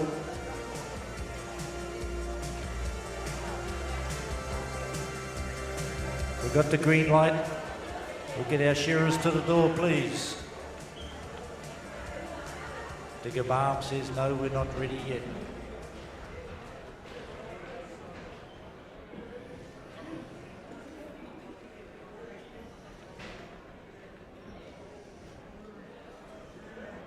So we have stands 5 and 6 just going over their sheep a little bit now. Hemi's ready to go. Just waiting for Casey. Man from Riverton down deep south. I hear there's some pretty fat kinners down in the Riverton area. And some great whites. Good nourishing tucker that, isn't it? Good nourishing tucker that. We got the thumbs up to one. Shearers to your door. Kai whakawā, kai whakataitai, ka rite tukua. Up on stand number 1, we have Corey Palmer from Dipton. Golden Shears finalist, as I've said earlier today. Corny Brett Roberts here, he's on stand number 2, all the way from Matoda. Jack Fagan. He might be a favourite in this heat maybe because he took out the PGG Wrightson's all breeds and he had a beautiful merino shear there. Behind him, the Golden Shears champion, Tor Henderson. This will be the first time that he's shorn a merino in over 2 years. Behind him, Casey Bailey. right down there from Riverton, down the south. Tightens the tension knob and he steps up the neck. And further back right on the end stand. World record holder down there in the 3-stand new record, Hemi Braddock. And he's also took a big title away down the South Island. And as I said earlier in the piece, these big long-legged merinos, they kick at you. And just as I said that before, Corey Palmer gets one that kicks the handpiece right out of his hand. He has to stop and pick it up and go again. Oh, what's happened there? He won't be too happy. He's broken a comb, and that's just exactly what you don't want, because he's going to have to put a crossbred comb on to shear a merino, and that's no fun. I know, I've been there, done that. But up on the board, Lightning Jack Fagan, he's down the last side, making a nice job of that merino. He's well in front at the moment. Hemi Braddock's chasing him, probably only 3 or 4 shots back. There's the Braddock down there on the end stand. Fagan pulls number 2 on the board. Henderson's down over the last front shoulder. Casey Bailey down the last side. Slow and steady does Casey Bailey go. Corny Brett Roberts. Speed chair specialist, this man. He's down the last side as well. Jack Fagan. Hemi Braddock, the 82 shearers, the 2 sheep on the board at this stage. Henderson's the next one in. In goes Casey Bailey. Corny Roberts is the next one in. Corey Palmer, he's going to be battling away there with that crossbred comb on. But experience will come through. He'll do a good job. He'll do his best. It won't let him phase him. There'll be just a few 4-letter words going through his head. Yeah, exactly right, Tuma. Tuma just said to me, with big arms like that, he'll be able to just push it through. But already Jack Fagan, he's turning for the last side already. Henderson is just going up the neck. Braddock, he's into the first front shoulder. Casey Bailey's right there with Henderson. Roberts, he's stepping up the neck now. But it's one-way traffic with the Fagan. He's down the last sides. He's stamping his mark on this already. Lightning Jack Fagan. And I'm sure he gets that name because he wears those pretty cool pants. Jack, he's down over the last side. Henderson's got a bit of a kicker there. Turns for the last side. Hemi Braddock, he's in front of Henderson at the moment. Hemi cleans up the tassels. He's heading for the back leg. Casey Bailey, he turns for the last side. Clears the cheek off. Big long-legged merinos. This is where the money's at if you're a farmer with this beautiful wool. Corey Palmer, he's had to stop, change his cutter or whatever he's doing up there, looks like. Change the comb he is. He's decided he just can't keep bashing away like that, so he's decided I'll change my comb and get through it, because it is really hard work trying to shear a merino with a crossbred comb.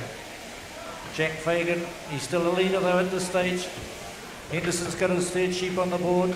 Bailey's gone in for his 3rd sheep. Braddock's got his 3rd sheep on the board. Finishing touches for Brett Roberts on stand number 2.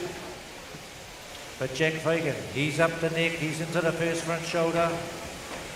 Henderson's good up to the Braddock.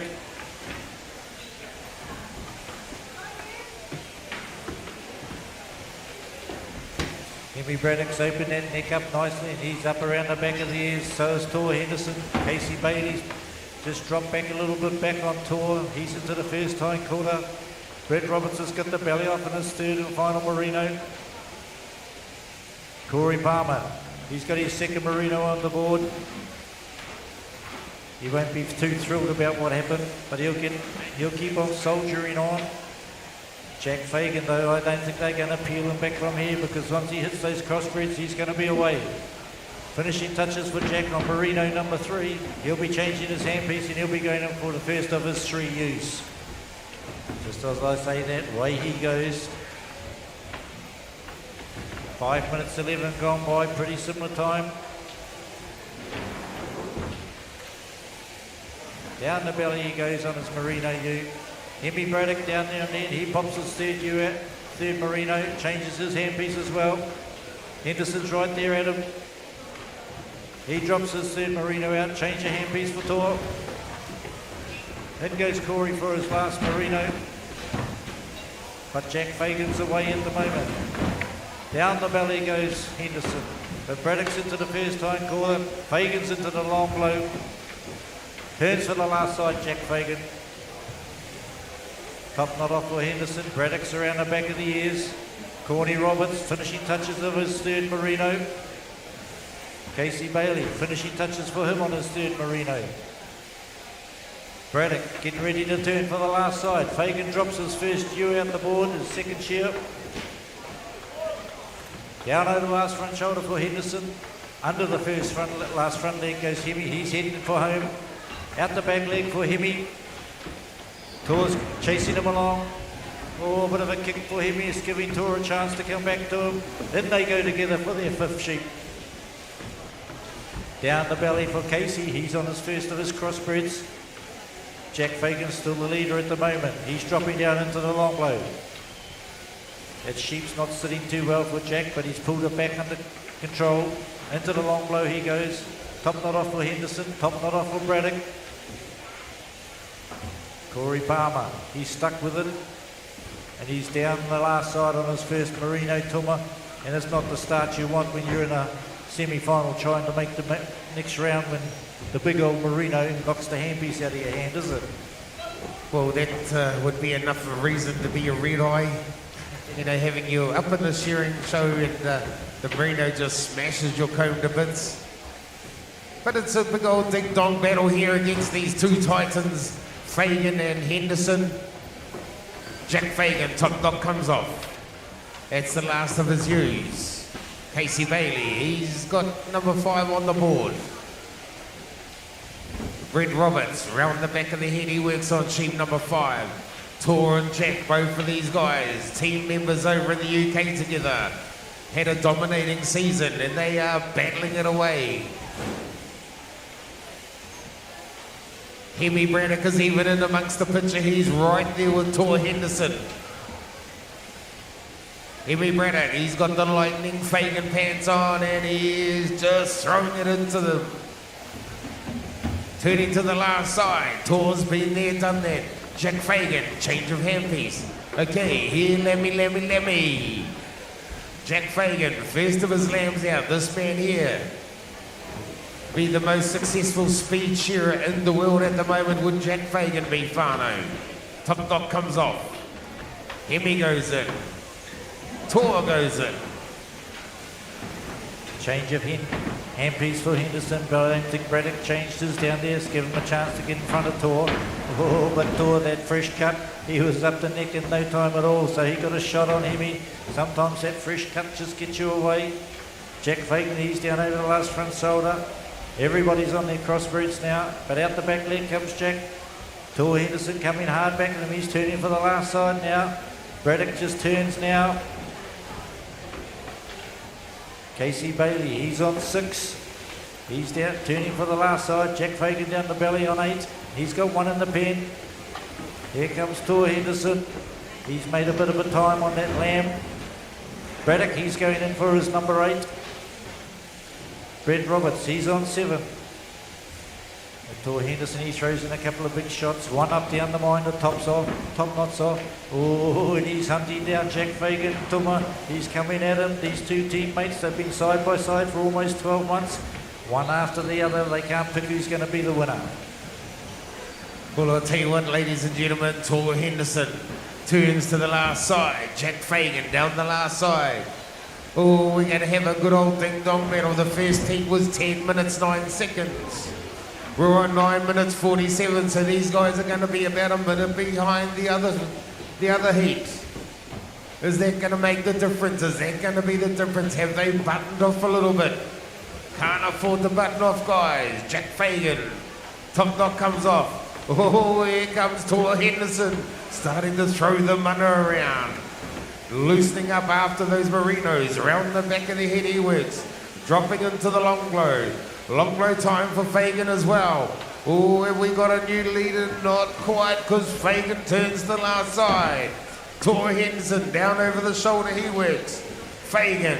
Down the last side works Fagan. Here he goes. Oh, but it's Tor Henderson, ladies and gentlemen.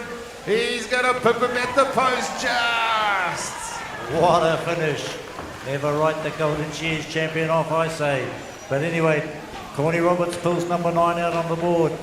Hemi Braddock, he's down in last side on his final sheep. Number 9 for Hemi, he's heading out the back leg. And what a great finish it was by those two champion New Zealand shearers down there in the middle stands. Finishing touches for Hemi, and he's going to go for his time button. He's the next one off, stand number 6. Casey Bailey, he's on 8, he's got 1 in the pen. Brett Roberts, he's on his last one. Corey Palmer's come back really strong in the crossbred shear, he's on 8, he's got 1 in the pen. Then goes Casey for his final sheep. Down the last side comes Brett. Out the back leg he goes, taking all those little hocks and bits and pieces off. Time taken for Brett Roberts. And he don't look too happy by the word that came out of his mouth there. Senior shearing semi-finalists, you guys will be up next. Hopefully you guys have all got your singlets. Senior shearing semi-final. Heat number 1 will be Cody Waihape, Cullen Bosley, Taylor Terrence, Dylan Young, Kiari Manson and Sean Fagan. So we've got Casey Bailey coming down the last side. Casey, very, very clean shearer. He gets his time taken. Well done, Casey. Heat number 2 of the senior shearing semi-final will be Sarah Bryant, Sean Gauk, Dre Roberts, Duncan Adams, Kyver Cooper and Thomas Marchant. So Whānau back up on the board and we got the big arms of Corey Palmer. He had a little bit of a mishap earlier on. The first of his merinos kicked and broke his comb. He had to share the wrestle with a crossbred comb. But making it through to these semi-finals. Homai te Paki Whānau, give them a big hand.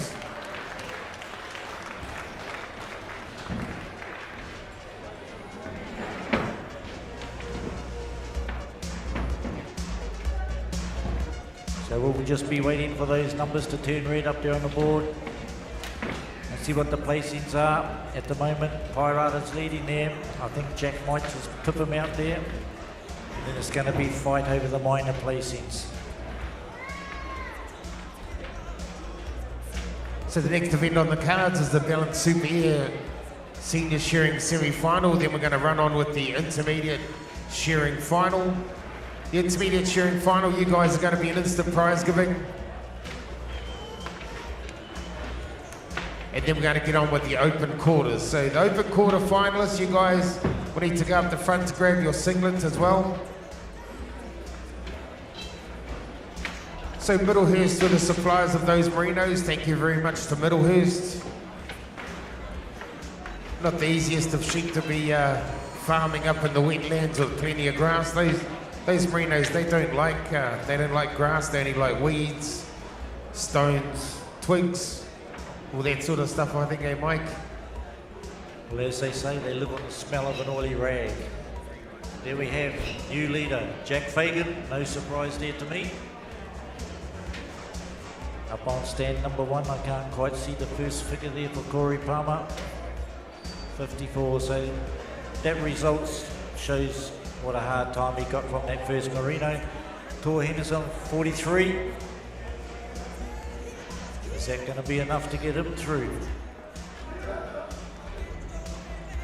Hemi Braddock, he'll be sweating it down there, see what he gets. 46 for Casey.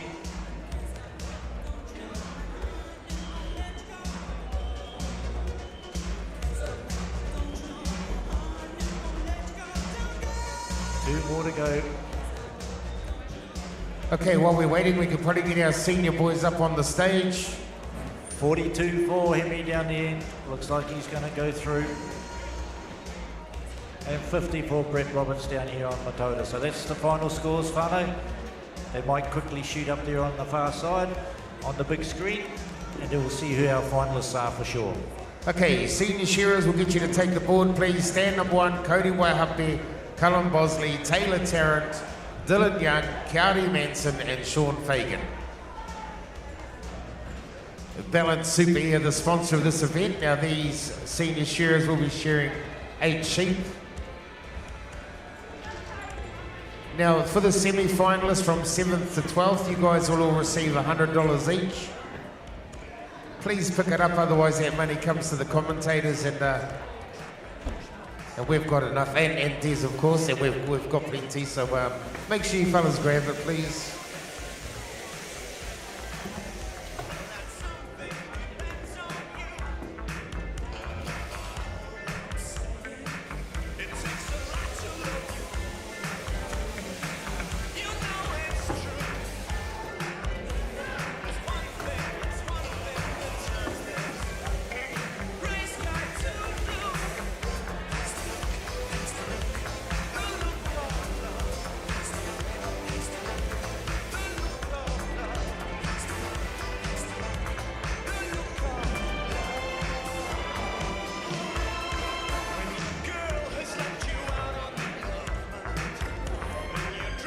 Right, the first heat of the senior semi-final. This is sponsored by Balance Super Air, much appreciated. 2 heats, 8 sheep each heat. Got some good quality shearers here. So intermediate shearers, we need you guys to please get yourselves ready. Open quarter finalists, if you can please go up and get your singlets.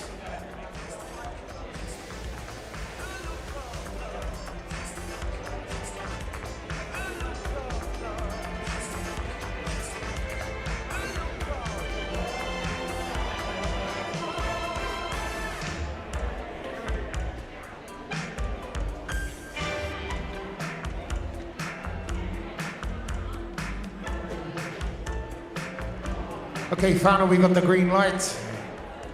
Where's our referee?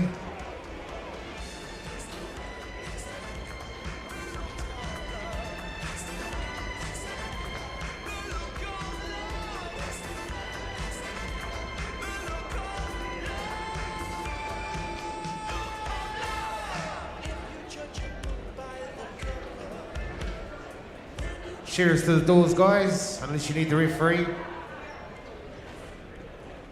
Cheers to the doors.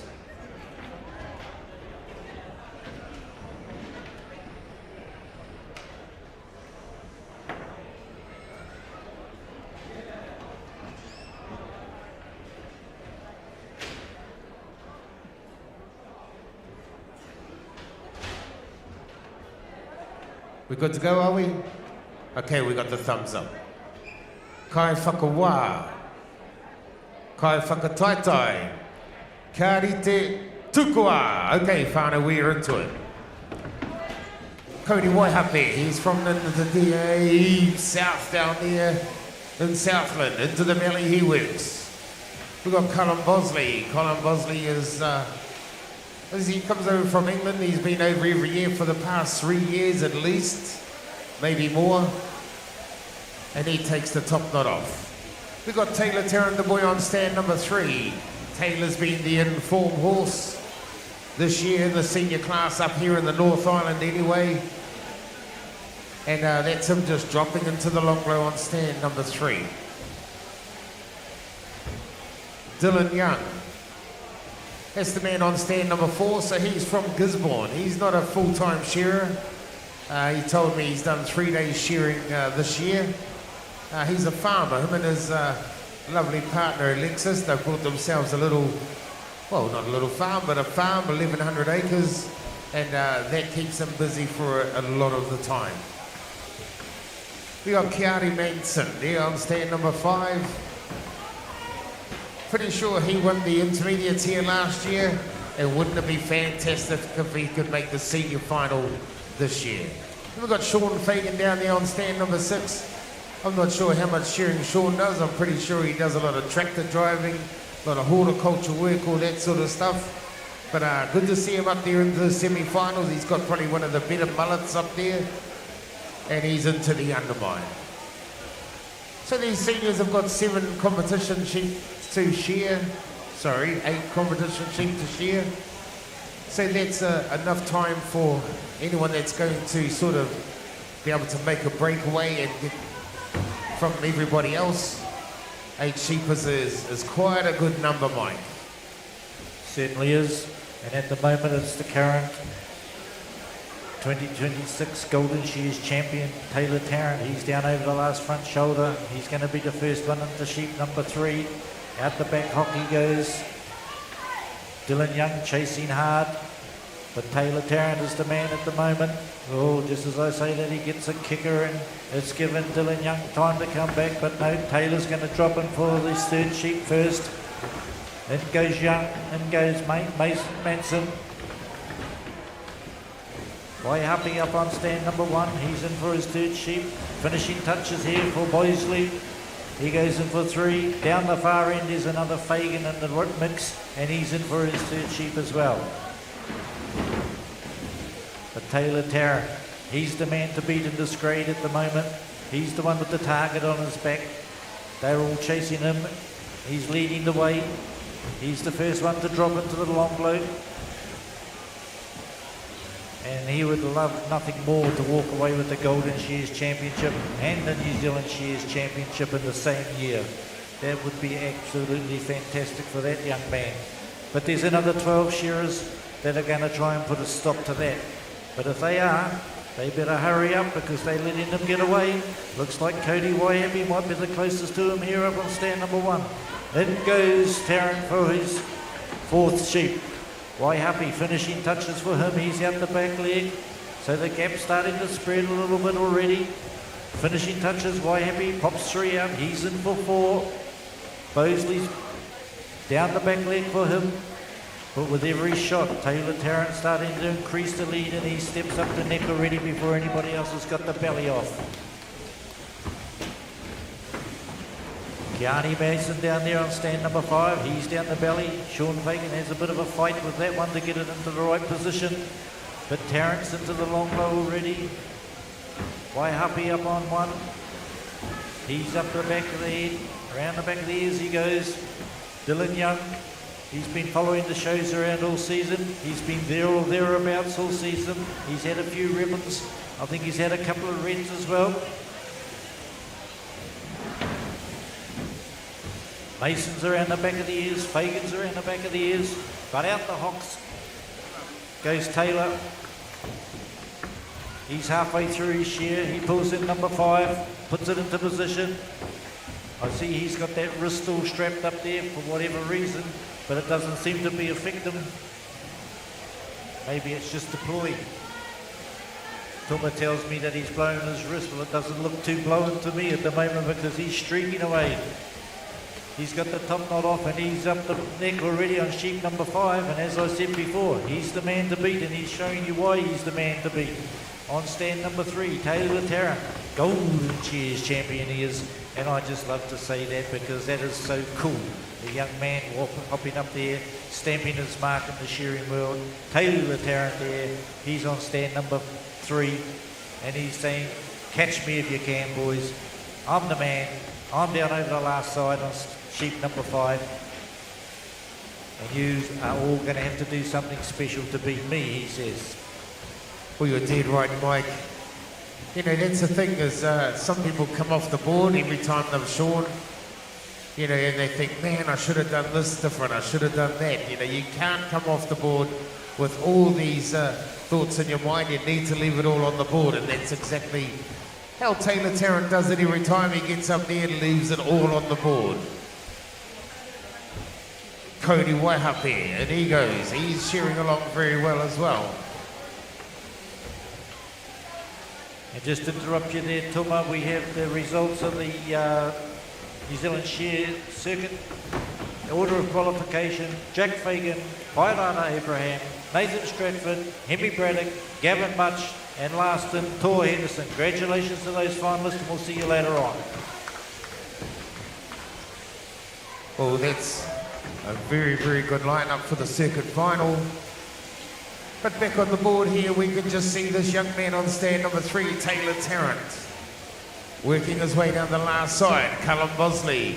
Callum, mate, if you want to make that final, you need to start filling that comb up a little bit more and let it go. Because there's another 6 senior competitors waiting in the wings, and they are licking their lips to be able to get up there and shear. Taylor Tarrant, 6 minutes 54 seconds. Fantastic time for a senior shearer. Dylan Young turns to the last side. Waihape, down the last side he works. Come on, Dylan Young, you're another one. Fillet comb up a little bit more. Throw caution into the wind, mate, because after this is the last show of the season, so you want to be up in that final. Fillet comb up, keep that bottom tooth glued to the skin. That's the way Callum Bosley put the hammer down. We got Fagan down there on stand number 6, turning to the last side. In walks Dylan Young. In goes Callum. Kiari, where's your father, Kiari? They should be yelling out, supporting you, mate. There they are. That's me, Wayfano. Make a bit of noise. Fagan coming out the last side, but it's all Taylor Tarrant. But Taylor Tarrant won't be shearing in that final alone. He needs another 5 mates. Who of these fellas want to join him in that final? Taylor Tarrant, sheep number 7 out the porthole. Sheep number 8 on the board. 8th and final for this man here on stand number 3. He's having a great shear. Waihape, down over the shoulder he works. Very good quality is young Waihape as well. You look at the points up above. Waihape has probably got the best quality points up there out of everyone at the moment. So there will be some good peace of mind for him. Dylan Young turning to the last side, just holding that sheep down. Come on, girl, in goes Waihape. Taylor Tarrant dropping into the long blow. Callum Bosley, he's come back into the picture. Come on, Callum, fillet comb up, mate, bottom tooth down, and just let her go, because the Tarrant is going to put a sheep around you. Kiari, here he is, Fano. He's in with sheep number 8. He's got his 8th and final. We want to see him in that final a little bit later on. There he goes, Dylan Young. He pulls out sheep number 8. Fagan, he's about to get in and get sheep number 8, but it's all the Tarrant Fano. Taumaranui hard. Here he goes, he's about to get his time taken. Taylor Tarrant Fano. Goodbye to Bucky Bucky. Ooh, good share by Taylor Tarrant. And as you said before, Tuma, you can't get off the board thinking what if. You have to treat it like a final, because it is your final, because if you don't go through to the next round, you're out. So every share, you have to treat it like a final. Down the last side comes Waihape there on stand number 1. Out the back leg for Cody. All the way from Matoda. Strips the wool off the hocks, and he's going to be reaching for his time points. Time taken on stand number 1 for Cody Waihape. Mason neck. He's next one off. Here comes Callum Bosley. He's going to be there on stand number 2. Time taken for Callum. Dylan Young, a little bit back. Couple more shots for Dylan. Sean Fagan down here, he's right there with him. Those two. Young takes his time. Sean Fagan, he'll be happy he's made the semi. Has he done enough to make the final? Time taken there for Sean Fagan on stand number 6. That's the first heat of the semi-finals of the seniors, and we'll get our next group of guys up. Okay, heat 2 on the board, please. On stand 1, Sarah Bryant, Sean Gauk, Dre Roberts, Duncan Adams, Kyver Cooper, and Thomas Marchant.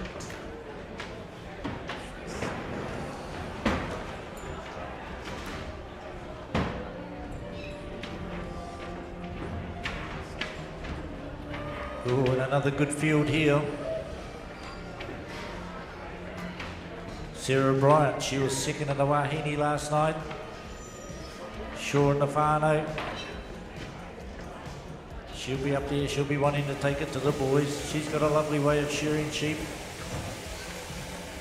She's not aggressive, she just strokes the wool off nicely.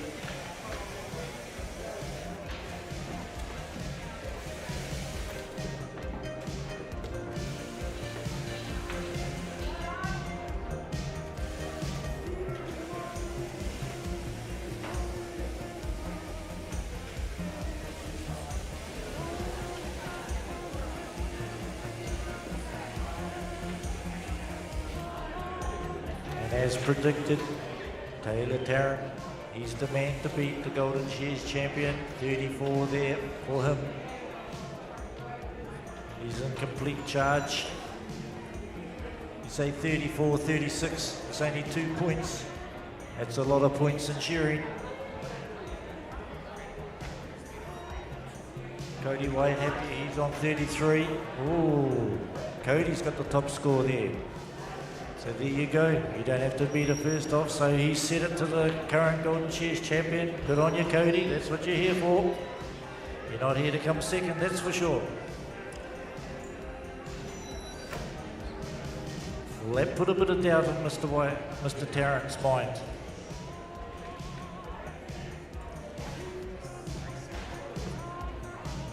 But as they say, you do one shear, you put that out of your head, you've just got to make the next round, then it all starts again.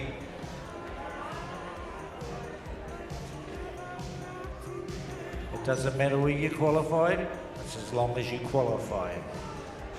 And our names are up on the board, we're just about ready to go.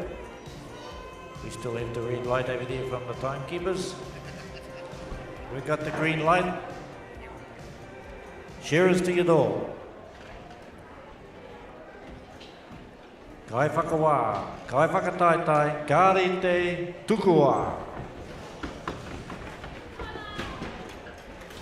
Sarah, she pulls her first sheep out onto the board, down the belly she rolls.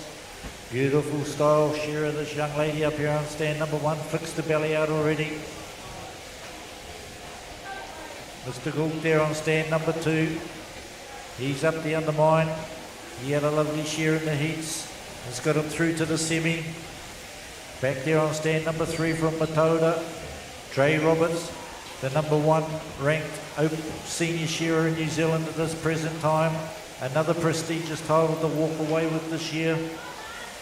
From Scotland, Duncan Adams down there on stand number 4, and he drops into the long blow. He's had a fantastic series over here in New Zealand this year so far. He's made a lot of finals. Further back, Kaiva Cooper. He had a great heat. He came back strong and fast in his heats.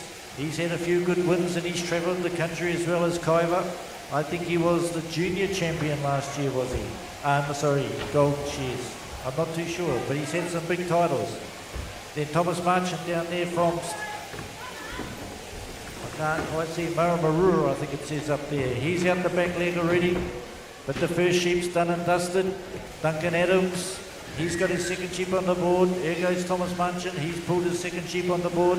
Finishing touches for Sarah up here on stand number 1, and she's going in for number 2. But it's Trey Roberts, he's got the lead at the moment. Into the first cheek for him. Kaiva Cooper, Adams, they're all there with him at the moment.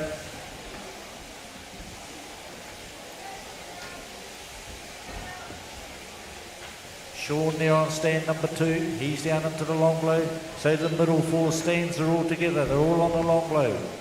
They're all within a blow or 2 of each other.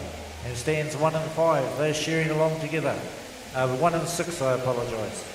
Sarah Bryant, she's ready to drop into the long blow. Thomas Munchin, he's just dropped into the long blow. But there's nothing in the middle stands. Cooper, he's out the back leg. Adams, he's coming out the back leg. I think we've got a leader here. It's Kaiva Cooper from Napier, and he goes for number 4. Number 3. Then goes Trey Roberts. Third sheep on stand number 2. Finishing touches for Sarah. Finishing touches for Marchant down there. But Kaiva Cooper, he's starting to put a bit of a lead here. Look, he's got the top knot off. He's up under the jaw. Whoops that cheek off. He's up around the back of the ears already. Testing 1, 2. Okay. Robert. Oh, sorry, mate. Sorry, Mike. Can we please have our intermediate shearing finalists lined up to the left of the stage, please? Lydia Thompson, Lockie Cameron, Ty Meikle, Riley Norman, Josh Baum, and Connor Wilkinson.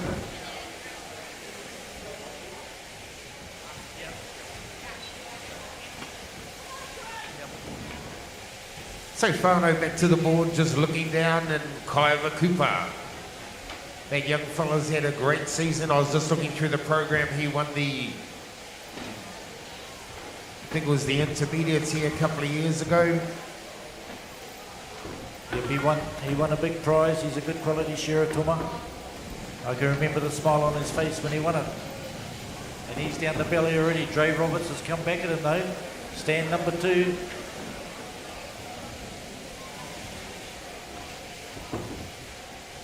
There we go, Junior Shearer 2024 was Kyver Cooper. So a couple of years ago, here he is up on the senior grade already, and he's into the semi-final. Sarah Bryant pulls their fourth sheep out, so everybody's got 4 sheep on the board at the moment. Thomas Marchant, he's down the belly. Sarah, she's down the belly, so still 1 and 6 are having their own little battle there. Oh, Duncan Adam, he's dropped back with those 2. Stands 2, 3, 4 and 5. But at the moment, it's still Kyver Cooper. He's out in front, down over the last front shoulder for him. He's heading out the back leg already, halfway through his shear. Out the back leg for Kyver. Dre Roberts has dropped back a little bit. Gold on stand number 2. He's ready to go in. He's shearing well there. Nice polished sheep. Good points.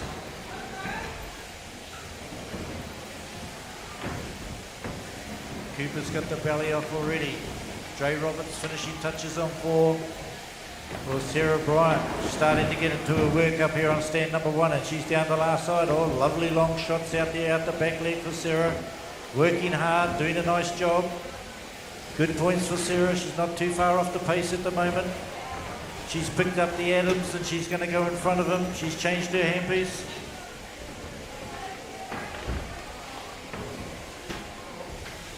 We've still got one more shoot here. One of you junior bull handlers has not reported in.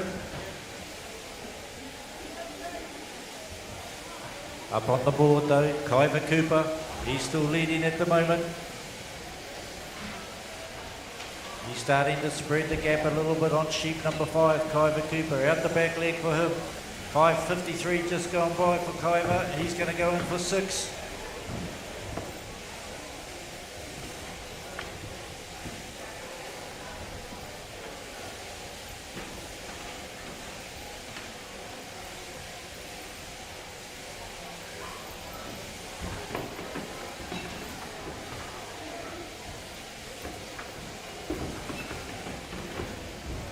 Goes Dre Roberts. He's got 6 on the board now.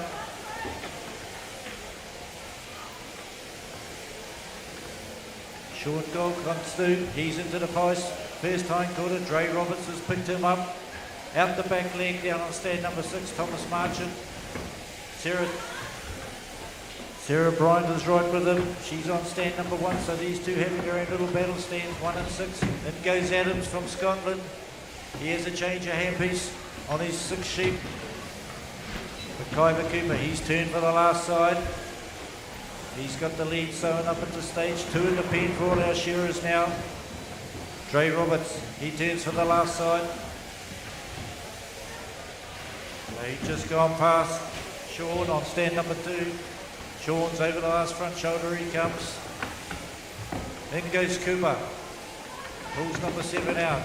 Dre Roberts, he's come back hard on the sheep. Out the back leg for Dre. Sean right there with him. Stand number 2 and 3 going in together. Cooper flips the belly out already. Adams has dropped back a little bit. Sarah Bryant's just about picked him up. Thomas Marchant down over the last front shoulder on sheep number 6. He's just stripping away a little bit from Sarah. Lovely style from this girl up here on stand number 1, Sarah Bryant. Down over the last front shoulder for her. Kyver Cooper, halfway through his 7th sheep. Change of handpiece down there on 6. Thomas Marchant wrestles that sheep out onto the board. Duncan Adams from Scotland, he wrestles that onto the board. Down the belly for him. Sarah's right there with him. The girl on stand number 1, she's having a fantastic shear. The only girl in the semi-final at the moment. Pano, come on, give her a round of support, give her some help, get her home. She could make the final. So we want to see, we don't want it to be male dominated. Come on Sarah, get into it, you're doing well. Kyver Cooper, he pulls 8 onto the board. Dre Roberts, he's come right back in the picture. So is Sean Gold there on stand number 2, so it's 3 of them into it at the moment. 2, stands 2, 3 and 5. Cooper takes the top knot off. Roberts takes the top knot off. Sean on 2, he takes the top knot off. So they're all close together at the moment. So Kyber Cooper got a bit of a lead, but they've pulled him back a bit. Dre Roberts dropping down into the long blow, so is Cooper. Sean Gold there on 2, he's into the long blow as well. Who's going to be turning for the last fight first? It's Cooper. It's Sean on 2. Dre Roberts right there with him. Down over the last front shoulder, they come together. This is the semi-final. They're all hunting a finals berth here, ladies and gentlemen. Come on, get with them. Who's it going to be? Dre Roberts, is it going to be? No, Kyber Cooper. Sean Gold there on stand number 2. He whipped that last side out like you haven't seen before. Kyber Cooper's next. Dre Roberts, oh, what an awesome shear that was. Those boys, they took it. Sean came from nowhere, really. 9 minutes and 25 seconds. That was fantastic. Sarah, she's up the undermine. Duncan Adams from Scotland there, he's into the first front shoulder. Thomas Marchant, he's around the back of the ears, so Adams has picked him up and he's gone around him a bit. He's the first one into the long blow. Marchant jumps down into the long blow now. Sarah Bryant's right with him, she's dropping into the long blow. All fighting for a place in that last 6. Over the last front shoulder comes Adams. He'll be wanting to make the top 6, certainly in New Zealand. He'll be loving it. Marchant, he's out the back shoulder. Last back shoulder. So is Sarah. Takes up a couple time taken on. Stand number 4. Duncan Adams. That's our overseas guest. He's been cheering New Zealand for a while. Marchant takes his time. Here comes Sarah Fano. Give her a round of applause. That's what we want to see. And that's the completion of the senior semi-finals, and we'll wait and see who's going to make it into the final later on. Fantastic share by the boys in the middle there, Tuma.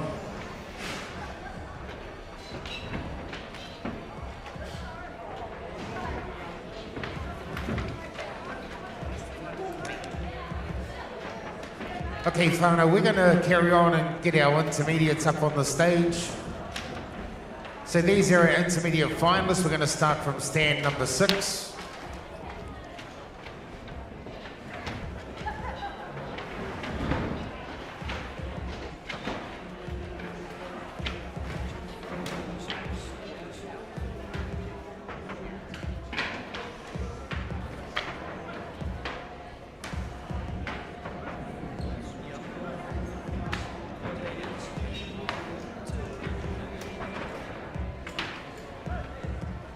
Okay, Whānau, this is the Mighty Mix Intermediate Shearing Final.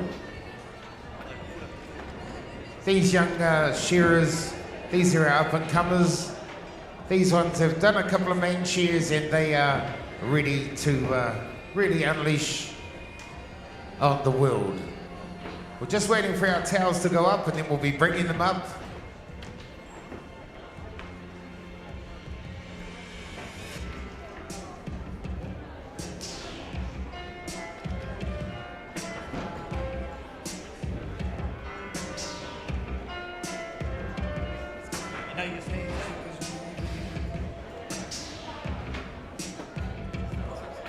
Okay, Whānau, on stand number 6, please welcome them up, Connor Wilkinson. Come on, Whānau, put your hands together. These are finalists, ladies and gentlemen. Give them the hand that they deserve. On stand number 5, we have Josh Barn from Otorohanga. Stand number 4, this young man, Riley Norman, takes the stand. All the way from the South Island, all the way from Oamaru, the form horse in this grade, Tai Mikkel. Stand number 2, Pahongana Valley, Lockie Cameron. And on stand number 1, not to be left out for the Wahine Tour, is little Lydia Thompson.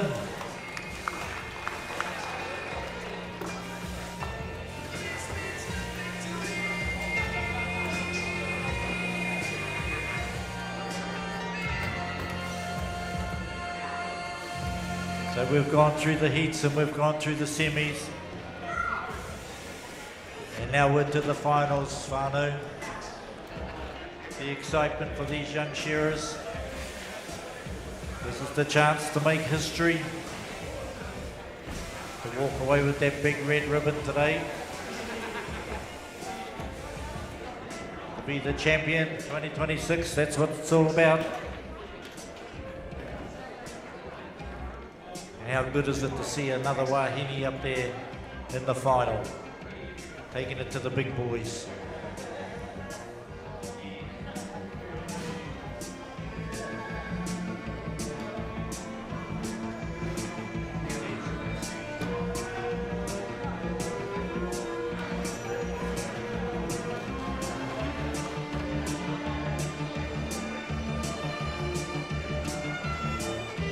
So this event is sponsored by the Mighty Mix Dog Food. Much appreciated. They sponsored this intermediate grade right through. And these shearers, according to the program, will be shearing 8 sheep. So that's a lot of sheep for these young shearers to get through. So as they say, it's going to sort the men from the boys, it's going to sort the girls from the women. It's going to be hard work. 8 big solid sheep for these people to shear. We got the thumbs up. We're just still waiting for the green light over there, and here it comes.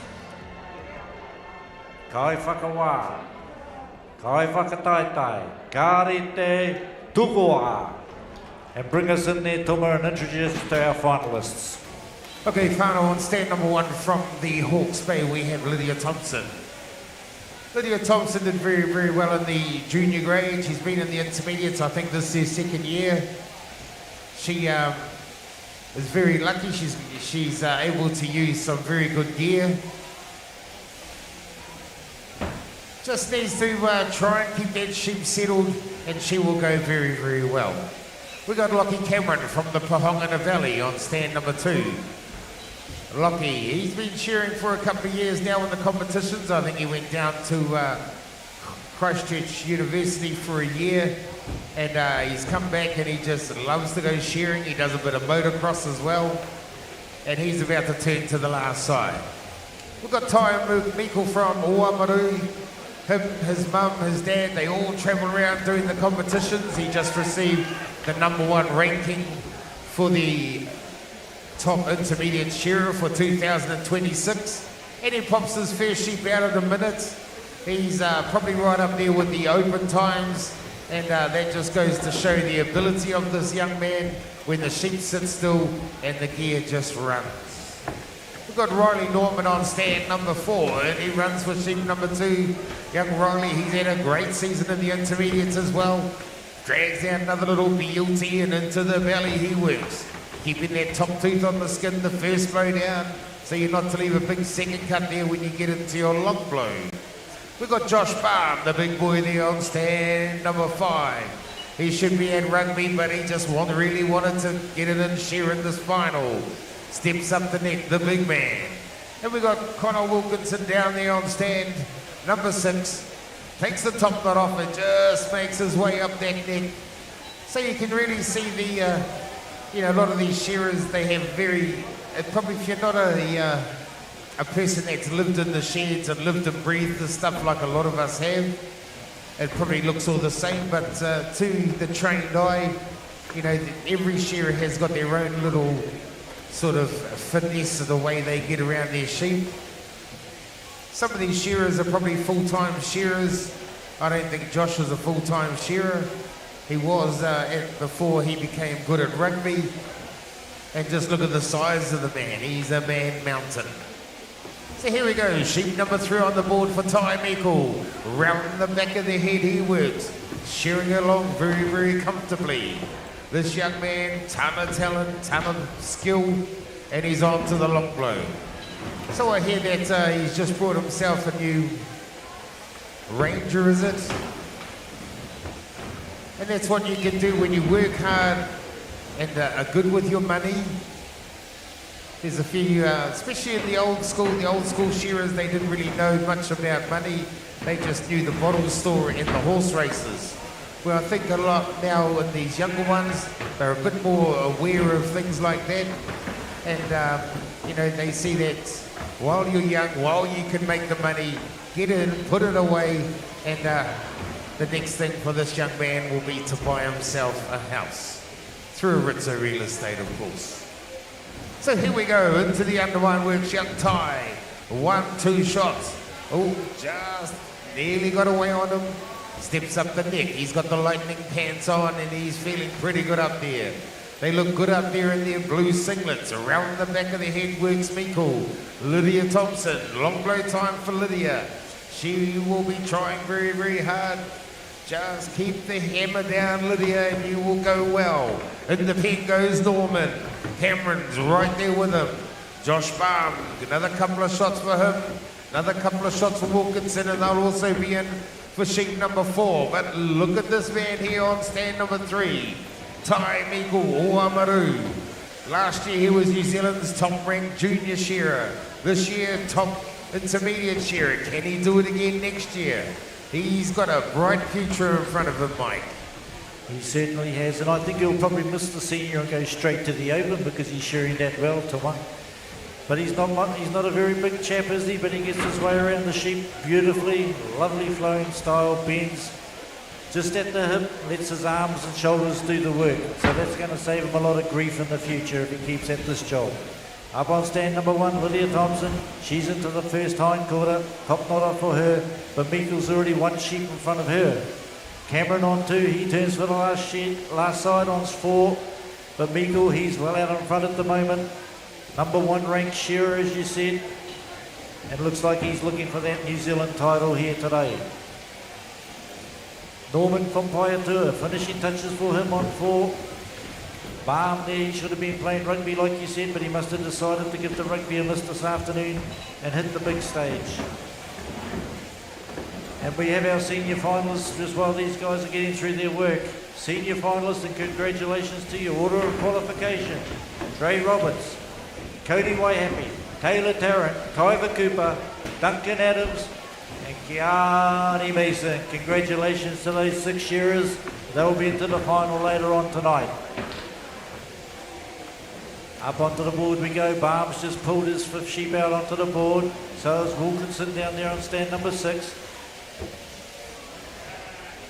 But it's a smooth, cool Tai Meikle up there on stand number 3. He's around the back of the ears on 6. He's the only shearer up there with his 6 sheep on the board, and he's halfway through it. He's making it look easy, but disappointed at the golden shears, I think, and I think he'll be trying to make amends for this. Into the long blow he goes. Oh, pulls that sheep around. Clears the cheek, and he's down over the last front shoulder. Got a beautiful finish on that sheep. I can see the shining pink from here. Norman, he drops another one out. He's into 6. He's the closest one to Meikle at the moment. All the rest of them are pretty much together. Meikle's dropped 6 out, and he goes for 7. He looks pretty casual when he walks in and out of there. But when he gets that sheep out onto the board, he's away, down the belly. 1, 2, 3 shots and a little chip. Ooh, flicks it out the back with his handpiece. Nice and cool. And he's into the undermine already. Lydia Thompson, she's working hard up here.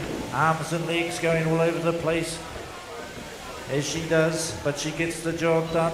She's down over the last front shoulder and she's heading for home on number 5. Cameron, he's into the first hind quarter on stand number 2. He's into the first hind quarter. 1, 2 shots up the back for him. Top knot off for him. And we'll skip Tai because it's not all about him. We'll go on to stand number 4. Norman from Paiatua. He steps over. He's on sheep number 6. The Barn man, Josh Baum. He's around the back of the ears. Wilkinson and him. He's having a good shear down there on 6. He's hanging it with Josh Baum. Tai Meikle changes his handpiece for his last sheep. In he goes for number 8. He's hungry for that win today, ladies and gentlemen. He's got good points up there, but we don't know who the winner is at the moment because they've kept the back points out in the pen where they've been judged. They're not showing it at the moment. You can see there's a gap there. But all of them have got pretty good board points at the moment. 8 minutes and 12 seconds. This is a good time for Tai Meikle, intermediate shearer. He's showing the pace, he's showing his class. He's showing the hard work that he's been doing all season. You don't get this good if you don't do the work. And certainly he's been doing the work. Down on the far end, Wilkinson pulls out 7, Josh Barn pulls out 7, Norman's halfway through 7. Cameron, he's on 6 down the belly for him. Lydia Thompson finishing touches off for her. I would say that Cameron is probably on 7. Down over the last front shoulder comes Ty Meagle. Ladies and gentlemen, please those fibs off. He's heading for home. He'll be looking for his time button very shortly. Oh, he does the right thing. He pulls that head forward, keeps it under control. He could have quite easily lost it, but no, experience tells him, pull that head forward, keep the sheep under control. Time taken there for Ty. What a good shear. Beautiful shear. The whānau will be very proud of that shear, I would say. Dad will pat him on the back. Mum will give him a kiss on the forehead and say, well done, son. Lydia Thompson, she's got 7 on the board. She's got the top knot off, skips up the neck. In goes Norman for number 8. Josh Barnes going to drop out for 8 any minute. Wilkinson's going for 8. So Ty Meagle's really put the cat amongst the pigeons here with an excellent time, intermediate time. He'll fit into the senior grade very easily next year. He'll be placing in the ribbons, I'm sure of it, in the next grade, which is very hard to do, transition from one grade to the next and be competitive. Usually it takes you a year to find your feet, but not Ty. Lydia Thompson down over the last front shoulder. She's got one left in the pen. Cameron from Pohongana. Get that right, Mike. He's into the first hind quarter on his fine sheep. Final sheep for him. Norman turns for the last side on his final. He's going to be the second one off. Lydia goes in for her final. Josh Barn, he's getting ready to turn for the last side. Wilkins already turned for the last side. Couple more shots there on stand number 4. Time taken for Norman. Good shear. Who's going to be the next off? Looks like Wilkinson down on the end. Connor Wilkinson. Couple more shots for him. Time taken on 6. He looks straight up at the time. Looks at his points. How did I do? Josh Barnes going to be the next one off. Time taken there for him. Lockie Cameron up here on stand number 2. Oh, Lock, you just don't want. Grit your teeth and keep going, Lockie. Don't let it get the better of you. You've had a good shear so far. That's it. Pull that head forward, out the back leg, all under control. Lydia Thompson on her final sheep. Same problem for Lydia. Little kick and a wriggle from her sheep. Time taken for Lockie. Down over the last front shoulder comes Lydia. Cleans under the tassels off that last front shoulder. Clips a little bit of frib off. Heads for home. Still got that sheep between your legs. Under control at this stage. Out the back leg. Bring her home, whānau. Give her a big round of applause. The only girl in the final. There she goes. Time taken for Lydia. Fantastic shear.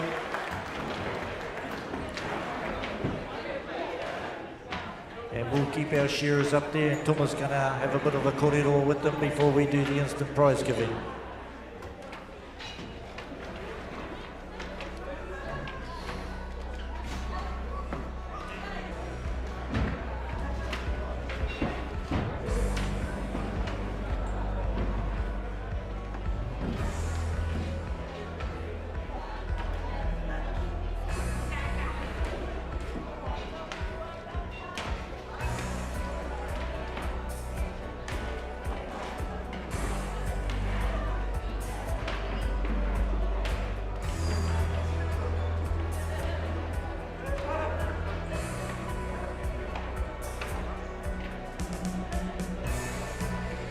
Okay, whānau, we've got a little bit of time to fill in before our results are ready.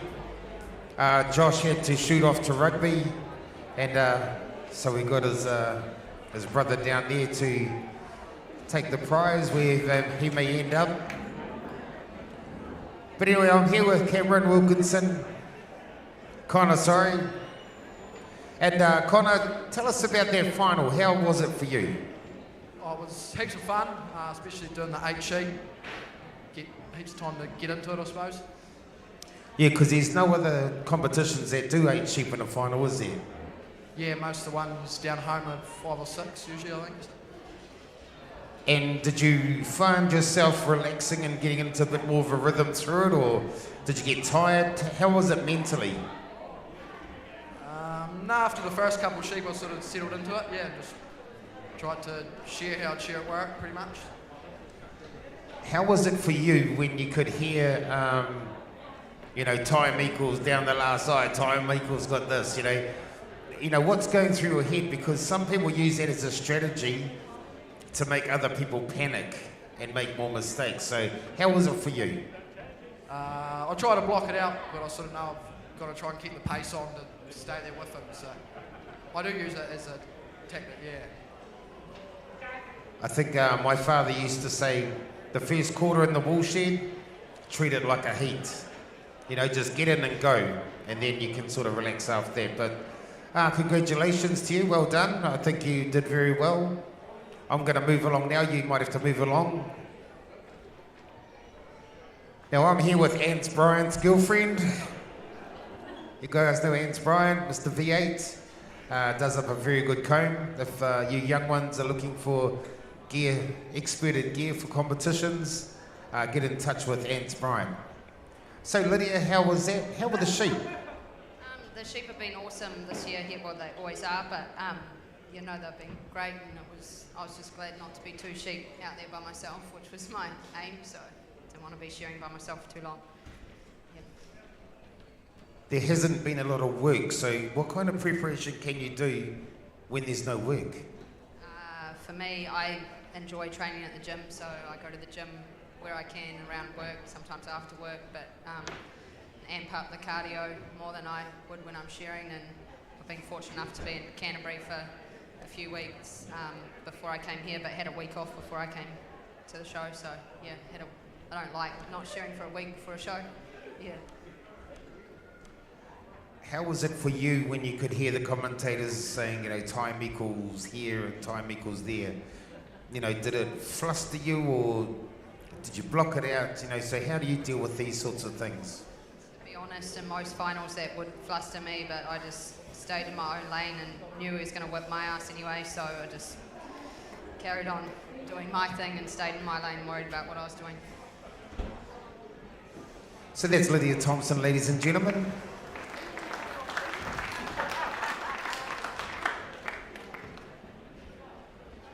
Can we please have Dean Ball to the stage?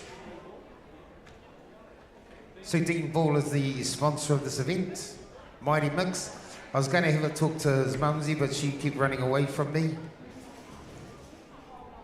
So Dean, welcome back to your stage. This is where you grew up, and this is, you whakapapa to this place. Thank you for sponsoring. Nā, kia ora toma. Mighty Mix are proud to sponsor this event this year. Congratulations to the finalists and all the other competitors in the intermediate grade. A bit about us. Mighty Mix make top quality dog food for farm, station and urban dogs delivered free to your door. So if you find a franchisee in your area, give them a call or go online, you'll find them. As well as that, all the best to all the other competitors tonight, and have a good evening. Give them a hand, ladies and gentlemen. So in first place, ladies and gentlemen, to receive $400, Roach Trophy and sash, Ty Meikle.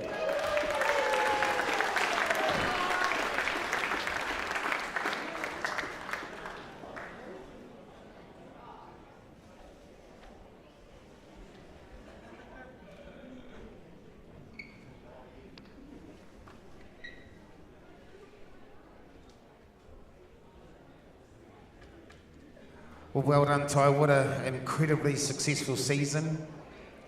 2 in a row. How does the seniors feel to you? Good. Can't wait to get into it. So there must be a few people that you need to thank. Yeah, just want to thank my parents, mum and dad, Leon, Nawai, Stratty, and yeah, just want to thank the sponsors, judges, the commentators, and yeah, cheers. Give him a hand, ladies and gentlemen. This man has got a big future. Just make your way over there. In second place to receive $300 and the sash, Lockie Cameron.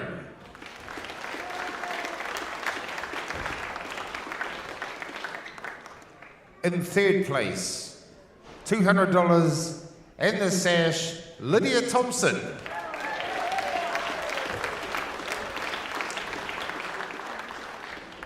Fourth place, $180 and the sash, Connor Wilkinson.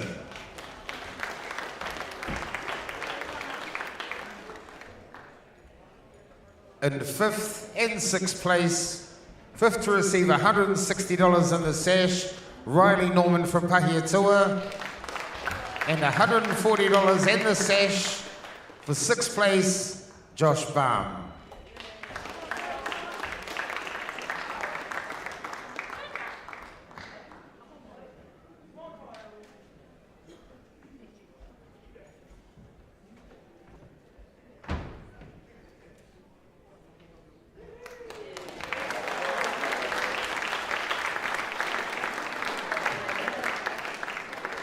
There's also the highest placed local receives a $150 voucher from Work and Safety Supplies, Josh Baum.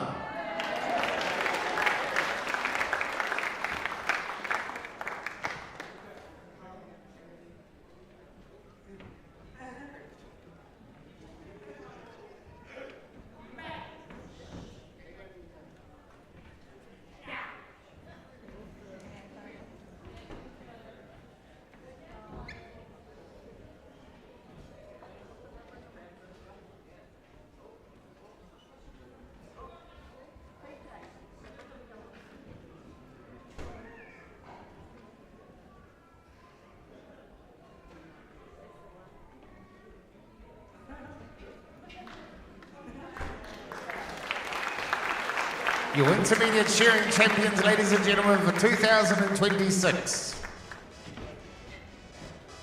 Well done, guys. Well, congratulations to our winners.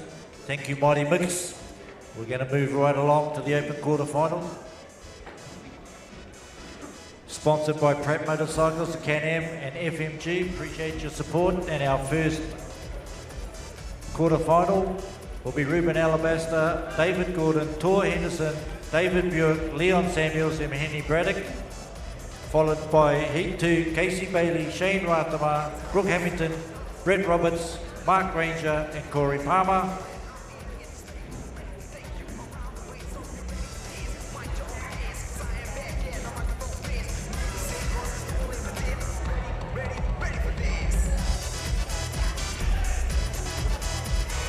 Heat 3, Martini Mason, Nathan Stratford, Pirata Abraham, John Kirkpatrick, Port Alexander, Clay Harris. Heat 4, James Rookie, Jack Fagan, Justin Minkle, Gavin Mutch, James Fagan and Frew. It's all right, Ant, I'll fill in for you, mate, while you share. Michelle, can we have you to the microphone desk, please? So thank our sponsors once again, Pratt Motorcycles, FMG,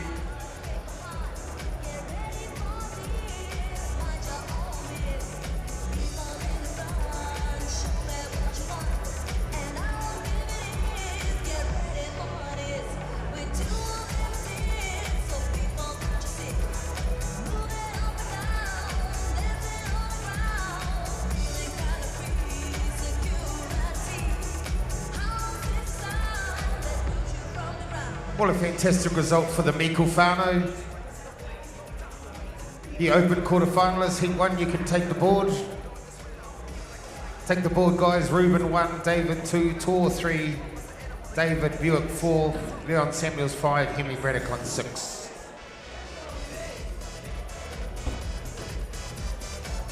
Well, ladies and gentlemen, this is where the pace heats up, quarterfinal time. But as we've said before, Digger, quarterfinal time means nothing because every time you get up there it is a final, isn't it? Because if you don't put your best share forward, you're out. Yep. It's your final. They're all back to scratch, 24 down to 12. Pretty tough cut. Probably the hardest cut of all at 24-12, and these guys have drawn the first quarter final, so they know that they've just got to go for everything. First quarter final. A couple of big names up there. Tor Henderson, Leon Samuels, David Buick, Hemi Braddock. 8 sheep to be short. Well, they're all big names. David Gordon, he goes pretty well. And young Ruben Alabaster down there on stand number 1. Looks like Ruben's been doing a little bit of shearing lately. He's just looks a little bit fitter than I've seen him.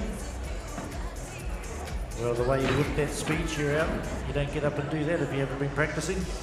No, he certainly shore well on Thursday night. 2 sheep in about 40 seconds. Might have been quicker than that. Was it about 36? Yeah, too many for one man, really. So we'll let our shearers have a look at the sheep. Our judge could go along the board by the look of it, Paul Avery. He'll decide who's getting the chuck outs and who's not. Oh, well, I'll tell you what, Mike, there shouldn't be too many chuck outs up there. These sheep are from Te Hapi B Trust. Ian Valor and all his boys out there do a fantastic job. They actually had an elite shearing course out there this week as well, so there was plenty going on at Te Hapi. Drafting of the sheep, shearing school, no problem, doesn't phase Ian and his team. Beautifully presented, haven't they? Absolutely fantastic. Exactly what you want for a shearing competition of this calibre. And a credit to everybody involved, but especially the farmers that have prepared these sheep, because you couldn't ask for more, really. Open wool handling semi-finalists, if you could please go and pick up your shirts from the office. Open wool handling semi-finalists, if you could please go and pick up your shirts from out the office. Thank you.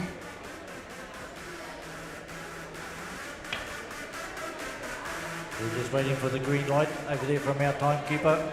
There it goes. We'll get the thumbs up from Paul. There we go. Shearers to the door.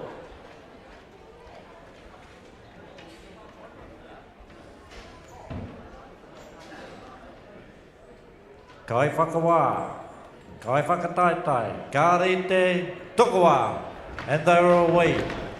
Up on stand number 1, the young man from Tamaranui, Taihapi I should say, Ruben Alabaster. On stand 2, David Gordon, he's the first of the hind quarter. Henderson, he's got the top knot on 3, the Golden Shears champion at the moment.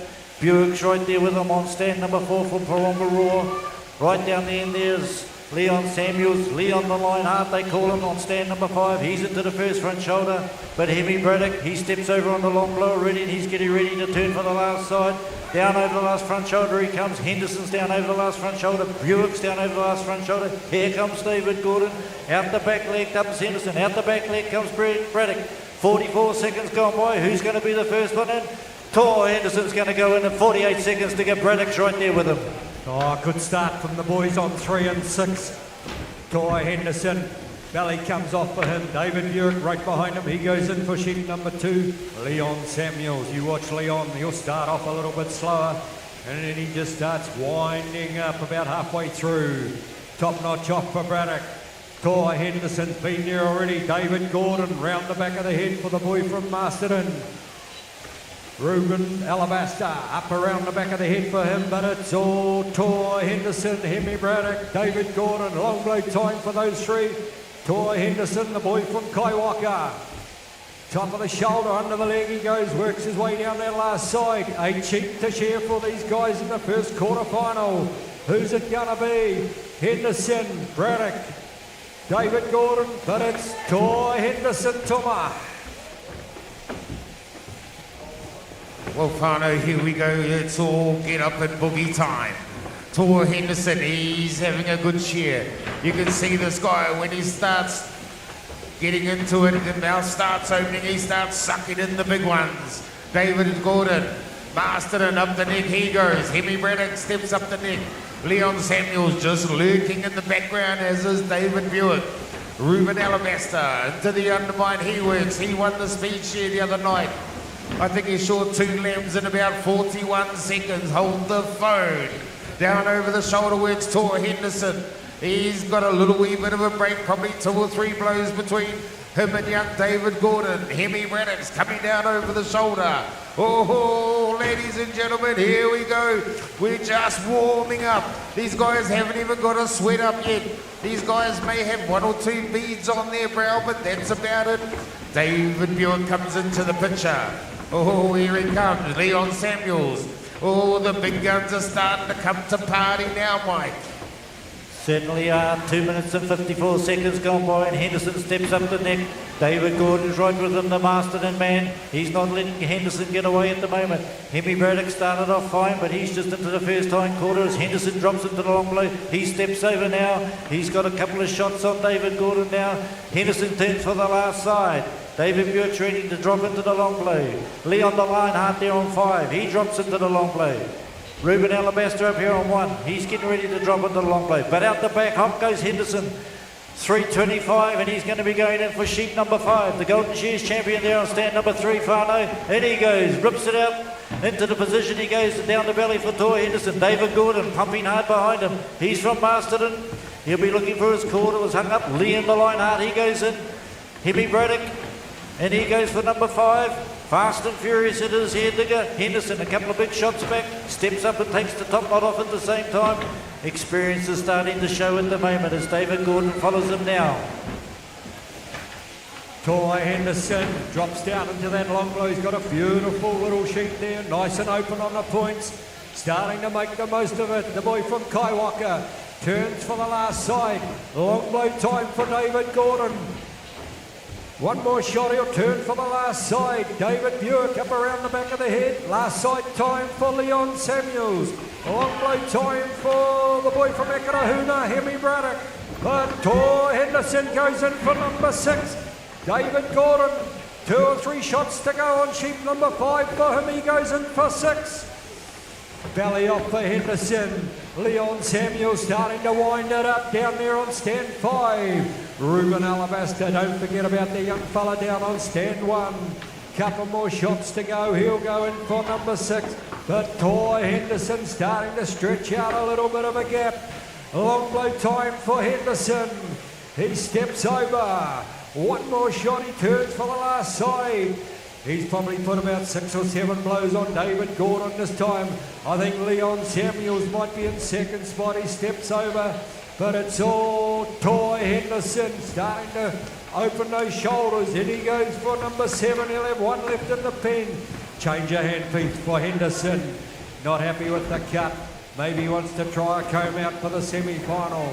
Belly comes off for Henderson. Leon Samuels not too far away. He goes in. David Gordon's in. It's starting to wind up, Toma. Oh, wind up is the word, Whānau, and Tor Henderson, he loves to do that. But Leon Samuels into the undermine, throwing the big shots, and he's only a little man, but he's all man. Top knot wall comes off. Hemi Braddock runs into the pen. David Gordon round the back of the head. He works. Leon Samuels just got a little wee bit hooked up around the brisket of the sheep. David Buick into the air. He works round the back of the hair. Leon Samuels is about to turn to the last side. David Gordon's beating him to it. Tor Henderson, and he runs for sheep number 8. Oh, holy smokes. These guys are really pumping along. Ruben Alabaster down there on stand number 1. He's a speedster as well. Buick's looking at the picture. He's starting to feel like the meat's in the middle because Leon's in there and Tor's on the other side, Mike. He certainly is. He's pumping along nicely. Leon the Lionheart down there on 5. He'll be the closest to him. He's into the undermine. David Gordon's right there with Leon. Hemi's finishing off down there on 6. But Henderson's turning for the last side. 6.45 just tipped over. And he's on his 8th and final sheep. Down out the last side comes Tor Henderson. Last year's champion here, out the back leg he goes, Tor Henderson, getting ready to push the red button. There it goes there. Oh, that's a good fast share. Down over the last front shoulder comes Leon. Down over the last front shoulder comes David Gordon. David Buick, he turns for the last side already. 6 minutes and 59 seconds for Tor, so he's under 7. David Gordon, he takes his time. Leon, his time's taken. Couple more strokes there for David Bjork, his time's taken. Hemi's down over the last front shoulder. He's heading out the back leg, as is Ruben Alabaster up here on stand number 1. This is a good fast heat. They knew they had to do it in the first heat. Here they go. Oh, good heat. 6:59 for Toa Henderson. Well under a minute a sheep. Ruben Alabaster, he drops out 7:42 for Ruben. So the next heat can get ready, please. They can come on up. Casey Bailey, Shane Radimer, Brooke Hamilton, Brett Roberts, Mark Granger and Corey Palmer.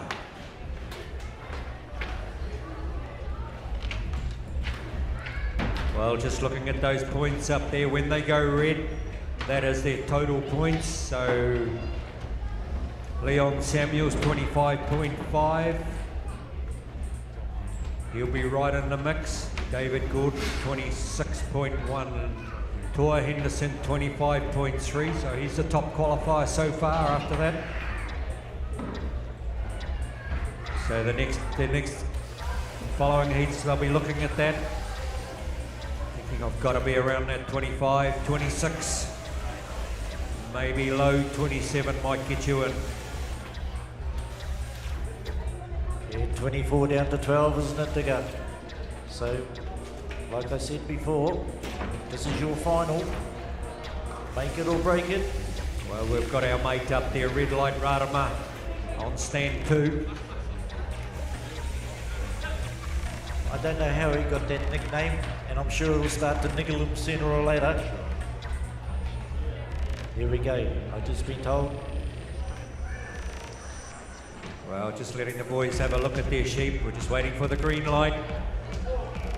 Get the quarterfinal number 2 underway. So not very often. Well, Digger, you've been up there a few times.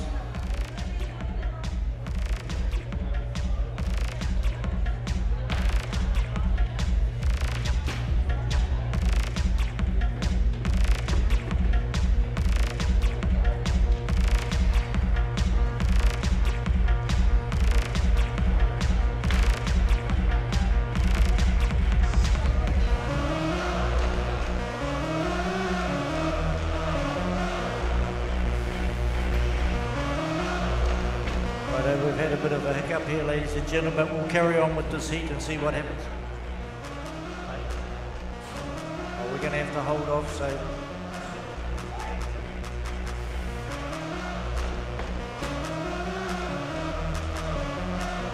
so we look up there on the board on the far side, ladies and gentlemen. I was just turned back there, but Toa Henderson obviously was the top qualifier there with a very fast time, 6:59. That's what you have to do when you get up first. We'll just have to wait a little bit there, Paul, please. We have a bit of a hiccup out the back. I don't think we're quite ready to go.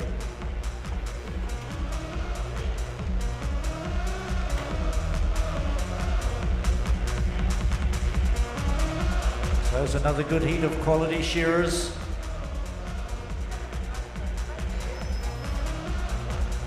We're just waiting for the green light over there.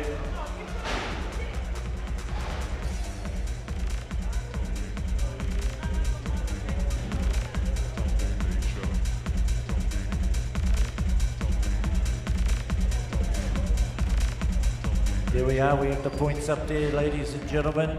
25-3-2 for Toa. 25. It's disappeared on me.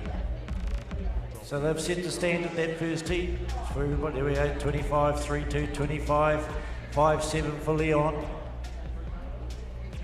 David Gordon, 26-1-5-4. Very close margins.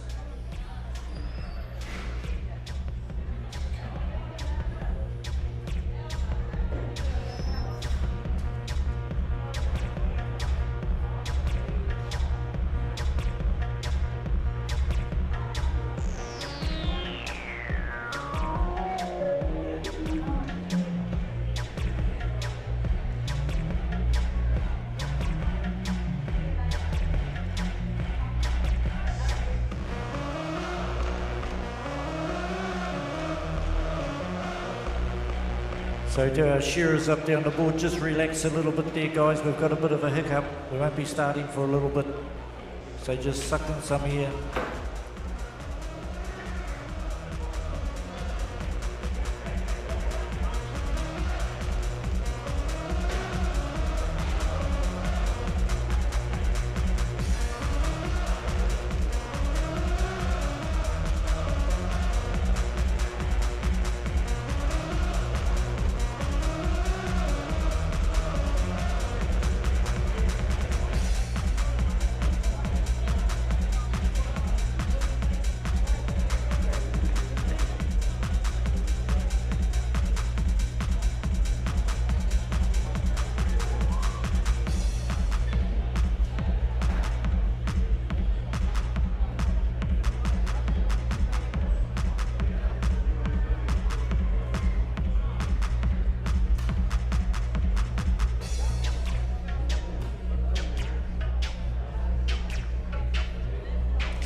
James Fagan, if you're there, can we have you out the back, please?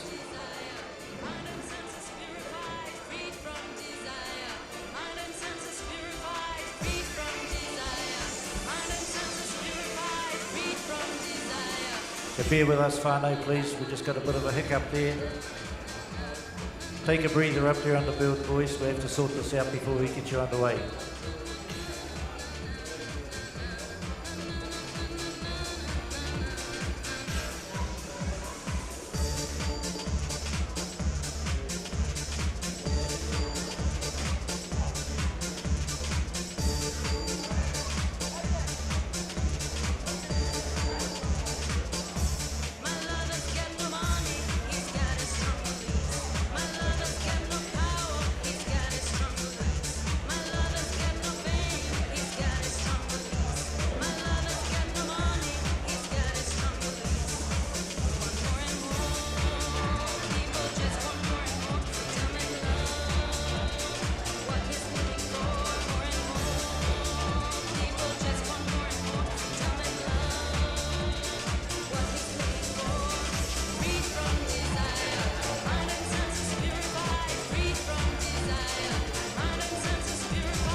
Testing 1, 2. Okay, whānau, we've got it all sorted.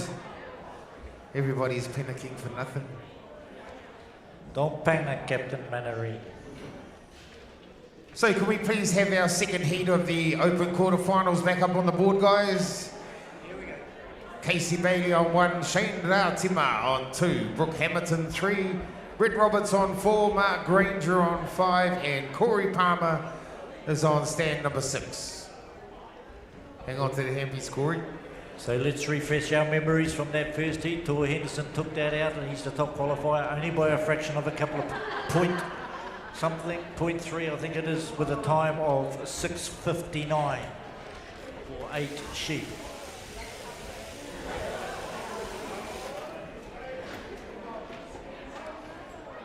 So once again, 4 heats.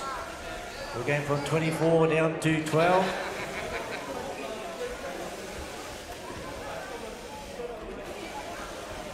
So professional as they are, Tuma, they shouldn't bother them too much. They've had a bit of a gap, should it? I don't think it's going to affect them at all. I mean, it's just like getting up and sharing a new day, a new heat. Exactly right. Our counters are set back to 0. Our timekeeper over there, he'll have his finger on the button soon and he'll be giving us the green light. The shearers have already checked their sheep, so we don't have to muck around with that. And we can get underway very shortly. So this is the heat, second heat, just to refresh your memories, everybody. Second heat of the quarterfinal, open quarterfinal. Warren Parker, are you about, mate? Here he goes. We good to go, buddy? Come on then, Mr. President. So we'll just wait for the green light and we'll kick it into gear. All the judges are all up there, good to go. That's good.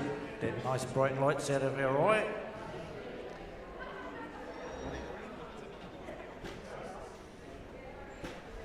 It's in Tuma's eye. That's exactly where it should be. He loves to be in the limelight. Yeah, there we go. We've got the green light. Shearers to your door. At long last, we're underway. Kai whakawā, kai whakataitai, ka rete, tugua. Okay, whānau, we're into it. Sorry about the hold-up. We just had a little bit of a little thing at the back with our trucks. Someone parked in the wrong place and we couldn't get the jolly truck in, but if you have a little mini, it's now a flat, and we're good to go here. So, on stand number 1, we have Brooke Hamilton round the head. Oh, Casey Bailey, sorry. Casey Bailey, ladies and gentlemen, Mr. Quality from a place called Riverton, right down the bottom of the South Island. And he's about to turn to the last side. Here he goes, Casey Bailey, whānau. Down over the shoulder works Casey Bailey. He had a very good share in the heats and he'll be wanting to follow that up, back that up. Stand number 2, we have Red Light Rātima from Hunterville, right out to the toenail goes Rātima. He's got the sweatband on, he means business. Mark Granger, local boy down there on stand number 5. He's the first one in for sheep number 2 to the undermine. Undermine time, 1, 2 shots, throwing those big blows in. He's got his hand taped up, ladies and gentlemen. That's from trying to do all the work around the farm when you should really be in here watching the competition. That's what happens. So make sure you come in and watch the competition or you may end up with a hand wrapped up like that too. So we're on to the long blow. Who's the first to turn? Casey Bailey and Granger together. Brett Roberts, he's right there as well. The big fella down there, Corey Palmer, down over the shoulder he works. Oh, but it's a good cheer down there. I think it's going to be Mark Granger, whānau, the local boy on stand number 5. Here he goes. Sheep number 3 on the board, 1 minute 50 seconds. I think these guys are right up with the Henderson from the last heat. Mike. There or thereabouts, Tuma. Casey Bailey's got the belly off, he's into the first hind quarter, but Granger's been there and done that, gets his arm back early and steps up the neck, up under the chin. Corey Palmer down on the end, he'll be wanting to make amends for that last year he had in the All Breds because that was a shocker for him, no fault of his own, just a mongrel animal that he had. He's down into the long road. Mark Granger, he's into the long road. Brett Roberts from Matoda in the middle stand there. The big, powerful looking Māori boy. Looks like he should be in the front row at the moment with Josh Baum. He's down over the last front shoulder. Beautiful big tāmoko down his left shoulder, down his arm. Brett Roberts down out the back leg, he heads. But it's Casey Bailey up here at number 1. He's up with the pace. Granger's going in first. 2 minutes 43 seconds gone. In goes Bailey, in goes Corey Palmer, in goes Brett Roberts. Shane Ratimer up here on stand number 2. He's down over the last front shoulder. Fellow commentator, world record holder. Out the back leg comes Shane Ratimer. Hamilton is right there. Shearing contractor from Hastings, they call him. He's a little pocket rocket in his own right. But down on stand number 6 is still Granger. He's heading into the long blow first. Up on stand number 1, Casey Bailey. He's not usually known for his speed, but he's putting a bit of pace on this one. Into the long blow he goes, turning for the last side is Bailey. Good points up there for Casey at the moment. Same as Mark Granger down on the end. Out the back leg comes Granger. Turn for the last side is Roberts. Corey Palmer down on the end stand. Golden Shears finalist. He's in for the next one very shortly, but it's Granger. He's in for number 5 first. Tuma. In goes Casey Bailey. He's in for number 5. Well, Whānau, the pace is good. The pace is exactly where they need to be. Mark Granger throwing those big shots in. Brett Roberts, and he goes for sheep number 5. We got Brooke Hamilton and Shane Ratimer bringing up the rear at the moment. In goes Ratimer, in goes Hamilton. We got Casey Bailey down here on stand number 1. Round the back of the head he works, but it's a long blow time on stand number 5. Long blow time on stand number 6 as well. Oh, the big boy, Corey Palmer. He's coming into the picture as well. Down over the shoulder works Corey Palmer. Look at the arms on this guy, Whānau. He's got muscles on muscles. Out the last leg he runs. Mark Granger, and he goes for sheep number 6. Casey Bailey down here on stand number 1. He's not next, and it's Palmer. Casey Bailey just about a whole belly behind the Granger. Granger throws those big shots into the undermine. Granger, top knot coming off. Palmer into the undermine. 1, 2, big full shots there by Palmer as he whacks that top knot off, throws in an uppercut, couple of jabs around the head, and he's going to start dropping into that long blow. Hamilton still coming down the last side. We got Shane Ratimer. He's picked up a little bit of pace. That's the way, Shane. You need to keep the pace up. Change of steel on stand number 3. Brett Roberts, round the back of the head he works. He's starting to come to the party as well, dropping into the long blow. But oh, look at this man, Granger. He is poetry in motion at the moment, ladies and gentlemen. In he goes for sheep number 8. 5 minutes and 28 seconds, and he fires the machine up. Down the valley he works Corey Palmer. He's right there as well. Corey Palmer, Golden Shears Open finalist. Debutant 2026. Into the undermine he works. Granger breaks the neck wall up open. Round the head he works. Brett Roberts, change of handpiece for Brett Roberts. Hamilton down over the shoulder. Shane Ratimer is happy with the cut, but it's all the Granger at the moment. All the Granger turns the last side. He's got the big Corey Palmer breathing down his neck. Down the last side works Granger. This is a great shear by these young boys. Here we go, Whānau. Granger. 1 left in the pen. Oh, I'll tell you what, Mike, these guys are really giving it heaps. They certainly are. 6 minutes 21, and Mark Granger's down the belly on his 8th and final sheep. Corey Palmer's right up his backside there on stand number 6. He's down the belly. The big farmer from down and dipped in there. I'm pretty sure he must shear his own sheep because he's whipping that wool off pretty quickly just for a farmer. He's got the top knot off and he's stepping up the neck. He's not letting Granger get away from him. Casey Bailey up here on stand number 1. He's got his final sheep on the board, and it goes Brett Roberts for his final sheep. Just stretches in there. Those big muscly arms. He just drags that sheep out, slaps it in between his legs, and he's off down the belly. Shane Ratimer, shearing contractor from Hunterville he is. He's down the belly on his 8th and final sheep.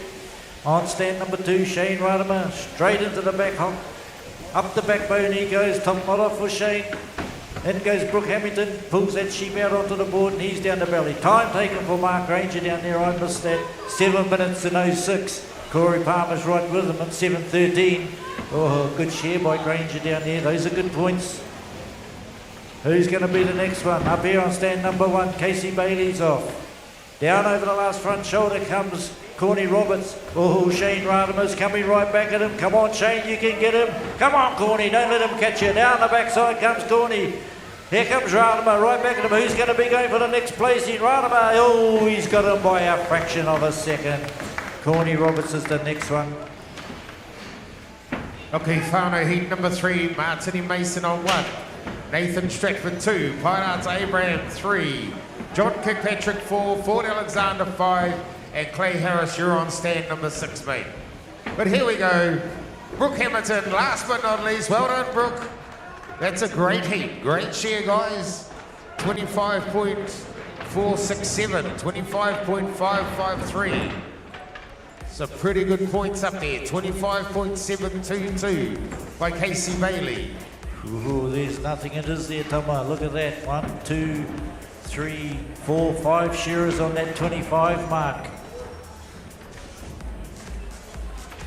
Who's going to take the...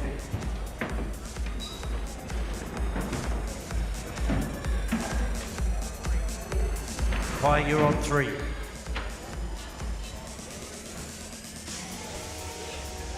So Whānau dinner for the judges and the workers will be at 5 o'clock this evening. So looking up at those points, you got Mark Granger and Corey Palmer on 25. We only want the top 12.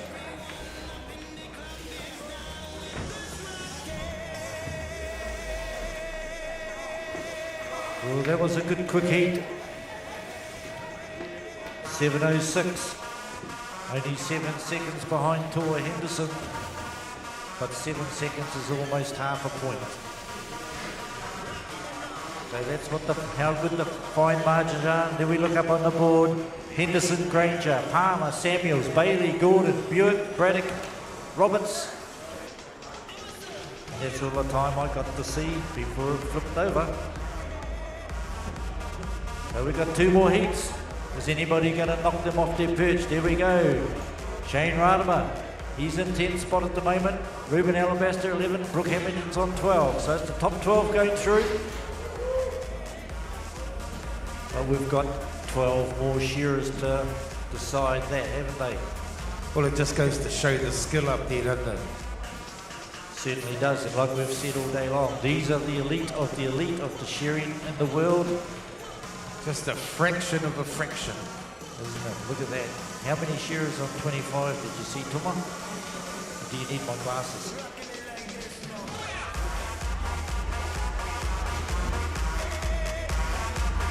So the first 5 are on 25. Fantastic. Fantastic. 1 on 26 and the rest are 27. So there's literally nothing in it, Whānau. One or 2 second cuts. Leave 1 sock on. 1 little scratch in the wrong place. A bit of a struggle here and there. And it costs you big time at this level.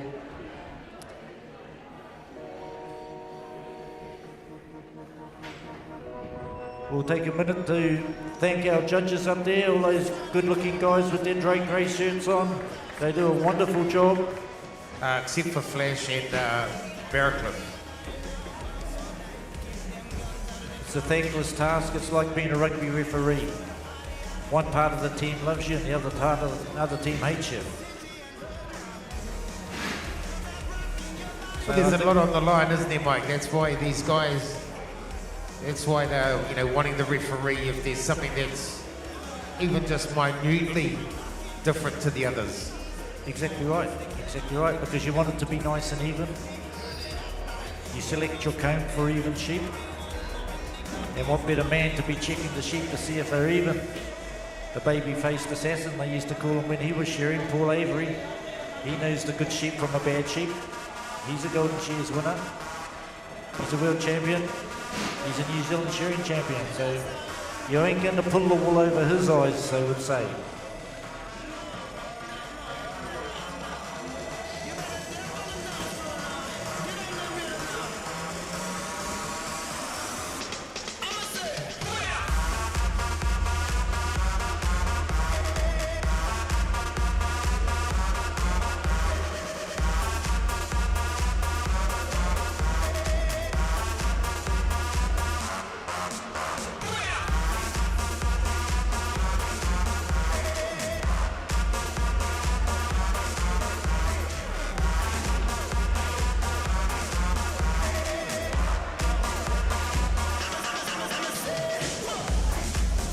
Nathan Stratford, he's not happy with that one. He kicks it out the door.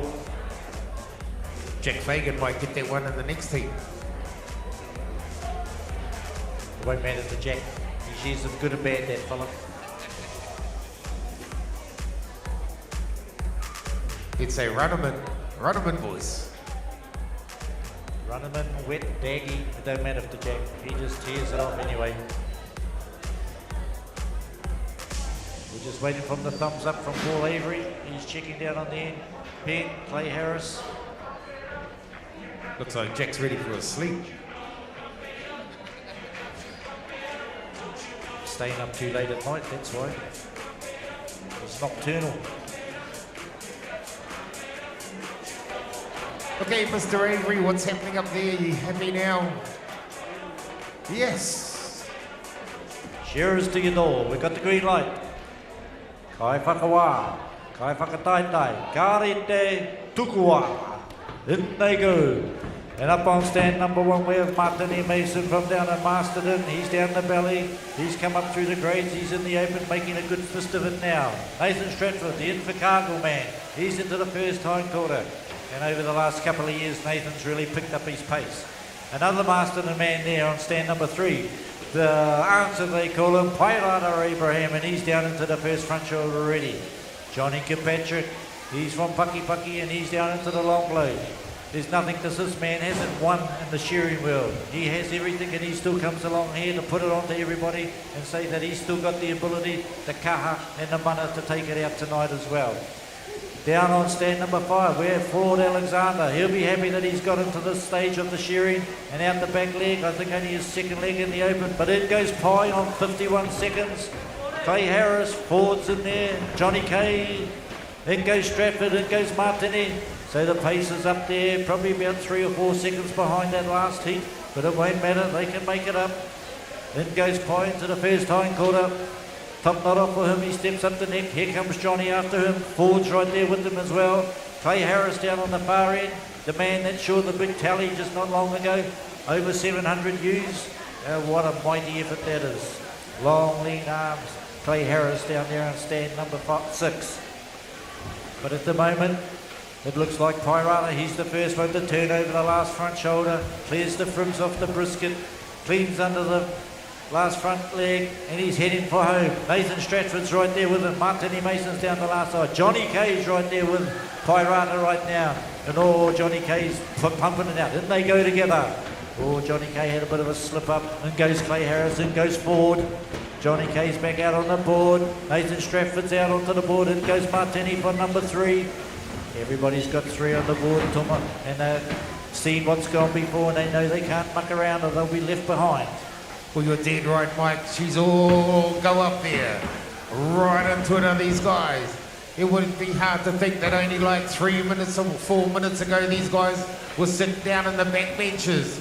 Just sitting there all nicely relaxed, just watching it, and just like that. It's like a spring. You know, just uncools itself. Bang, you got to be ready for action. Down over the shoulder with Pairata Abraham. Down to the flanky with Johnny Kirkpatrick's right there. Nathan Stratford's right there. Holy smoke, she's all go Fano. Pairata, 2 minutes and 39 seconds. Sheet number 4's on the board. Nathan Stratford, and he goes. Johnny Kay, the legendary man, down there on stand number 4. And the belly comes out the back, and he's got a little BLT.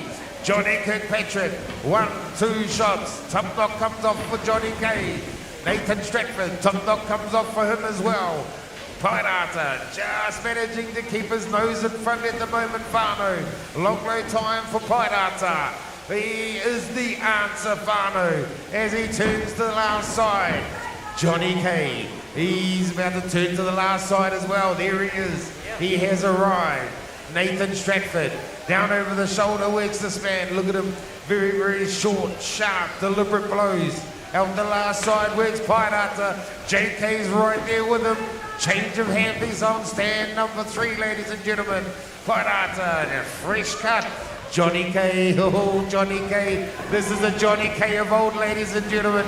Look at him, the hands just flowing, everything. He'd have one of the fastest rhythms that we have up there in the competition as he takes the top knot off. Pairata, he takes the top knot off as well. Top knot off with Nathan Stratford. Holy heck by Johnny Kay. He's having a blinder. What a wonderful sight it is to see Johnny Kay in full motion there up on stand number 4. He's the first one to step over. He's getting ready to turn for the last side. But Pirata says, I've got an answer for you, and he's down over the last side. He's under the last front shoulder. He's heading for home already. He says to Johnny Kay, no, old boy, you aren't going to go around me just yet. He drops his 5th sheep out the porthole, and in he goes. He's got 3 or 4 shots on Johnny, and in goes Johnny now. He changes his handpiece. Down the last end of the stands is Clay Harris's finishing touches down there. Floyd Alexander, he's back a little bit. He turns for the last side. Nathan Stratford, he's a bit back off the pace as well. He's down to the last side. He's ready to go on for 6. Martini Mason, he turns for the last side on sheep number 5. But it's all Pirata Abraham at the moment. He's starting to stretch. I think he might have changed his handpiece at the right time there, Thomas, because he's up the neck. He's down into the long already. Johnny Kay, he's got the fresh cut now too, and he's not too far behind. But the time points up there are ticking away with 5 minutes and 4 seconds gone by, and Pirata's down over the last front shoulder on sheep number 6. 2 in the pen for these boys. Martini Mason, he pulls out 6 onto the board. He better hurry up, otherwise Pirata's going to put his sheep around him. Pie skips into the pen, pulls that sheep out, puts it between his legs, down the belly he roars. Johnny Kay, oh, beautiful finish on that sheep. Pops that sheep out the porthole, he's into the 4, number 7. Clay Harris, he's down on the far end there. He's dropped number 6 out. He's in for number 7. 5 minutes, 37 seconds gone by, and Clay's going down the belly. Floyd Alexander, he's down the last side. In goes Stratford from Invercargill on 2. He's got number 7 on the board. Changes steel down there on number 5. But it's Pirata the answer, Abraham. He's down over the last front shoulder. Clears those trims off the brisket. Under the leg, he's got a bit of a gap on Johnny Kay at the moment. 6 minutes and 4 gone by. They're going to be close to the same time as the Henderson. In he goes. Ford Alexander, he's up the neck and around the back of the ears. Clay Harris, he's heading down the last side and out the back. Pirata Abraham, he's into the first hind leg. 1, 2 up the backbone for him. Top knot off, steps up the neck. Johnny Kay's the closest to him. Down the belly goes Johnny Kay, the warrior. Into the first front leg he goes. Up into the undermine for Johnny Kirkpatrick. Top knot off for him, skips up the neck, there he goes. Big long shot up under the jaw, whips the cheek off, and he's around the back of the ears in no time at all, Tuma. And Martini Mason, he's 1 sheep behind just about Pirata at the moment. Well, you should did right, Mike. Pirata, he changed the handpiece right at the right time. Come on, Pirata, keep it going, mate. Yeah, time is ticking. Here he goes, Fano, Pirata Abraham. Here he goes. Johnny Kirkpatrick Fano, he's come down. He's had a brilliant shears, Johnny. That's the captain of the Enterprise, Fano. And he buttons off. Oh, that was fast, Tuma. That was exactly the same time as the heat before, 7:06. So Henderson still has the fastest time by 7 seconds. Down over the last front shoulder comes Ford. Nathan takes his time. Ford Alexander heading out the back leg. What a share by that young man on number 5. Time taken for Ford. Martin Mason, all the way from Masterton. That's where they have the big powerful sheep down there in Masterton, and with big powerful share of Martin Mason, and he's banging that one out. Time taken for Martin. That's the 3rd heat. Let's get our 4th heat up on the board, and we're going to keep rolling, ladies and gentlemen. James Rookie will be on 1. Jack Fagan will be on 2. Justin Meekin will be on 3. Gavin Much will be on 4. James Fagan will be on 5. And Ant Frew, he'll be on the end stand on stand number 6. Okay, Fano, so following on from this, we're going to run in with the Open Wool Handling semi-final. That is sponsored by Wolves of New Zealand. Heat 1 will be Monica Portai, Tiana Phillips, Typhon Nelson, Chelsea Collier, Hanatia Tiffany. Heat number 2 will be Joe Mackey, Marika Braddock, Logan Kamuta, Kieran Herbert, and Vinay Phillips. So that'll be straight after this, Whānau, straight after this.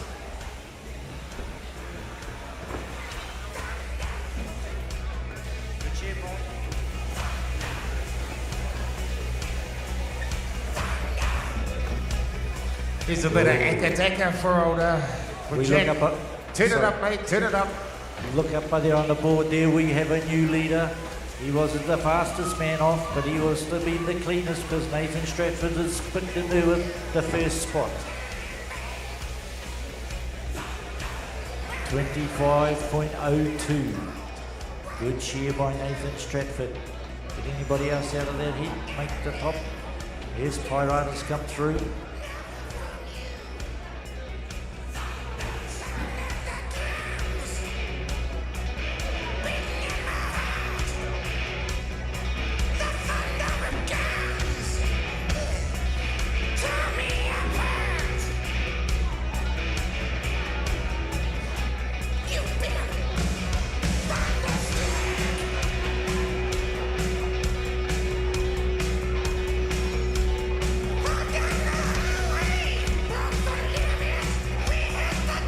Okay, we got the green light. How things can change. How things can change after one heat. We had 5 on 25 after that last heat. And I think at least 3 of those guys are on 25. Look at that, Tuma. Right down to 8th place. Unbelievable. Oh, wouldn't it rot your socks if you missed out by you're in 25, 25.9 and you miss out. We've got the green light, we're just waiting for our judge to give us the thumbs up. No, Paul says no, not yet. So wool handling judges, get yourselves ready please. Straight after this will be the open wool handling semi-final. Wools in New Zealand sponsored. Then we're going to run on with the Monk Shearing Junior Wool Handling Final. The Wools of New Zealand Senior Wool Handling Final. And then we're going to run the Open Shearing Semi-Finals. And then we're going to have presentations for the Junior and Senior Wool Handling. Plus the best quality for outside job taken from the heats and all shearing grades. Well, Tuma, we've got the green light, we've got the thumbs up. Shearers to your door. Kai whakawā, kai whakataitai, ka rete, tukoa. And up on stand number 1, we have James Rookie. Down the belly, here goes Jack Fagan, the form shearer at the moment, I'd say, or one of the form shearers at the moment. Justin Meagle from Oamaru, he's there on 3, he's up under the jaw too. The Much Man from Dannyburg, the Scottish representative, the world champion, Golden Shears champion, Gavin Much there on stand number 4. James Fagan down there, he's made plenty of finals here. Jimmy Pocket Rocket Fagan, and he's into the long blow, getting ready to turn for the last side. Down there on the bottom end stand, down from the deep south, and through. Fellow commentator, he's down over the last front shoulder as well. 54 seconds tipped by, and it's the Much Man going on. Right in on 49 seconds, Tuma. Jack Fagan's right with him.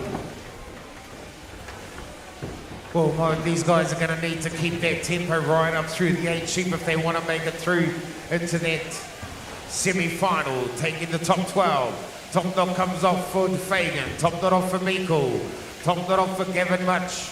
So these 3 have already made a little bit of a lead way through to these other guys. All of them dropping into the long blows. Stands 2, 3 and 4. Gavin Much, he's the first to step over. Jack Fagan's right there. Jack Fagan's the first to turn to the last side. Oh, Jack Fagan, Whānau, he's looking sharp and ready.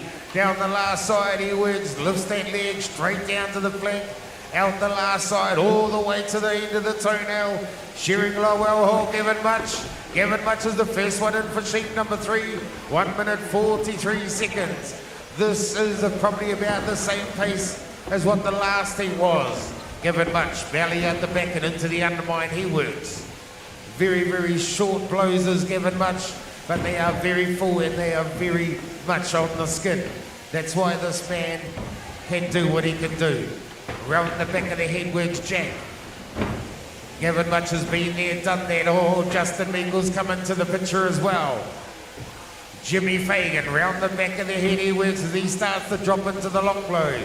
Jack Fagan, she just gives a little wee bit of a wriggle, but he's got it all under control now. Gavin Much, Gavin and Jack pretty much blow for blow at the moment. Down to the flank they both work. Who's going to be the first one in for sheep number 4? It's going to be Gavin Much by 1 second.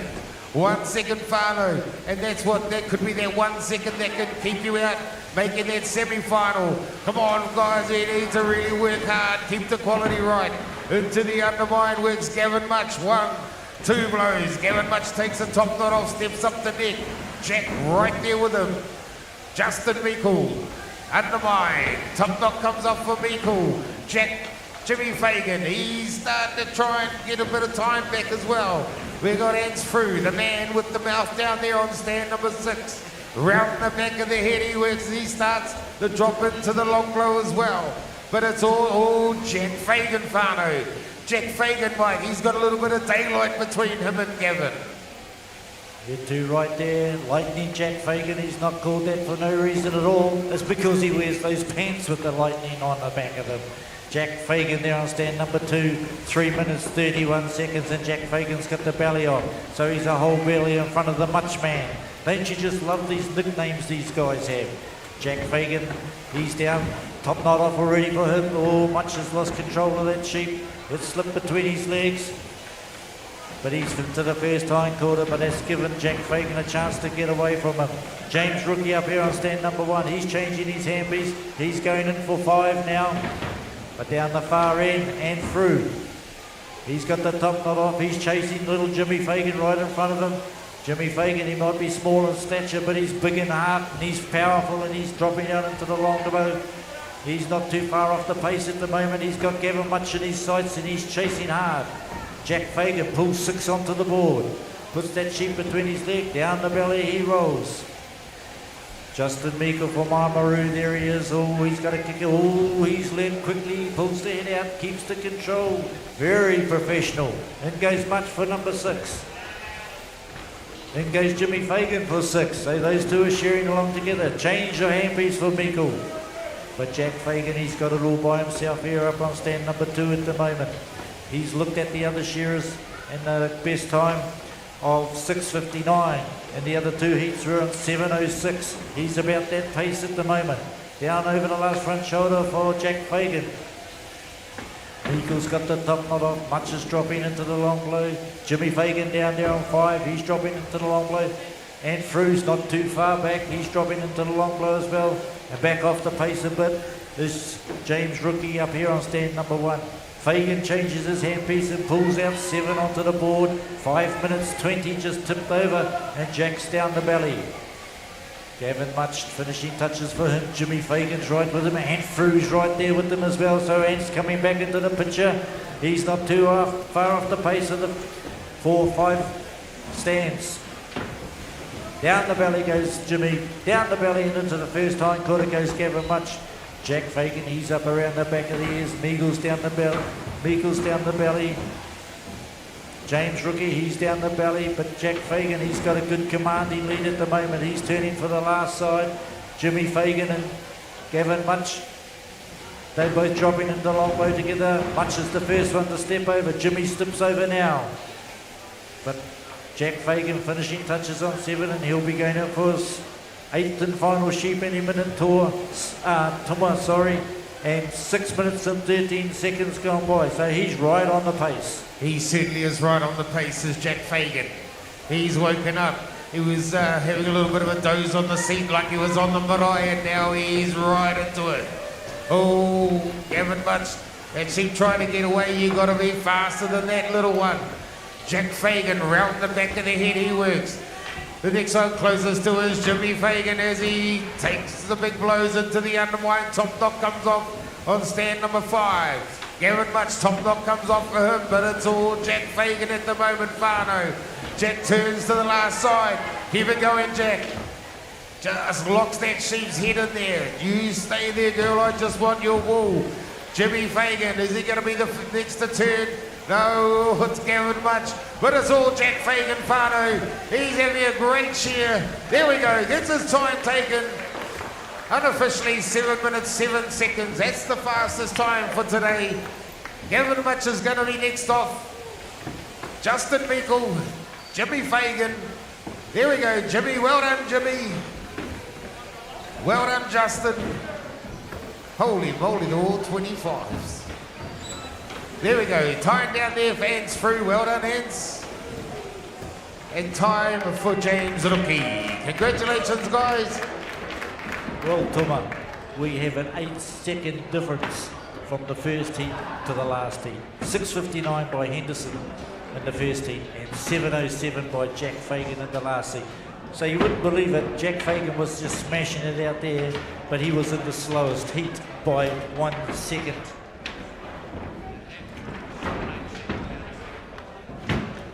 And there we are, we look down the end, and if that's correct, and through has shorn 8 sheep without a second cut, but if that's true, Tuma will buy him a beer. A ginger beer. And that's all commentators are allowed to drink.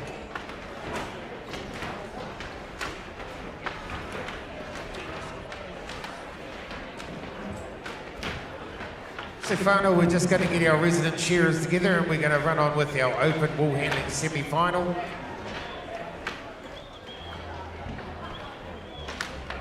So that was fantastic. That was the FLG Pratt's Can-Am Open Shearing Quarters. So next up we have the Wolves of New Zealand Open Bull Handling Semi-Final.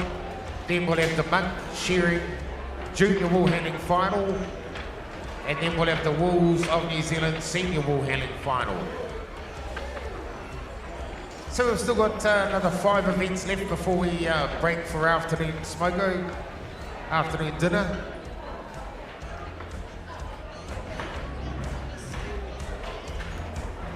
So we've got Monica on 2, Tiana, Taifa, Chelsea and Hannah, you're on 6, Hannah.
Senior Wool Handling finalists, if you haven't got your t-shirt, go to the front desk and get your fellas t-shirts. Senior Wool Handling finalists.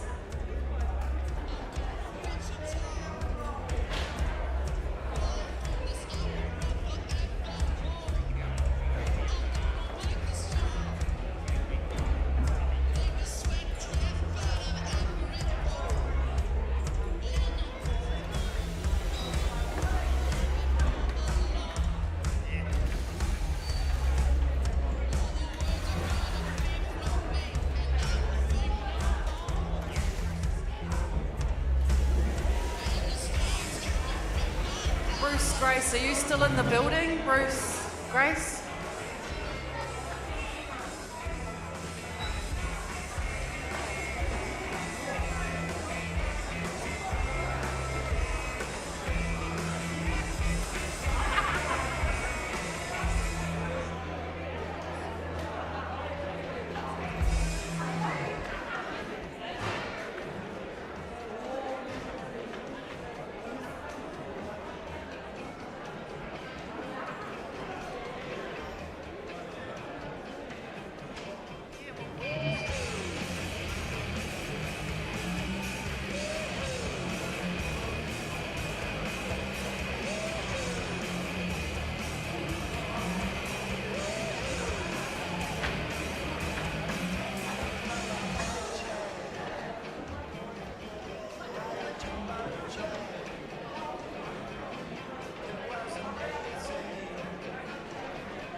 Kai whakawā, we are ready. I'm getting the hurry up.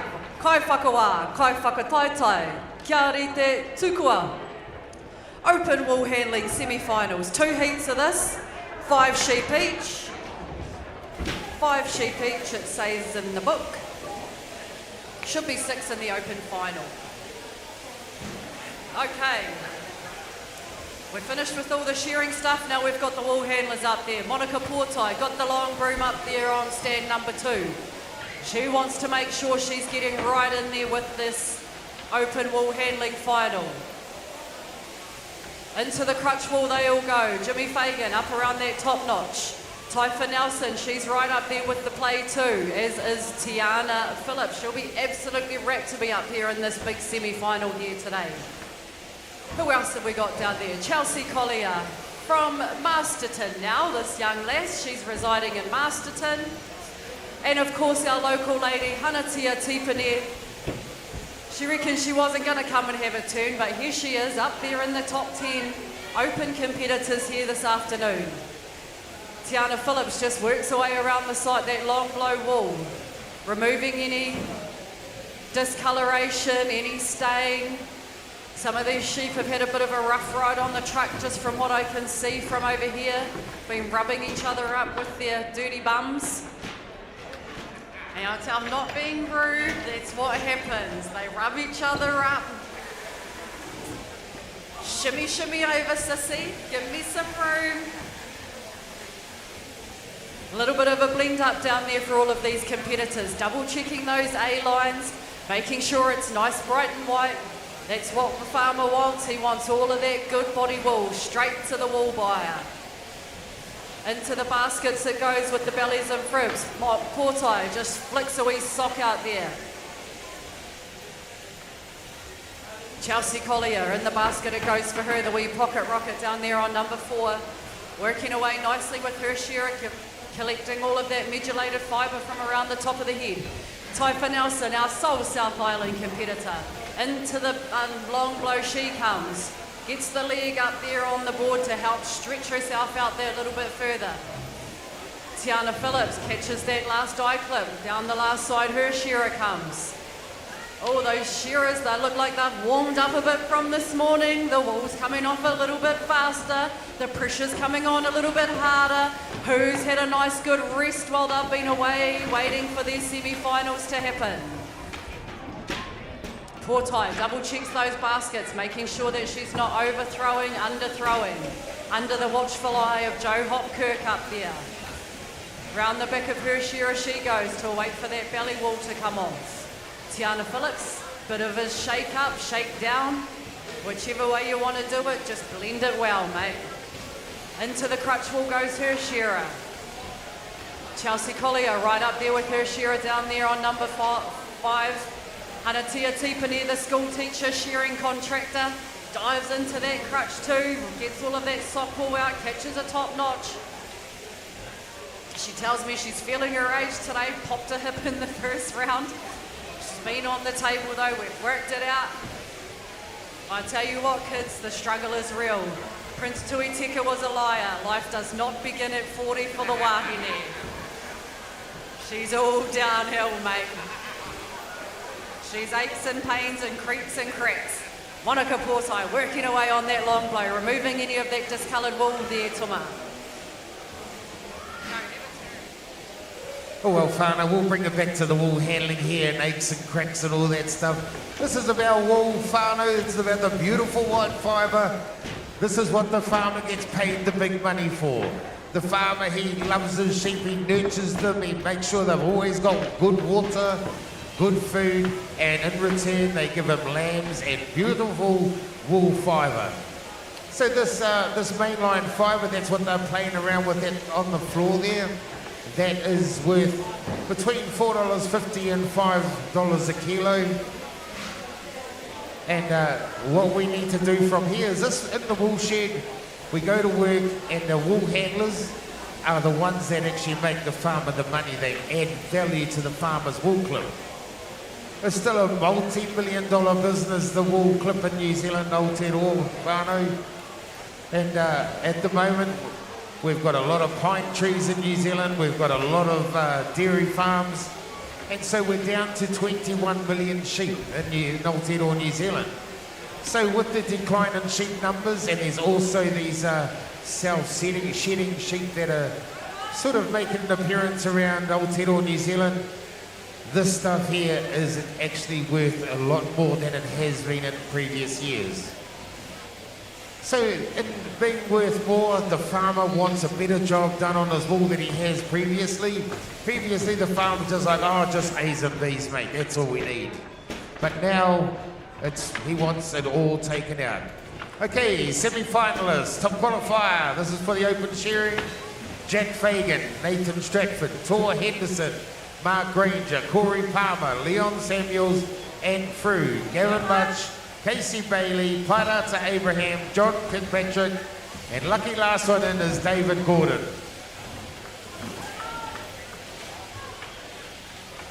So far now we've got sheep number 5 on the board, so fleece number 5 for our wool handlers. It's been pretty fast and furious up there for them, total concentration. Now these wool handlers, as they're grading the wool, they need to make snap decisions. You know, you can't just stand there and think, oh, where does this go, where does this go? Everywhere has got a home, and you've got to put it in the right home. If you don't put it in the right home, well then you ultimately end up costing our poor farmers money. So down the last side with the shearers, thank you shearers, now the pressure's coming on. Monza's got the long broom, I can see the theory behind that.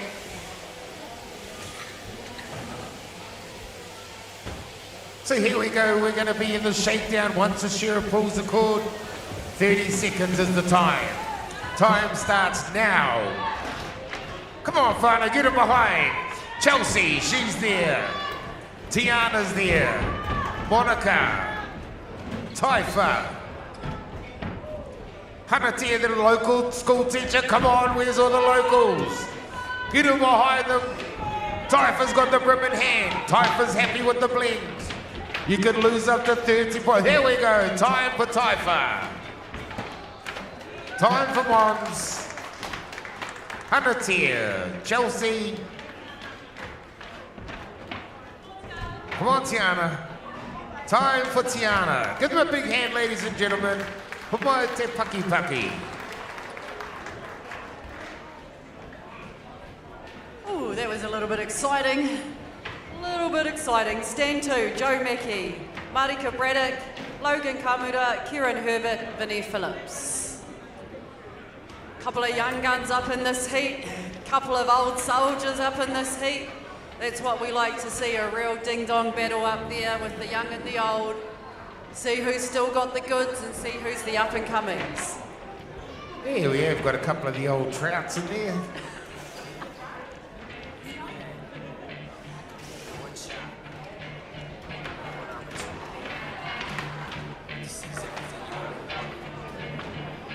Senior wool handling finalists, can you please go out to the offices out the back and meet with Linda, senior wool handling finalists.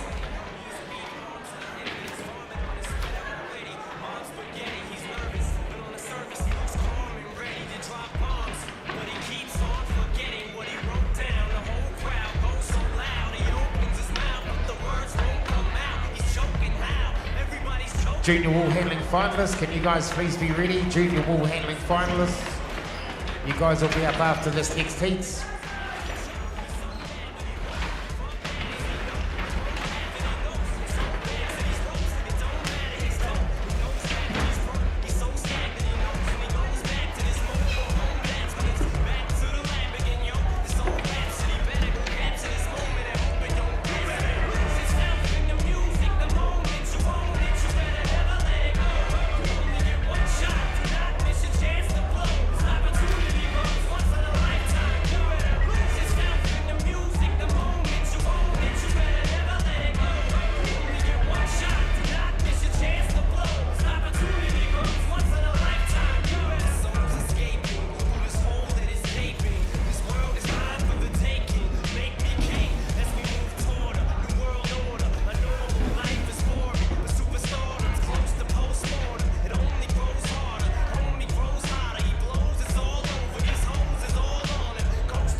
Vinny Phillips.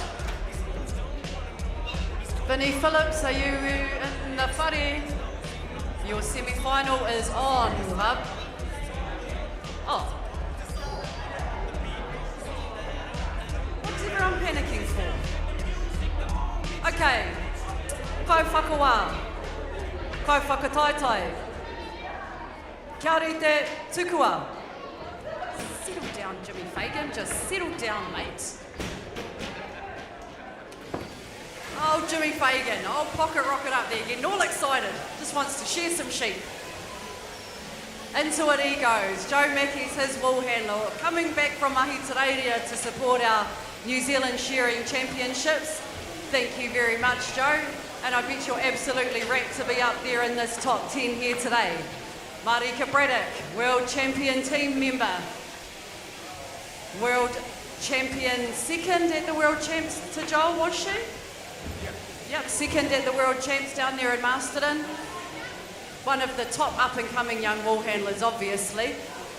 And a real spectacle to watch, actually. I've quite enjoyed watching her in the last couple of years.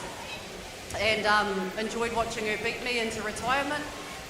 Logan Kamura down there, another young gun that's really making moves this year. Really awesome to see Logan doing so well in this competitive scene. He's been around for a long time and he's really come into his own this year, so we wish you the best of luck today, Logan. No introduction needed down there on stand number 5. It's the Master Wool Handler, the Cook Island representative, the World Wool Handling representative, and the reigning champion of the New Zealand Shearing Champs, Kieran Herbert, ladies and gentlemen. And another young gun down there. She's made a final or two this season. She was definitely one of the top senior wool handlers before she moved up into the Open, and I have no doubt we'll be seeing her in a lot more big finals coming up next season. Vinny Phillips down there on stand number 6. Surely there's a few supporters out there in the crowd. Everybody's so quiet, so serious. It's a serious thing, this sheep shearing, ladies and gentlemen. Into the crutch roll on sheep number 2 they all go. Undermines are flicked out behind them. Bit of a blend up's been done from the first sheep. Marika Braddock just double checks that before she throws it in the basket. Logan Kamura, he's around the back of that sheep. He is firing on all cylinders, this young man. He knows that he's got all the goods that he needs to beat this big final here tonight, Tuma. Well, you're dead right. As we spoke about earlier, Logan, you know, he made the Golden Shears final debutant. And, you know, he has really come into his own this year, and it's fantastic to see. Obviously, there's been some life changes that's happened, and, you know, he's really just gone from strength to strength. And, you know, there's no reason why we can't see him representing good old Aotearoa New Zealand over in Australia in 2029. That's the next World Champs, ladies and gentlemen, over in Australia in 2029.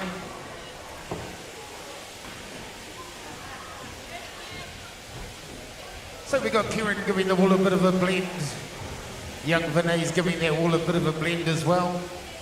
It's not the sort of job where you can think that there's nothing to do. There's always something to do.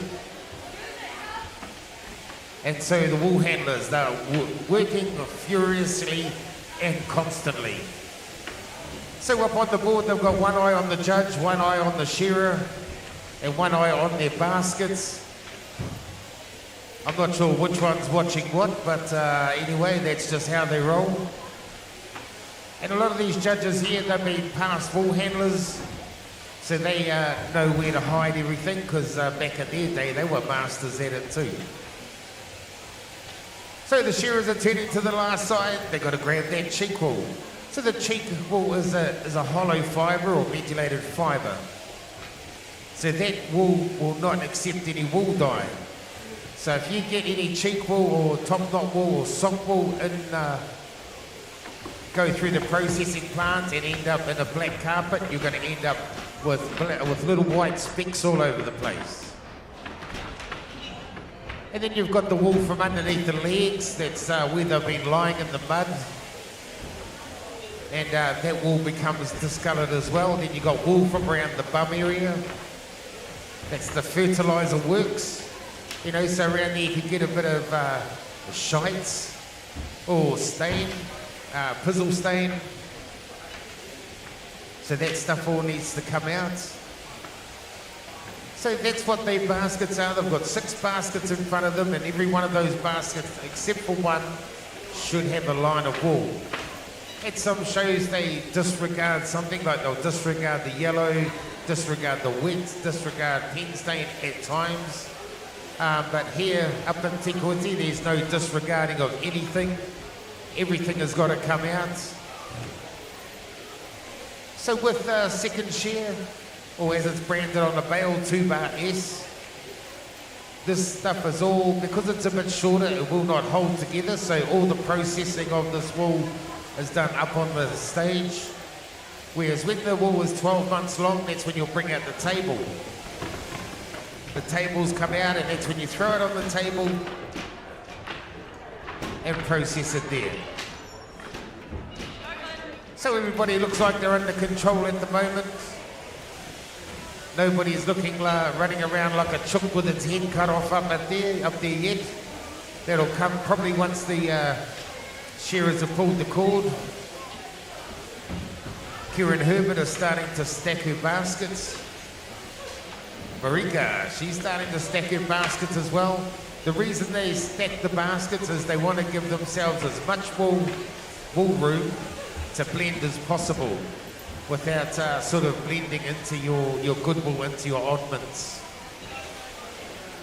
So the shearers around the back of the head, catch that wool from around the head, don't let it touch the fleece. So we're on to the long blow now. So when the shearers get on the long blow, you need to reach around, because the wool is kind of towards the back of the shearer. So you need to reach around, grab that wool, and then you just flip it over. And when you flip it over, there should be some first pieces there that needs to come out. Okay, here we go. Time starts now. Oh, look at Vinay and Kieran, both of them straight to the blend. They've got 30 seconds once a shearer pulls the cord. Then after that, they start incurring penalty points of 1 point per second. This is lightning, Fano. This is absolute lightning. Vinay, she gets her time taken. Wow. Kieran, current champion, she gets her time taken. Time for Logan.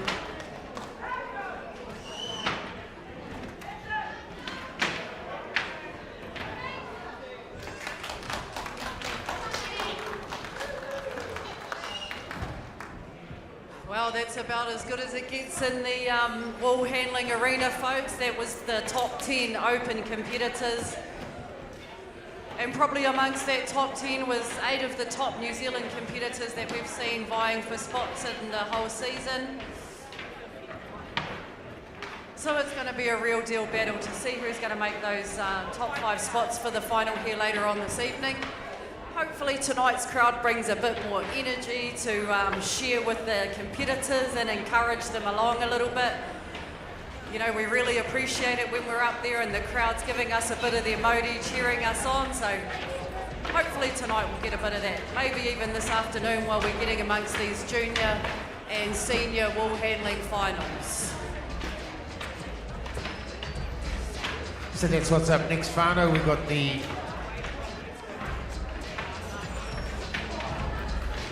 So it's Atiria on 2, Shay on 3, Opal, Jada, Jade.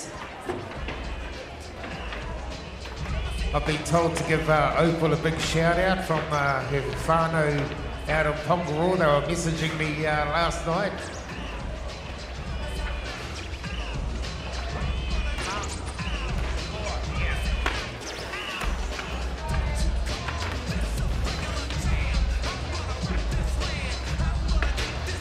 So wool handlers, set yourselves up and then we'll bring you off.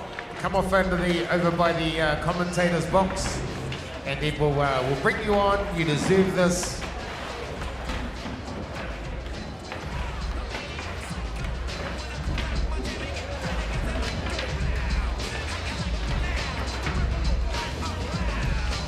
So following on from this, we're going to be running the Wolves of New Zealand Senior Wool Handling Final.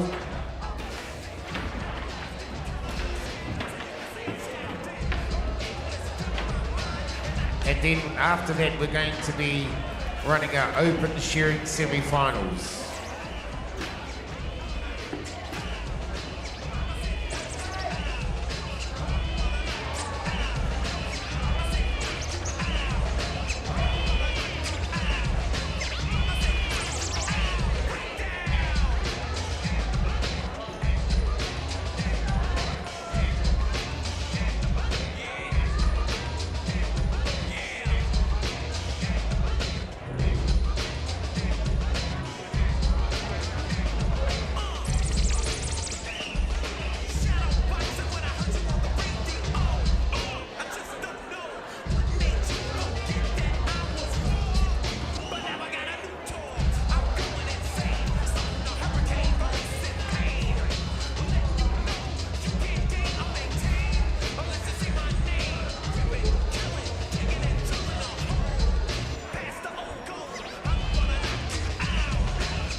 Okay, the girls are all ready, so we'll start down the far stand from Dannevirke, Jade Hikawai. Give her a round of applause, ladies and gentlemen.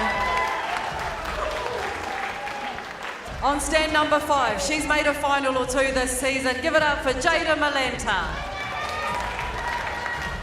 From Pongaroa, on stand number 4, it's Opal Ramsey.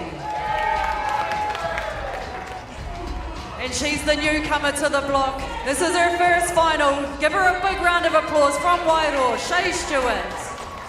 And it's your local left. Surely there's some cheering crowds for this girl, Atiria Barraclough from Pure Pure.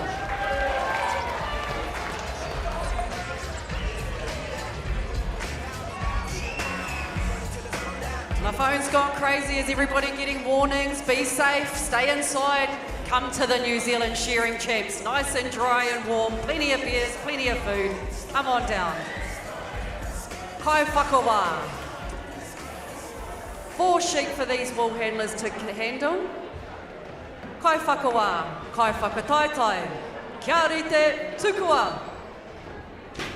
Tukua whānau.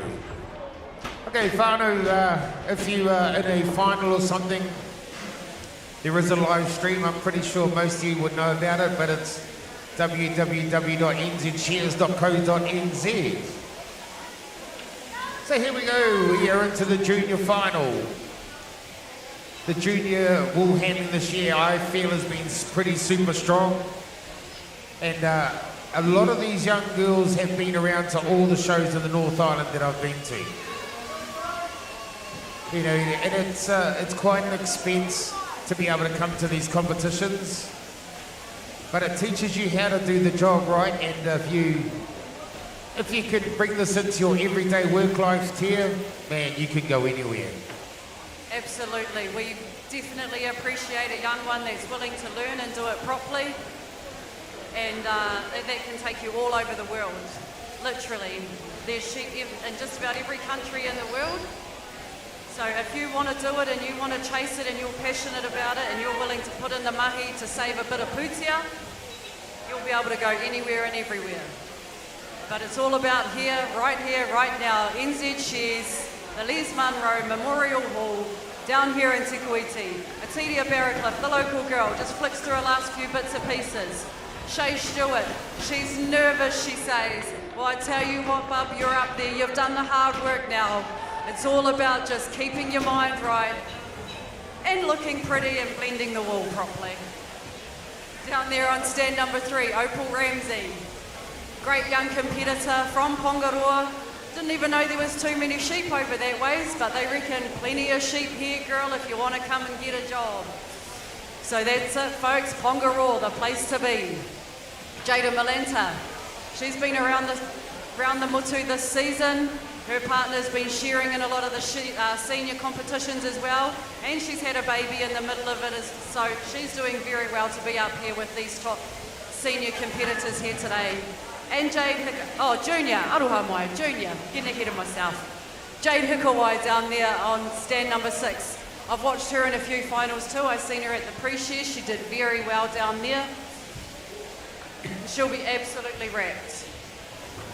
Her mother's Tracy Henderson. I did not know that. That's where she gets that good hard-working ethic from. Geez, haven't heard that name for a year or two. But we all come from good, strong mothers. That's something I know. Right. So Whānau, here we go, fleece number 2 on. Just coming off the board. Shearers all shearing along well. This is a good pace for our young wool handlers. These are our rangatahi. These are the future of our industry, and that's why you get people like Tia and Monica. You know, they just or they just embrace these young ones, bring them in. As long as they're not tangi weddles or crybabies, they all go pretty good. So here we go, sheep number 3 on the board. 6 baskets. It's exactly the same as the open class. That doesn't change at all. So there's no disregard, guys. So anything, if in doubt, what do? We pull it out, don't we? And we find a home for it. So the top knot comes off, that goes into its basket. The wool from around the cheeks, that goes into the same basket as the top knot. So putting it into monetary terms, on the belly you've got the frib wool and the belly wool. The frib wool is the stuff on the brisket of the sheep, and you've got the main belly wool which is on the puku of it. The frib wool was probably worth maybe 12 cents a kilo, and then you've got the nice lovely belly wool that's probably worth $2.50 a kilo. So if you put them all in together, you're going to devalue that farmer's wool clip all to the price of the frib wool. So that's why we need to make sure that we process the wool properly to a very, very high standard so that the wool grower can get the most maximum return and mum can get the new Range Rover. Everybody's happy. So here we go, Whānau, sheep number 4 coming on the board. This is the final one. So now that the wool handlers, they probably ask their shearers to tell them when the last sheep comes up, just so that they can get ready, because they know that the cleanup will come along as well. Young Shay, she just sweeps that step down. I think that's not just a health and safety issue, but she's even starting to stack the baskets. She's on upstairs. Top 2 inches tier. She is on. She is on. Like I said yesterday, she hasn't even done a full year in the industry yet, but she has spent the last 10 months working her little hiney off, travelling around the shows. She watched for her first few shows, just sat in the crowd and took it all in, and now she's got the bug. And I'd say after making this final today, we'll be seeing her at every single competition next year, and we are absolutely here for it, bub. Well, that's what we want to see, Whānau. You know, you get up there, if you can conquer your nerves to get up there and actually make a final, I can guarantee you the bug is real. Some of us only came to have a go and we're still here 25 years later. So here we go, once the shearers pull the cord, they have 30 seconds to tidy up. You've got to blend the wool, make sure your basket's in the right place. Okay, Whānau, come on now, get in behind these young wahine. Valenta, she's in the shakedown. Ramsey, Opal Ramsey. Opal, I can hear your mother from Pongaroa. She's saying, blend the bloody wool. Come on, girl, get into it. Shay's in there blending. Young Barracliff got the blend on. You need to mix all 4 fleeces, so it's not 4 fleeces, it's just 1 fleece. Broom in hand. Pickawai's got the broom in hand. Who's going to be the first with the hand up? Come on now. There we go, time and time. Wow, fantastic.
Okay, our senior wool hammers can get up there and get themselves organised. Kelly on 2, Tia 3, Chloe 4, Amy 5, and Paige on number 6.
look like we're ready to get started. So down there, it's your local girl on stand number 6. Give it up for Paige Marshall. She's been around the scene this season, making a lot of finals. On stand number 5, Amy Bell. Chloe Henderson, top ranked, senior wool handler for this season, all the way from Hunterville. Give her a round of applause. She's the local girl. She did not win the Open top ranked last night. Tia Manson from Pew Pew. And down here on stand number 2 from Kawhia, Kelly Barrett.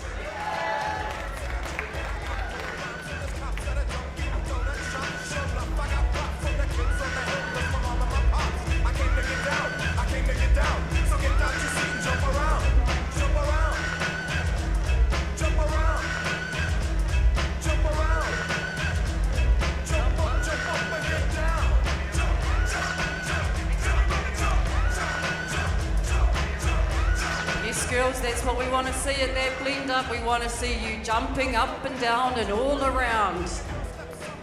We look like we're nearly ready for a start.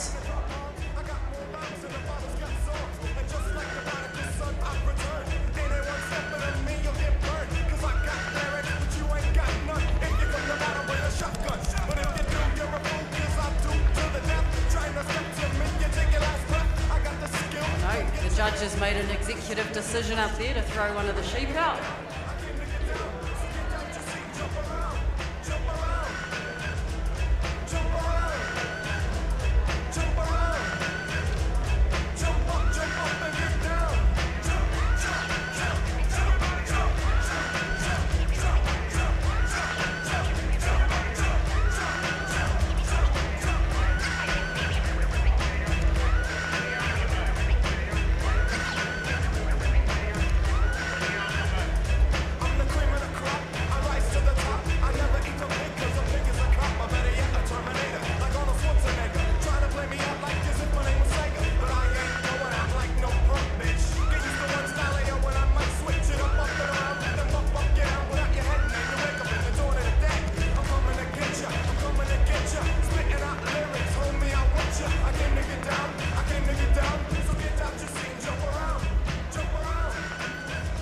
You look a bit lonely up here, Tia, so I thought I'd bring my expertise up and tell you what I know about wool handling.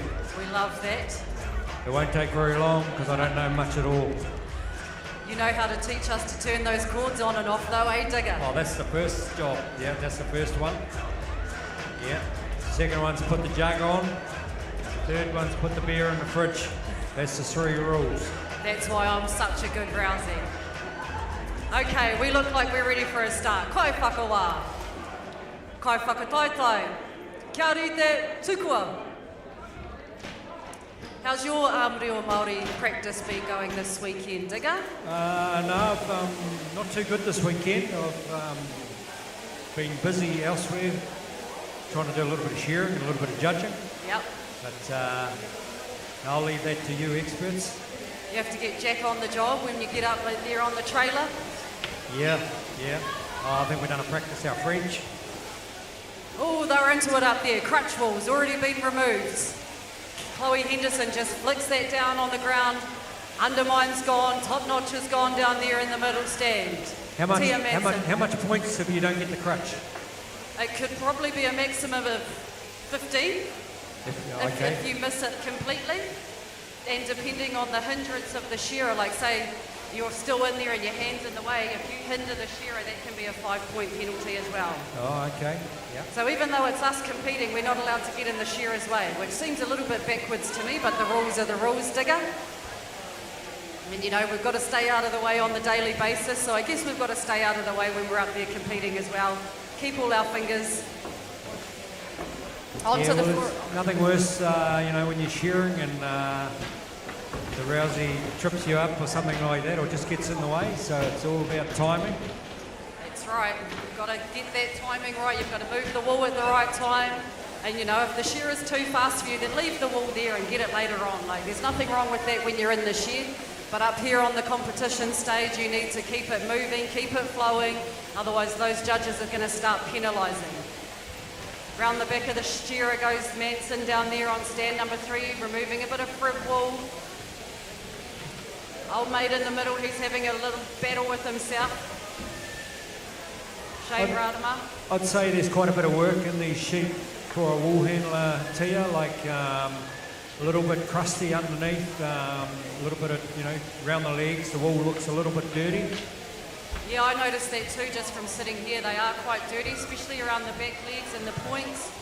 There's been an odd one that's come through with a bit of colour around the belly area, but most of them on the whole have been very well presented. So this is where the wool handlers are really important to the farmer. They can just take that second grade wool out and give him a really good line of top A grade wool, and hopefully he's going to get around that $4 or $5 a kilo. Yeah, that's the goal, to get as much return for the farmer as possible. Sometimes it is a little bit harder on the second shear because we're looking at it from the white side rather than looking at it from the dirty side. So when we're throwing a fleece on the table, we can see all of that stain and stuff because we've got the dirty side facing us. But on these second shear, we're not looking at that side of the fleece, so you have to sort of scan the sheep before it's shorn and then know where those points are going to be needed to be removed so that you can aim for those parts of the fleece rather than trying to tip over every staple and look through every staple. So when they do their blend, you see some of them doing a little blend now. They've got a little bit of spare time and they race back to their pile. What's the blend? What do you do the blend for? Because the wool, all gets tramped into a bale in the end, so why blend it? That's a question of the century for a lot of young wool handlers, but my new word of the week that I've learnt is we make a homogeneous line, which means a uniform line, and that's just to create so that any second cutted wool or any bits that are a little bit shorter or any fleeces that come through a little bit shorter are all mixed in through the other fleeces, so that when the core samples or the grab samples come out, we're getting a true average rather than getting just one fleece and a grab sample. Oh, okay. So these girls are doing 4, is it? 4 or 5? 5 fleeces 5 for these sheep. seniors. So what we want is that pile of wool, the 5 fleeces all blended in together. So when that core comes along, takes a sample, they might get a bit out of every fleece. Yeah, that's the one. So it's a nice accurate test, and the grab sample shows a nice average of what that whole bale looks like rather than just grabbing at one fleece. I'm going to be more knowledgeable than Tuma Mullins by the time we're finished here this afternoon. That's it. You taught me how to be a rousie and I'll teach you how to be a wool handler, mate. Round to the back of the head go our young wool handlers. Tia Manson doing a great job. Amy Baldoge, I know she's a favourite in this North Island arena. She's got a lot of support, this young lady. Chloe Henderson, she travels to a lot of competitions around the whole island. She's been a top level competitor in the South Island. She's a qualified merino wool classer. She absolutely knows her stuff and she's very passionate, this young lady down there in the middle. What about the young girl down the end, Digger? Do you know much about Paige Marshall? Paige, I do know a little bit about Paige. She's from Kiki, just south of Te Aumuru, and she works for K&L Shearer. It's her brother-in-law, and yeah, she's one of those girls, goes to all the shows, and if she's not competing, she's helping out, setting up the baskets for the other competitors, getting things. Just one of those good all-round girls. Yep, she might need to take a few friends along with her to teach them some of those traits. It's a bit of a dying art trying to get some of these young ones up to do the volunteer work. And we really need those volunteers to keep all of these competitions flowing along. We can't afford to pay everybody that has a job to do when we come to these competitions, so young ladies like that are very beneficial, eh? Oh, it's dead right, and I think it comes down to the breeding a little bit, Mum. Tara, just another one of those people, just really good to help out, sticks her hand up for anything. So it's great to see these, and it shows through in a lot of the families. Okay, we're just about ready to get amongst the blend up time, ladies and gentlemen. This is the last sheep for these senior wool handlers. If you've got a favourite up there, now's the time to start cheering them on, giving them that little bit of encouragement. You can just see the urgency on that last sheep, especially when they get to the last side. They're starting to get frantic up there now. Yeah, they've got all the wool in the pile. Quick sweep of the board. Now this is the good part, the blend. The blend and keeping it inside your boundary, getting every single fleece mixed in through. It's not an easy task. I know they make it look a little bit easy, but it really isn't, to try and get every single little clump with these judges and their hawkeyes watching you.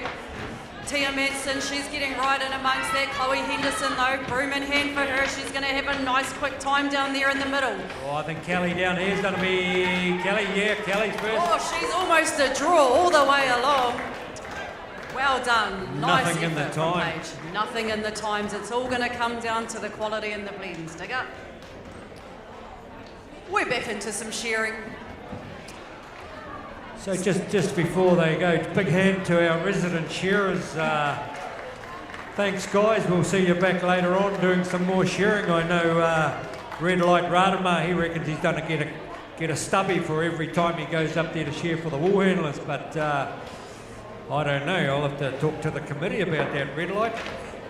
Okay, open shearing semi-finals. Heat 1, Nathan Stratford, Leon Samuels, John Kirkpatrick, Gavin Much, Mark Granger, Toa Henderson. Heat 2, David Gordon, Corey Palmer, Ange Frew, Pairata Abraham, Casey Bailey and Jack Fagan. Now I'm pretty sure, Tuma, that I heard somebody say that if that zeros on Anne Frew's clock was correct, that you were going to buy a box. And when I looked at the points, Anne Frew had 0 for 8 sheep. Is that real? Is that even possible? What is real is I said I'd get him a ginger beer. That's what is real. Oh, how the times have changed. Absolutely. Getting a bit long in the tooth.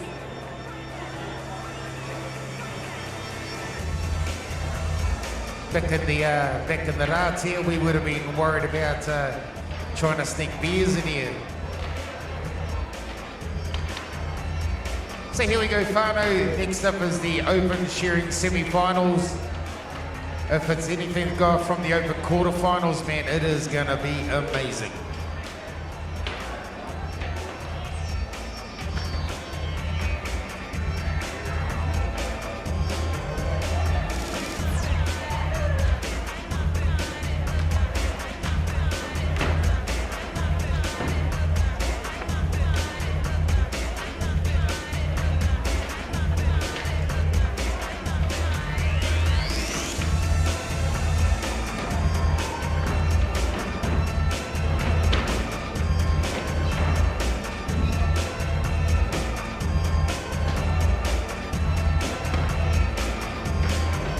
Okay, shearers will get you to take the board, please, guys. Stand 1, Nathan Stratford. 2, Leon Samuels. 3, John Kirkpatrick. 4, Gavin Much. 5, Mark Granger. 6, Tor Henderson. The 12 sheep to be shorn in the semi. Last chance to make the final here for the big one tonight. The 25 sheep final coming up later on in the evening.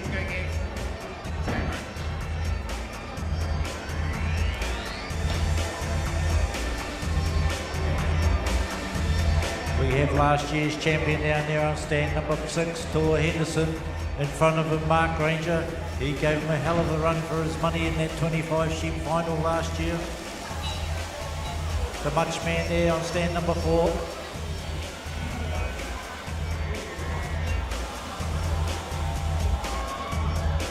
Johnny Kirkpatrick. He's been a previous winner here probably many times.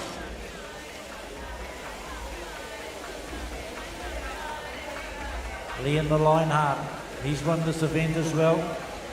And I would say Nathan Stratford, I'm not sure if he has, but he wouldn't be far away.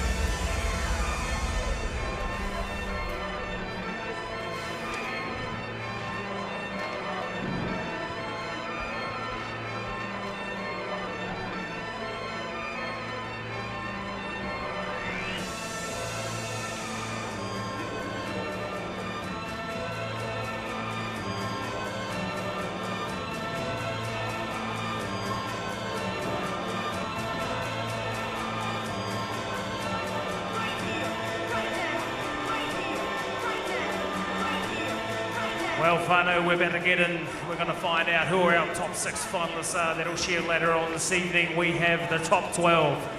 We started off with 54 shearers. We wound that down to a quarterfinal of 24. Semi-final time. 2 heats of 6 whānau. These are the best 12 in the country, in the world, here in Te Kuiti. This is going to be electric. I'd imagine the first sheet's going to go out in around about 45 to 50 seconds. What do you think, fellow commentators? Yeah, I agree. Tor Henderson put that first one out in the quarter-final at 42 seconds and pretty much set the tone for the rest of the quarters, because we had a 6:59 quarter-final and the slowest was 7:07. Certainly made up for some pretty low scores there, didn't it? You know, you've seen some scores there in a quarter-final on 8 sheet, and sometimes you see in a 5 sheet. Heck, you know, some real low scores. So that gives credit to the farmers supplying such beautiful shearing sheep. Yeah, they're not making too many mistakes on them. Ngā mihi to that, Te Hape B Trust, Te Urohi Trust. Ngā mihi nui to our whānau that are supplying all the sheep here for the New Zealand Shearing Championships, or at least all the growing sheep as well. PDD Limited, they're the ones that have been supplying the lambs for the North Island Shear of the Year. And later on, they had some sheep in the circuit today, and they'll be there later for the circuit final this evening. Okay, we need a referee on 4. Referee on 4, please. The much man needs a referee.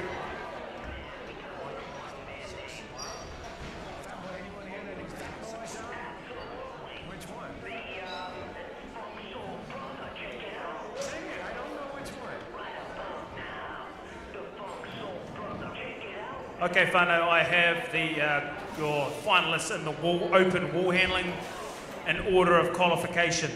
Logan Kamura, Hanatia Tipene, Kieran Herbert, Marika Brannick and Vinnie Phillips. Well done, competitors. We will see you later on this evening in the open final.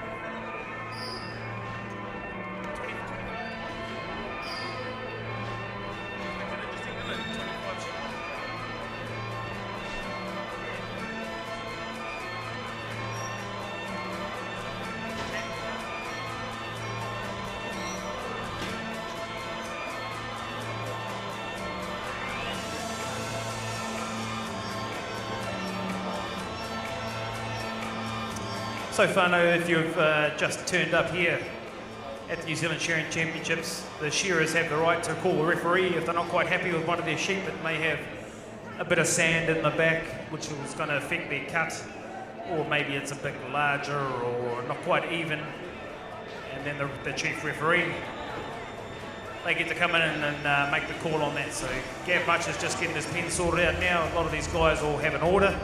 Some that like to go a couple of small ones, get them underway, in with a couple of small ones, give all the big woolly ones in the middle. Some guys do the hardest ones at the start, come home strong with the little fellas. Right, we've got the thumbs up, we're ready to go. Competitors, to your doors. Kai whakawā, kai whakataitai, kia rite tukua. Here we go, whānau. This is the first heat in the open semi-final. Te Kuiti 2026 on stand number 1. A man who's not shy of being in any finals. It's Nathan Stratty Stratford. He's into the undermine, 2 big blows. Steps up the neck first. In behind him, Leon the Lionheart Samuels. He's traditionally a slow starter, but he's got 12 sheep to really wind up all those 8 cylinders. He's dropping down on the front shoulder. Johnny Kirkpatrick, the captain of the Enterprise, is into the long blow as well. And behind him, the Much man, Gavin Much, turns to the end of the long blow, turning on the side of the cheek into the front shoulder. Mark Granger, the local lad from Te Kuiti, got a bit of bandage on his hand, is not slowing him down anything. Is it coming down the last leg? Tor Henderson, your former Just champion, he's going to be going, and no, it's going to be, I don't know, it's Gavin Much in about 49 seconds. Great start here, Mike. Certainly is. Too close to call who went in at first, but they're all pretty close at the moment. Nathan Stratford, he's into the first hind quarter first at the moment. No, it's the Much man. He's got a little honey of a sheep, so he's kept his good sheep for second place at the moment. Up the neck goes Gavin Much, around the back of the ears. Here comes Henderson at him. But Stratford here on stand number 1. He's down into the long blow first. Oh, Mark Granger's right in the picture as well. Too close to call at the moment. Gavin Much down over the last front shoulder. Granger over the last front shoulder. Henderson just turns. Johnny Kirkpatrick still on the long blow. Leon on stand number 2, he turns. In goes the Much man in 1 minute 35 seconds. Granger, he's heading out the back ledge. Stratford goes in. Finishing touches for Henderson there on stand number 6. Out the back leg goes Tor.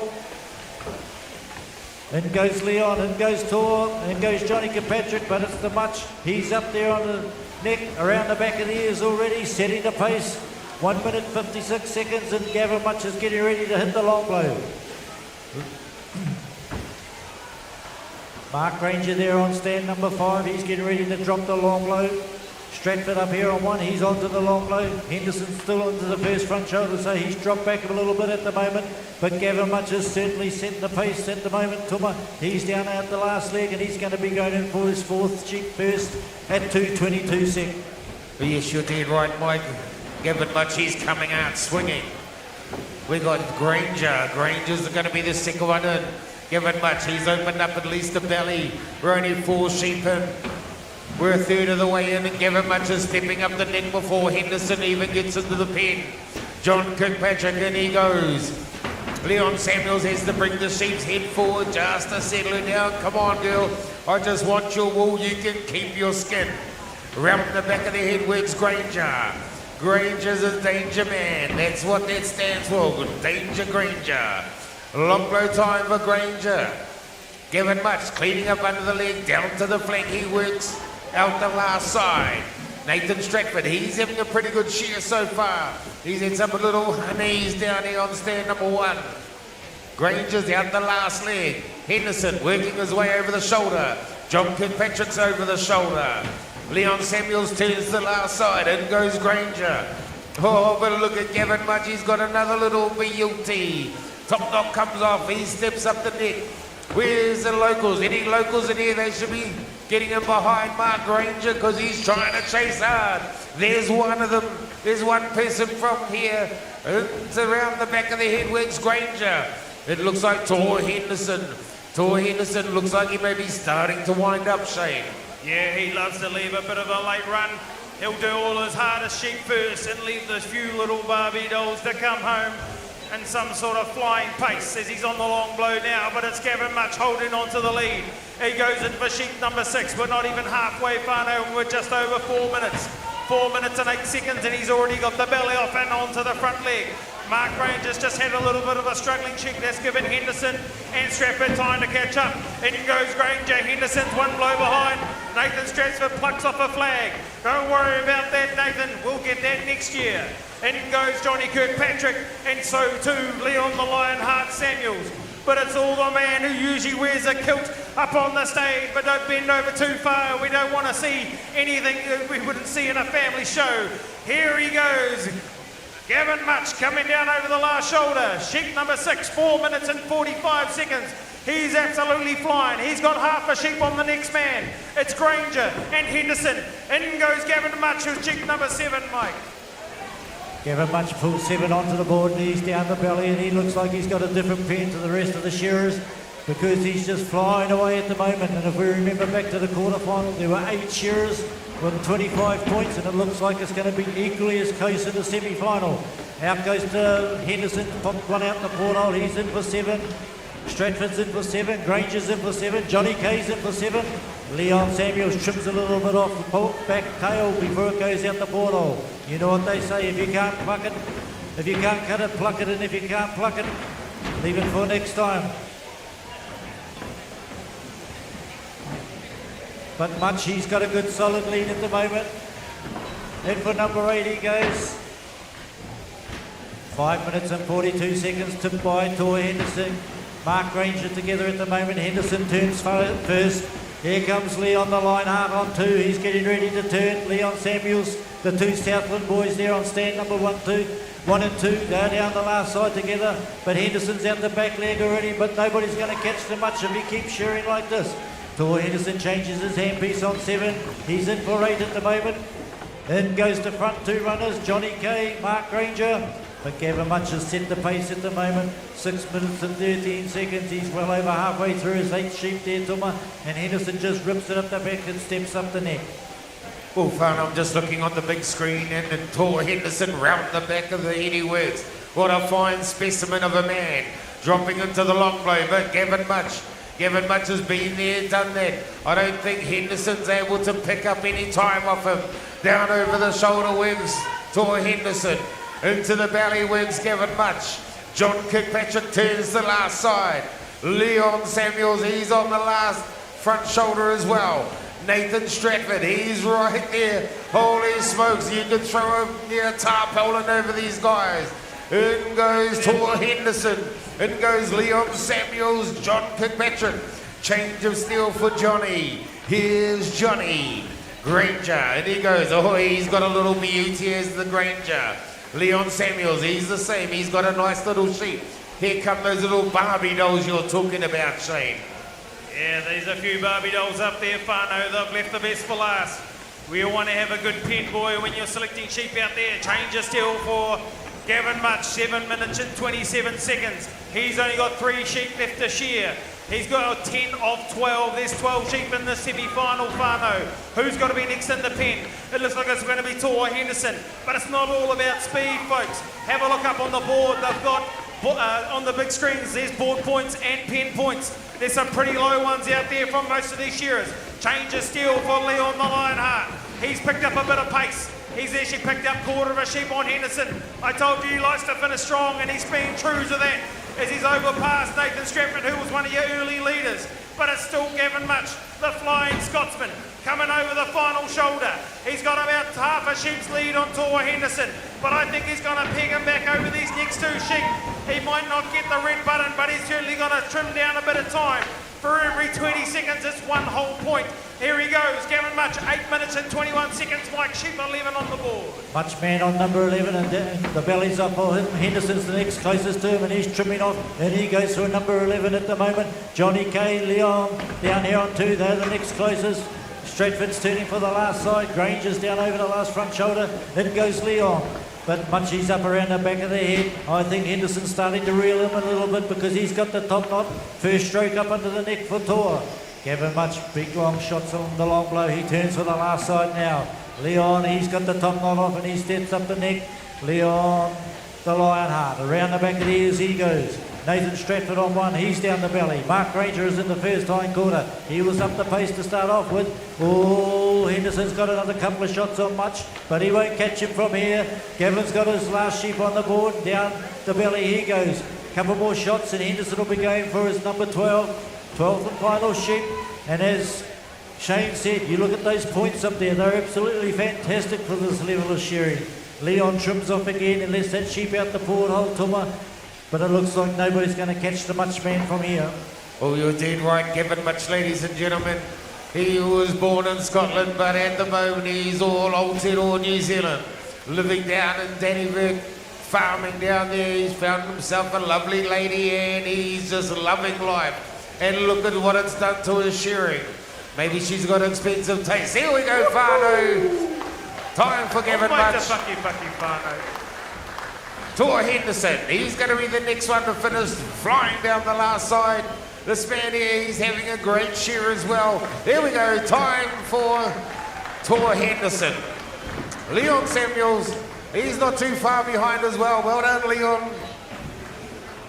Well, I tell you what, Shane, these fellas, they are not mucking around up there. Tell you what, they're short a few sheep today, Tuma, and the ones that make the final have got 25 sheep to shear, so... Yeah, they're just getting warmed up, these open shearers. This Johnny Kay looks like he's going to be the next man. Hold by the Bucky Whānau. Johnny Kay hits the red button. Mark Granger. Time taken for Mark Granger. And finishing blows here for Nathan Stratford. Red button time. Hold by the Bucky Whānau. What a great start to our semi-finals. Thank you very much, shearers. And make your way off to the right-hand side, please. We'll get our next semi-final up on. Oh, would you look at that? 34, 35, So they shore 8 sheep before, and I think that was in the 35s. Now they've gone and shorn 12, and they're in the 35s and 34s again. So that's, what does that say, Shane? They're just mucking around before. Have the sheep improved, or they've just upped to the gear? Well, it was an extra 4 sheep, and they've only really put on, for some of them, another 10 points across 4 sheep. That's only 2.5 a sheep. It's pretty good going. Okay, Heat 2, can we have you guys up on the board, please? David Gordon on 1, Corey Palmer 2, Ed Frew 3, Parat Abraham 4, Casey Bailey 5, and Jack Attack on stand 6. Well, what do you reckon, guys? Is it a bit of an advantage coming up second? You know, if you earn the draw, you get to see all what the scores are in front of you, whether you really need to just hook in, you know, with careless abandonment and just go hard. What do you think, Mike? Well, I would have said that up until the quarterfinals, because at the quarterfinals, Paul set the fastest time. He was the second qualifier into the semi, so really that puts it out of the myth. But if you look at yesterday, the North Island Shearer there, that certainly did count. The last heat was the fastest, the best points. So I suppose it depends on the mindset of the shearer. For some shearers, it could be an advantage to get up there and just get stuck into them. For other shearers, they might like to sit back and say, well, I'll see what the other boys have done, see what the time is. It's not that fast, I can share that fast, I can do it with quality. There you go, eh? Different trains of thought for different shearers. So as these guys are getting set up, they'll have the right to have a look at their pens like the last heat, get a bit of an order, talk to their pen boys. It's quite an important job for our pen boys and girls out the back there. You know, they really want a bit of a pattern and routine of how they want their sheep to be presented to them. So short of numbering them 1 to 12, they pretty much say, well, I want these couple at the start, give me those ones in the middle and a couple of good ones at the end. It's usually how it goes. So if you want to make the final, I think you're going to have to be under 35.7 anyway. Because that's the third place at the moment. 100%. And they're all capable, there's no doubt about it. Well, you talked about Anne Frew's, I thought his counter must have been broken up there before with no second counts, but over 8 sheep, no board points. That's quite amazing. It is. Not many shearers do that. I think I've seen Leon do that, but I can't remember anybody else offhand doing that. So yeah, that's absolutely fantastic, isn't it? How good. Can he back it up? Can he back it up? He needs to. It's just pity his commentary is not as good as his shearing. Yeah, probably.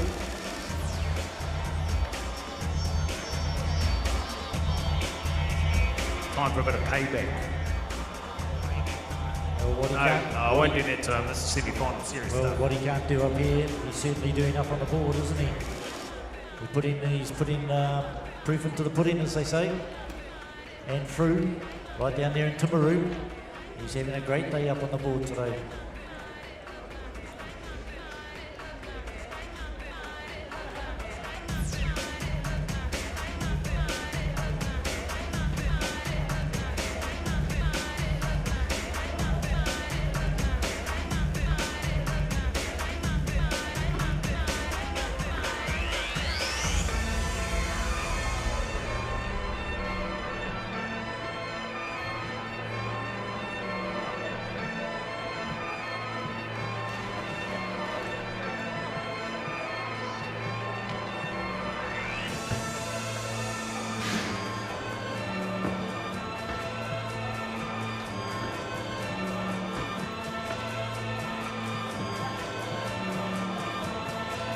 So you've been up there, Shane. You know what it's like to get up amongst the big guys. You're one of the big guys yourself now. Whacked up a good record.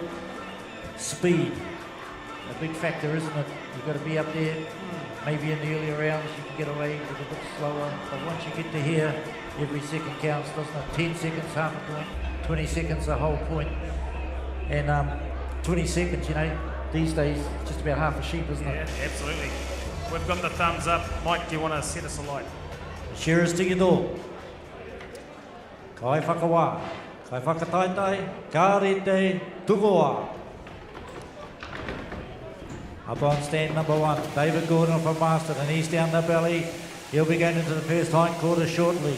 The Dipton man from deep down in the south, Corey Palmer, he's into the first hindquarter already. The man we just spoke about, no second cuts in that first round. And through, he steps up the neck and the top knot's gone for him.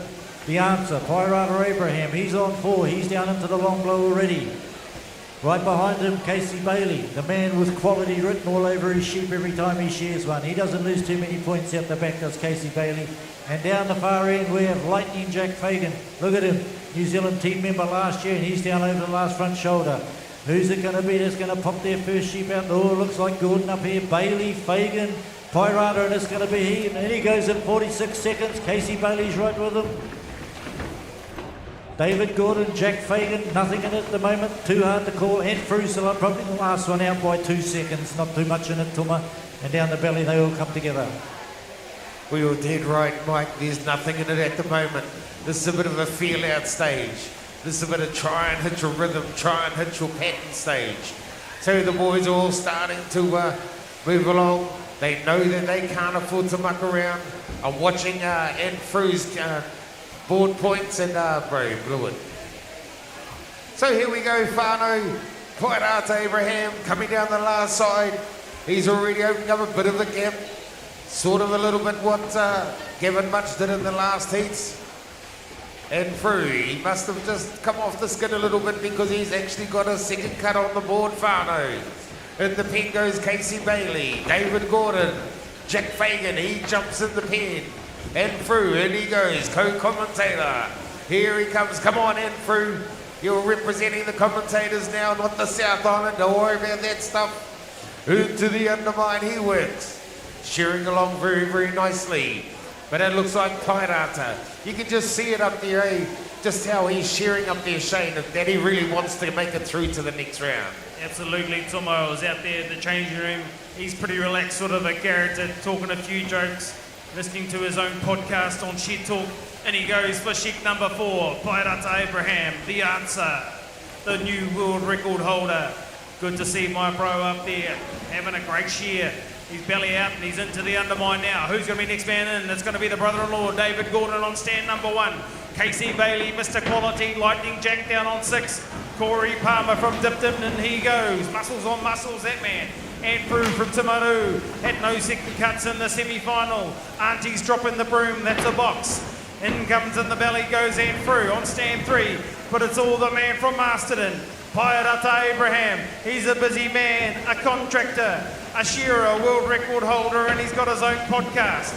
Down he comes the last side, putting in the big shots now. 3 minutes and 5 seconds. Abraham going in for sheep number 5, Mike. He's having a great shear. He's smashing him out all right there, and down into belly he goes. They say this shearer or that shearer deserves a spot in the final. Well, they don't. You've got to work for it. You've got to earn it. This is where you do it. Up here on the board. 3 minutes and 22, and pies up under the neck, rips the cheek off, up around the back of the ears, takes the top, rest of the top knot off, bang, bang, and he's down into the first front shoulder. Jack Fagan, he's down the belly in the last stand there on number 6. Casey Bailey, he's down in the belly. And through, he's just going in for another one, and he's clicked up another second come up there on stand number 3. He won't be happy about that. Corey Palmer from Dipton, he's on number 2. He takes the top knot off as he steps up. But up on number 1, don't write this man off up here. David Gordon, he's a champion shearer in his own right. The Masterton lad, down over the last front shoulder for him. He shares with Pirata Abraham, they're bros. And out comes Pie with his 5th sheep onto the board. Turning for the last side is Bailey. Jack Fagan starting to make up a bit of ground down there on number 6 at the moment. He's just a little bit back off the pace, but don't write Jack off in the speed stakes because he'll come back hard and fast in the last half a dozen sheep. Pirata Abraham, he's around the back of the ears. And through, down over the last front shoulder. Corey Palmer, he's finishing off. In goes Casey Bailey. David Gordon's right up there with Jack Fagan at the moment, but it's still Abraham. He's turning for the last side, and if Frew doesn't hurry up, Abraham's going to put a sheep around him. Come on, Pie. Catch him up, man. Put a sheep around the South Islander. Out he goes. That's what we say, up the north. We're up in the North Island now, and we can give as much as we want to give. Down the far end, Jack Fagan, he's down over the last front shoulder, heading for the last leg. Out the back to the toes he goes. Gordon goes in for the next one. Looks like David Gordon's in second spot at the moment. He's chasing his bro, Pirata Abraham, but he's up under the cheek. Whips it off around the back of the ears for Pie. Belly off for Fagan. Belly off, top knot off for David Gordon up here. Palmer, he's going for his next one. So is Bailey. The two Southland lads sharing together there. And through. He's down out the back leg. Ooh, his second cuts are accumulating this time. Tuma, he won't be too happy. Did we put the kibosh on that boy? Oh, well, Whanau Pirata Abraham, here he comes, the answer. He's put a sheep around and through. Well, not quite. Pirata dives into the belly. Jack Fagan just sniping along in the background. Here he goes, in goes Jack Fagan, sheep number 8 coming out on the board, 5 minutes and 57 seconds. May have been a change of steel there for Jack. We've got Corey Palmer, the big arms on the man from Dimpton. Right out to the last side works Corey Palmer. Very, very clean shearers, Corey Palmer. And we got Ants Frew. Ants Frew's like, no, Pirata, you're not going to put a sheep around me, mate. I've got a new fresh cut on. Down works Ants Frew. He's from a place called Timaru Whanau, down in the South Island. David Gordon. Oh, we may have a new leader. David Gordon on stand number 1. He may have picked up his brother-in-law. No, it's still just Pirata. In goes David Gordon. In goes Pirata. Jack Fagan. He's pushing it along down there on stand number 6. All these guys having a good old ding-dong battle. Here we go, Pirata. Into the undermine he works. Takes the top knot off. Shane, these fellas are really putting the bodies on the line. Yeah, the brother-in-laws there on stands 1 and 4. They're really flying. 7 minutes and 2 seconds. Sheep number 9, there's 3 left in the pen.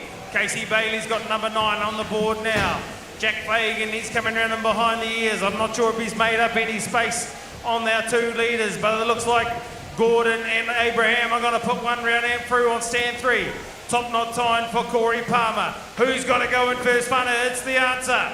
A change of steel for Pirata Abraham. A little bit of a kicker there for Ant Frew. In goes David Gordon on stand number 1. So belly time for him. But he's got a new cut. Pirata's got the new steel on. Will that make the difference, Whanau, with 3 sheep left to go? Jack Fagan, no change of steel yet. Belly time for him.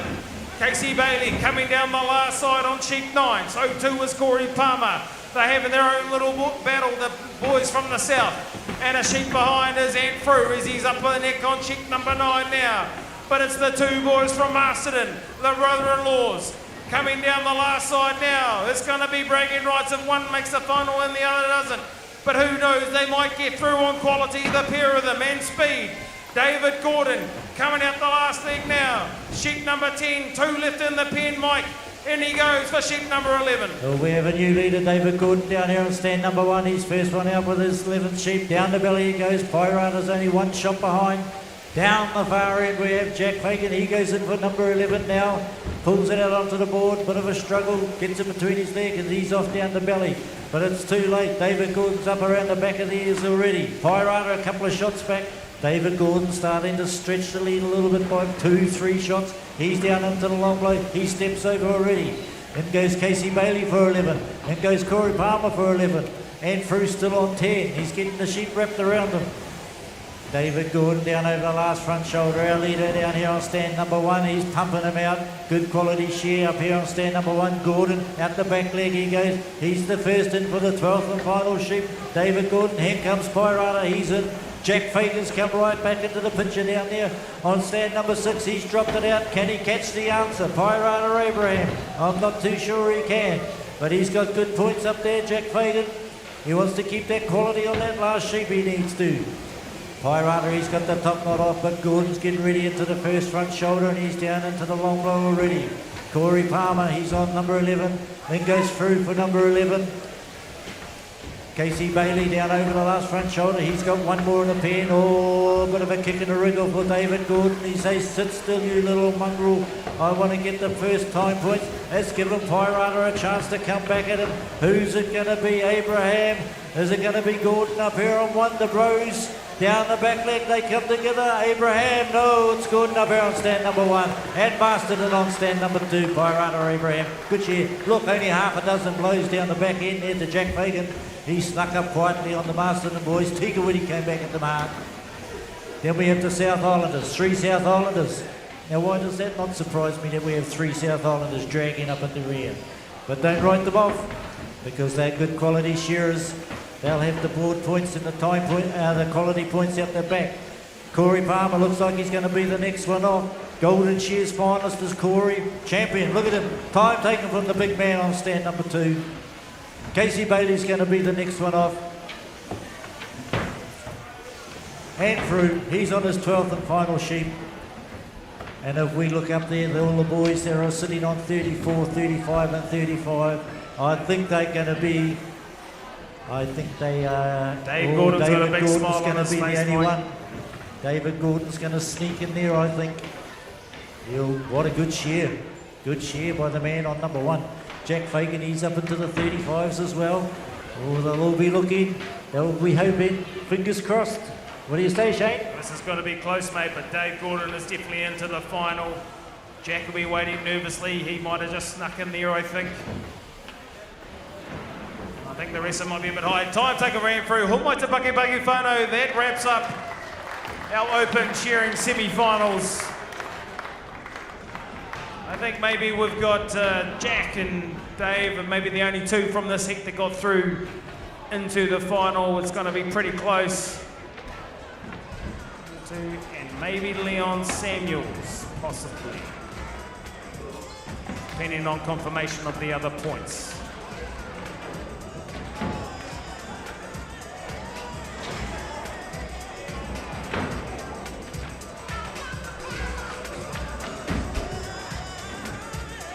If we look up there, Leon will be looking anxiously to see if Casey can tip him. 36.77 for Leon at the moment. Casey's on 36.55, 1 to be judged. Oh, I'm not sure he's going to. So we'll be Casey or just... Leon. Sorry, Mike, we're going to be doing the senior and junior wall handling presentations. Okay, so the senior and junior wall handling presentations, we'll be doing that very, very shortly. How close, Whānau? How close to make that 25 sheep final tonight? Let's just wait and see what Casey's going to deliver us. 36.778 for Leon. What do you got, Casey?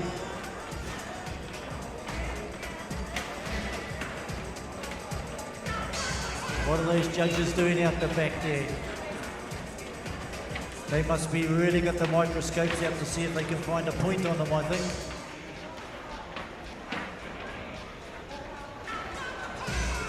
How often does it come down to this close, Shane? All the time. All the time. Usually most of the time it comes down to this. We have the luxury of having a live update with these screens, Whānau. We don't get this at every show, but it's pretty handy seeing the live updates. As soon as the scores are entered, the scores change, and when they go red, well, that is the final score.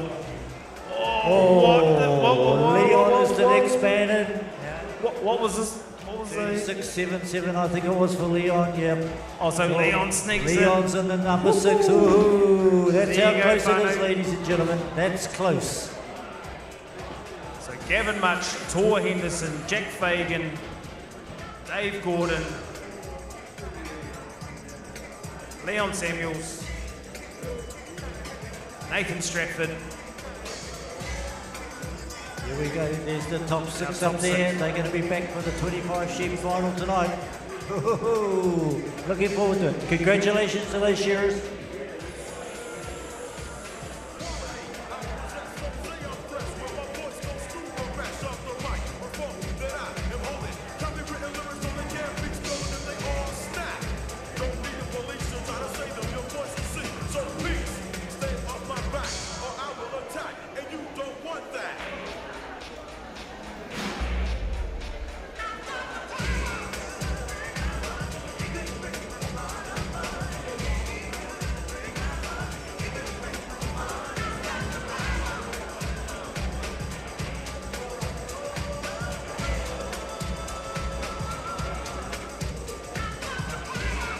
Okay, well, if we can please have the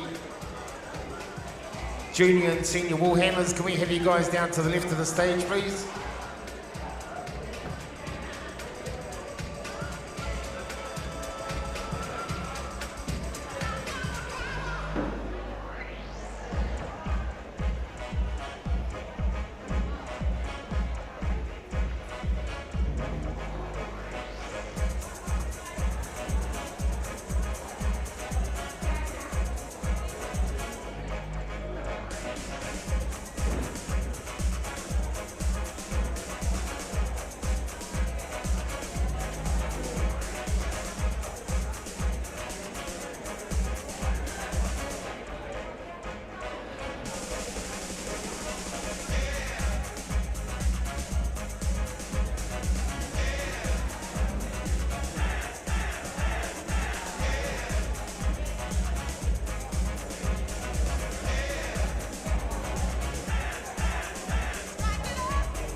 Kia ora te whānau. Was Ray Monk about, please? Ray Monk? Kia ora. Can we please have all our junior wall handling finalists lined up down here on the stage, please? Our junior wall handling finalists.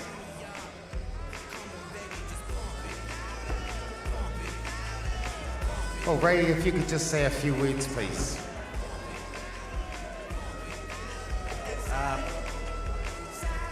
Trav and Haley couldn't be here at the moment, so I got thrown in at the deep end. Just congratulations to all the competitors, especially the finalists, and I think just on behalf of Trav and Haley, Mike Shearing, just great to be here to support the girls.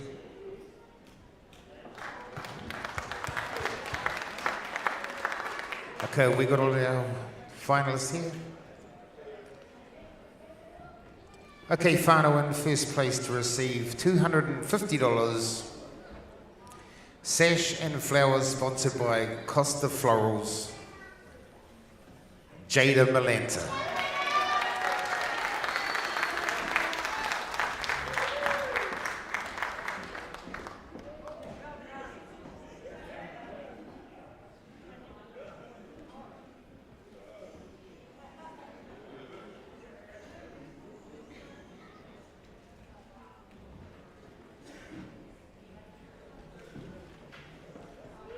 Okay, Jada, come over here. You know, what a year you've had. What a year you've had. There's plenty going on, and to still have the support of your tāne to be able to get up here and do all this, there must be some people you'd like to thank. Yeah, definitely my partner. Honestly, if it wasn't for him, I probably wouldn't do the shows. At the start, I would just sit around and watch them all day, but eventually I just started entering the shows. But yeah, and I also was really sick this morning and I just was not interested in doing the finals today, but I came right just in time. But yeah, so thank you to my partner, the judges, sponsors and junior competitors and everyone else that made it happen today. Thank you.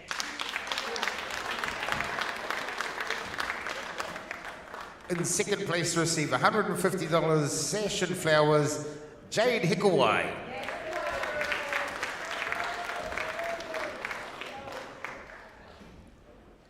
In third place to receive $100, Sash and Flowers, Shay Stewart.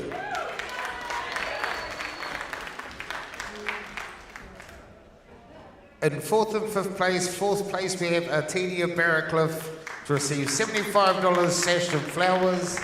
And fifth place, Opal Ramsey to receive $50, Sash and Flowers.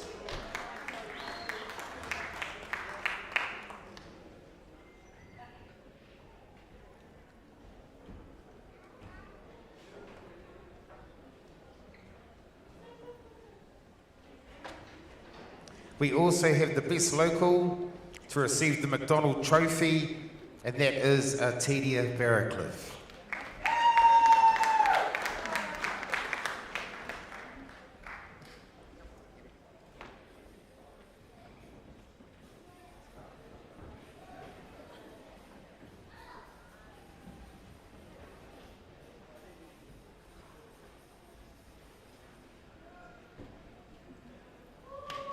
Give them a big hand as they leave the stage, whānau. Well done.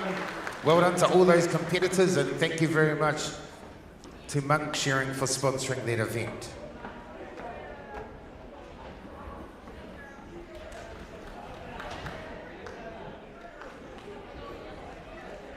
Have we got anyone here that represents Wolves of New Zealand? Have we got a Wolves of New Zealand representative here? If we don't, we should do.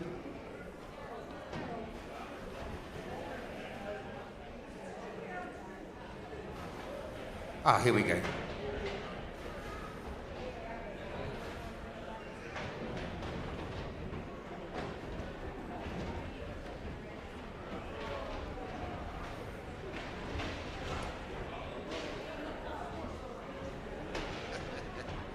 Okay, whānau, so we've got someone here to represent Wolves of New Zealand. A few words, please.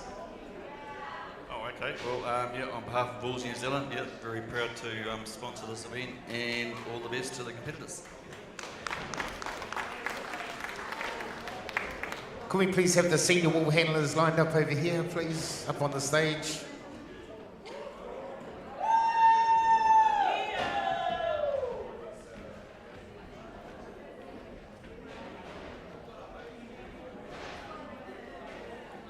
So Wolves of New Zealand are the sponsor of this event. Thank you very much, Wolves of New Zealand. They've been sponsoring for a very, very long time. In first place to receive $500. Sash and flowers, sponsored by Acosta Florals. Your winner this year, Whānau, it was pretty close. First place was 77.820, second place 77.930. You hear of that in shearing, but not on wall handling. But anyway, today's champion, Tia Manson.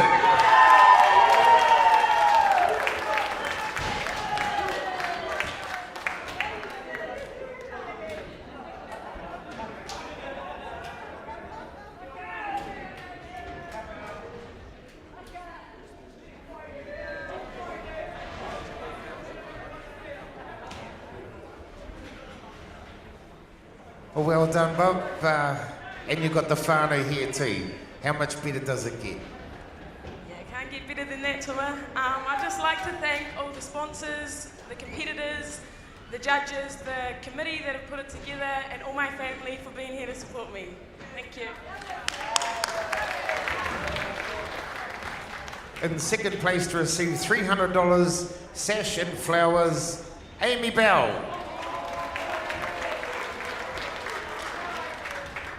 Third place, $200, sash and flowers, Chloe Henderson. And in fourth and fifth place, $100 sash and flowers goes to Kelly Barrett, and $75 sash and flowers goes to Paige Marshall.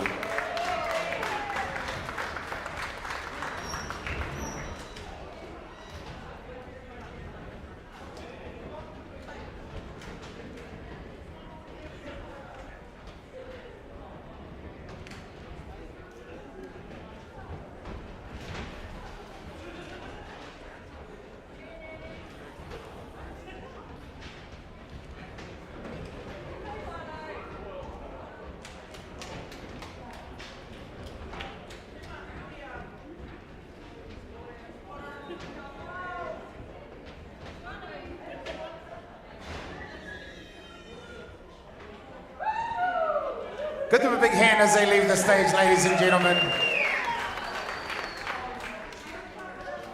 Okay, well, we've got Todd up here. We're going to present the award for the highest total quality over the whole show.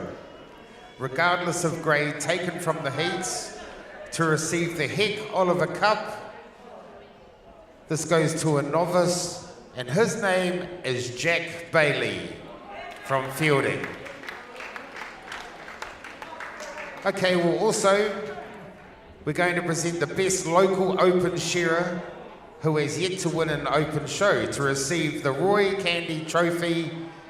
This shearer is James Rookie.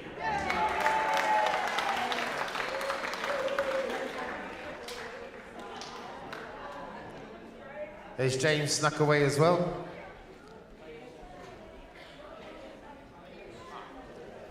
No, I think they're going to get him.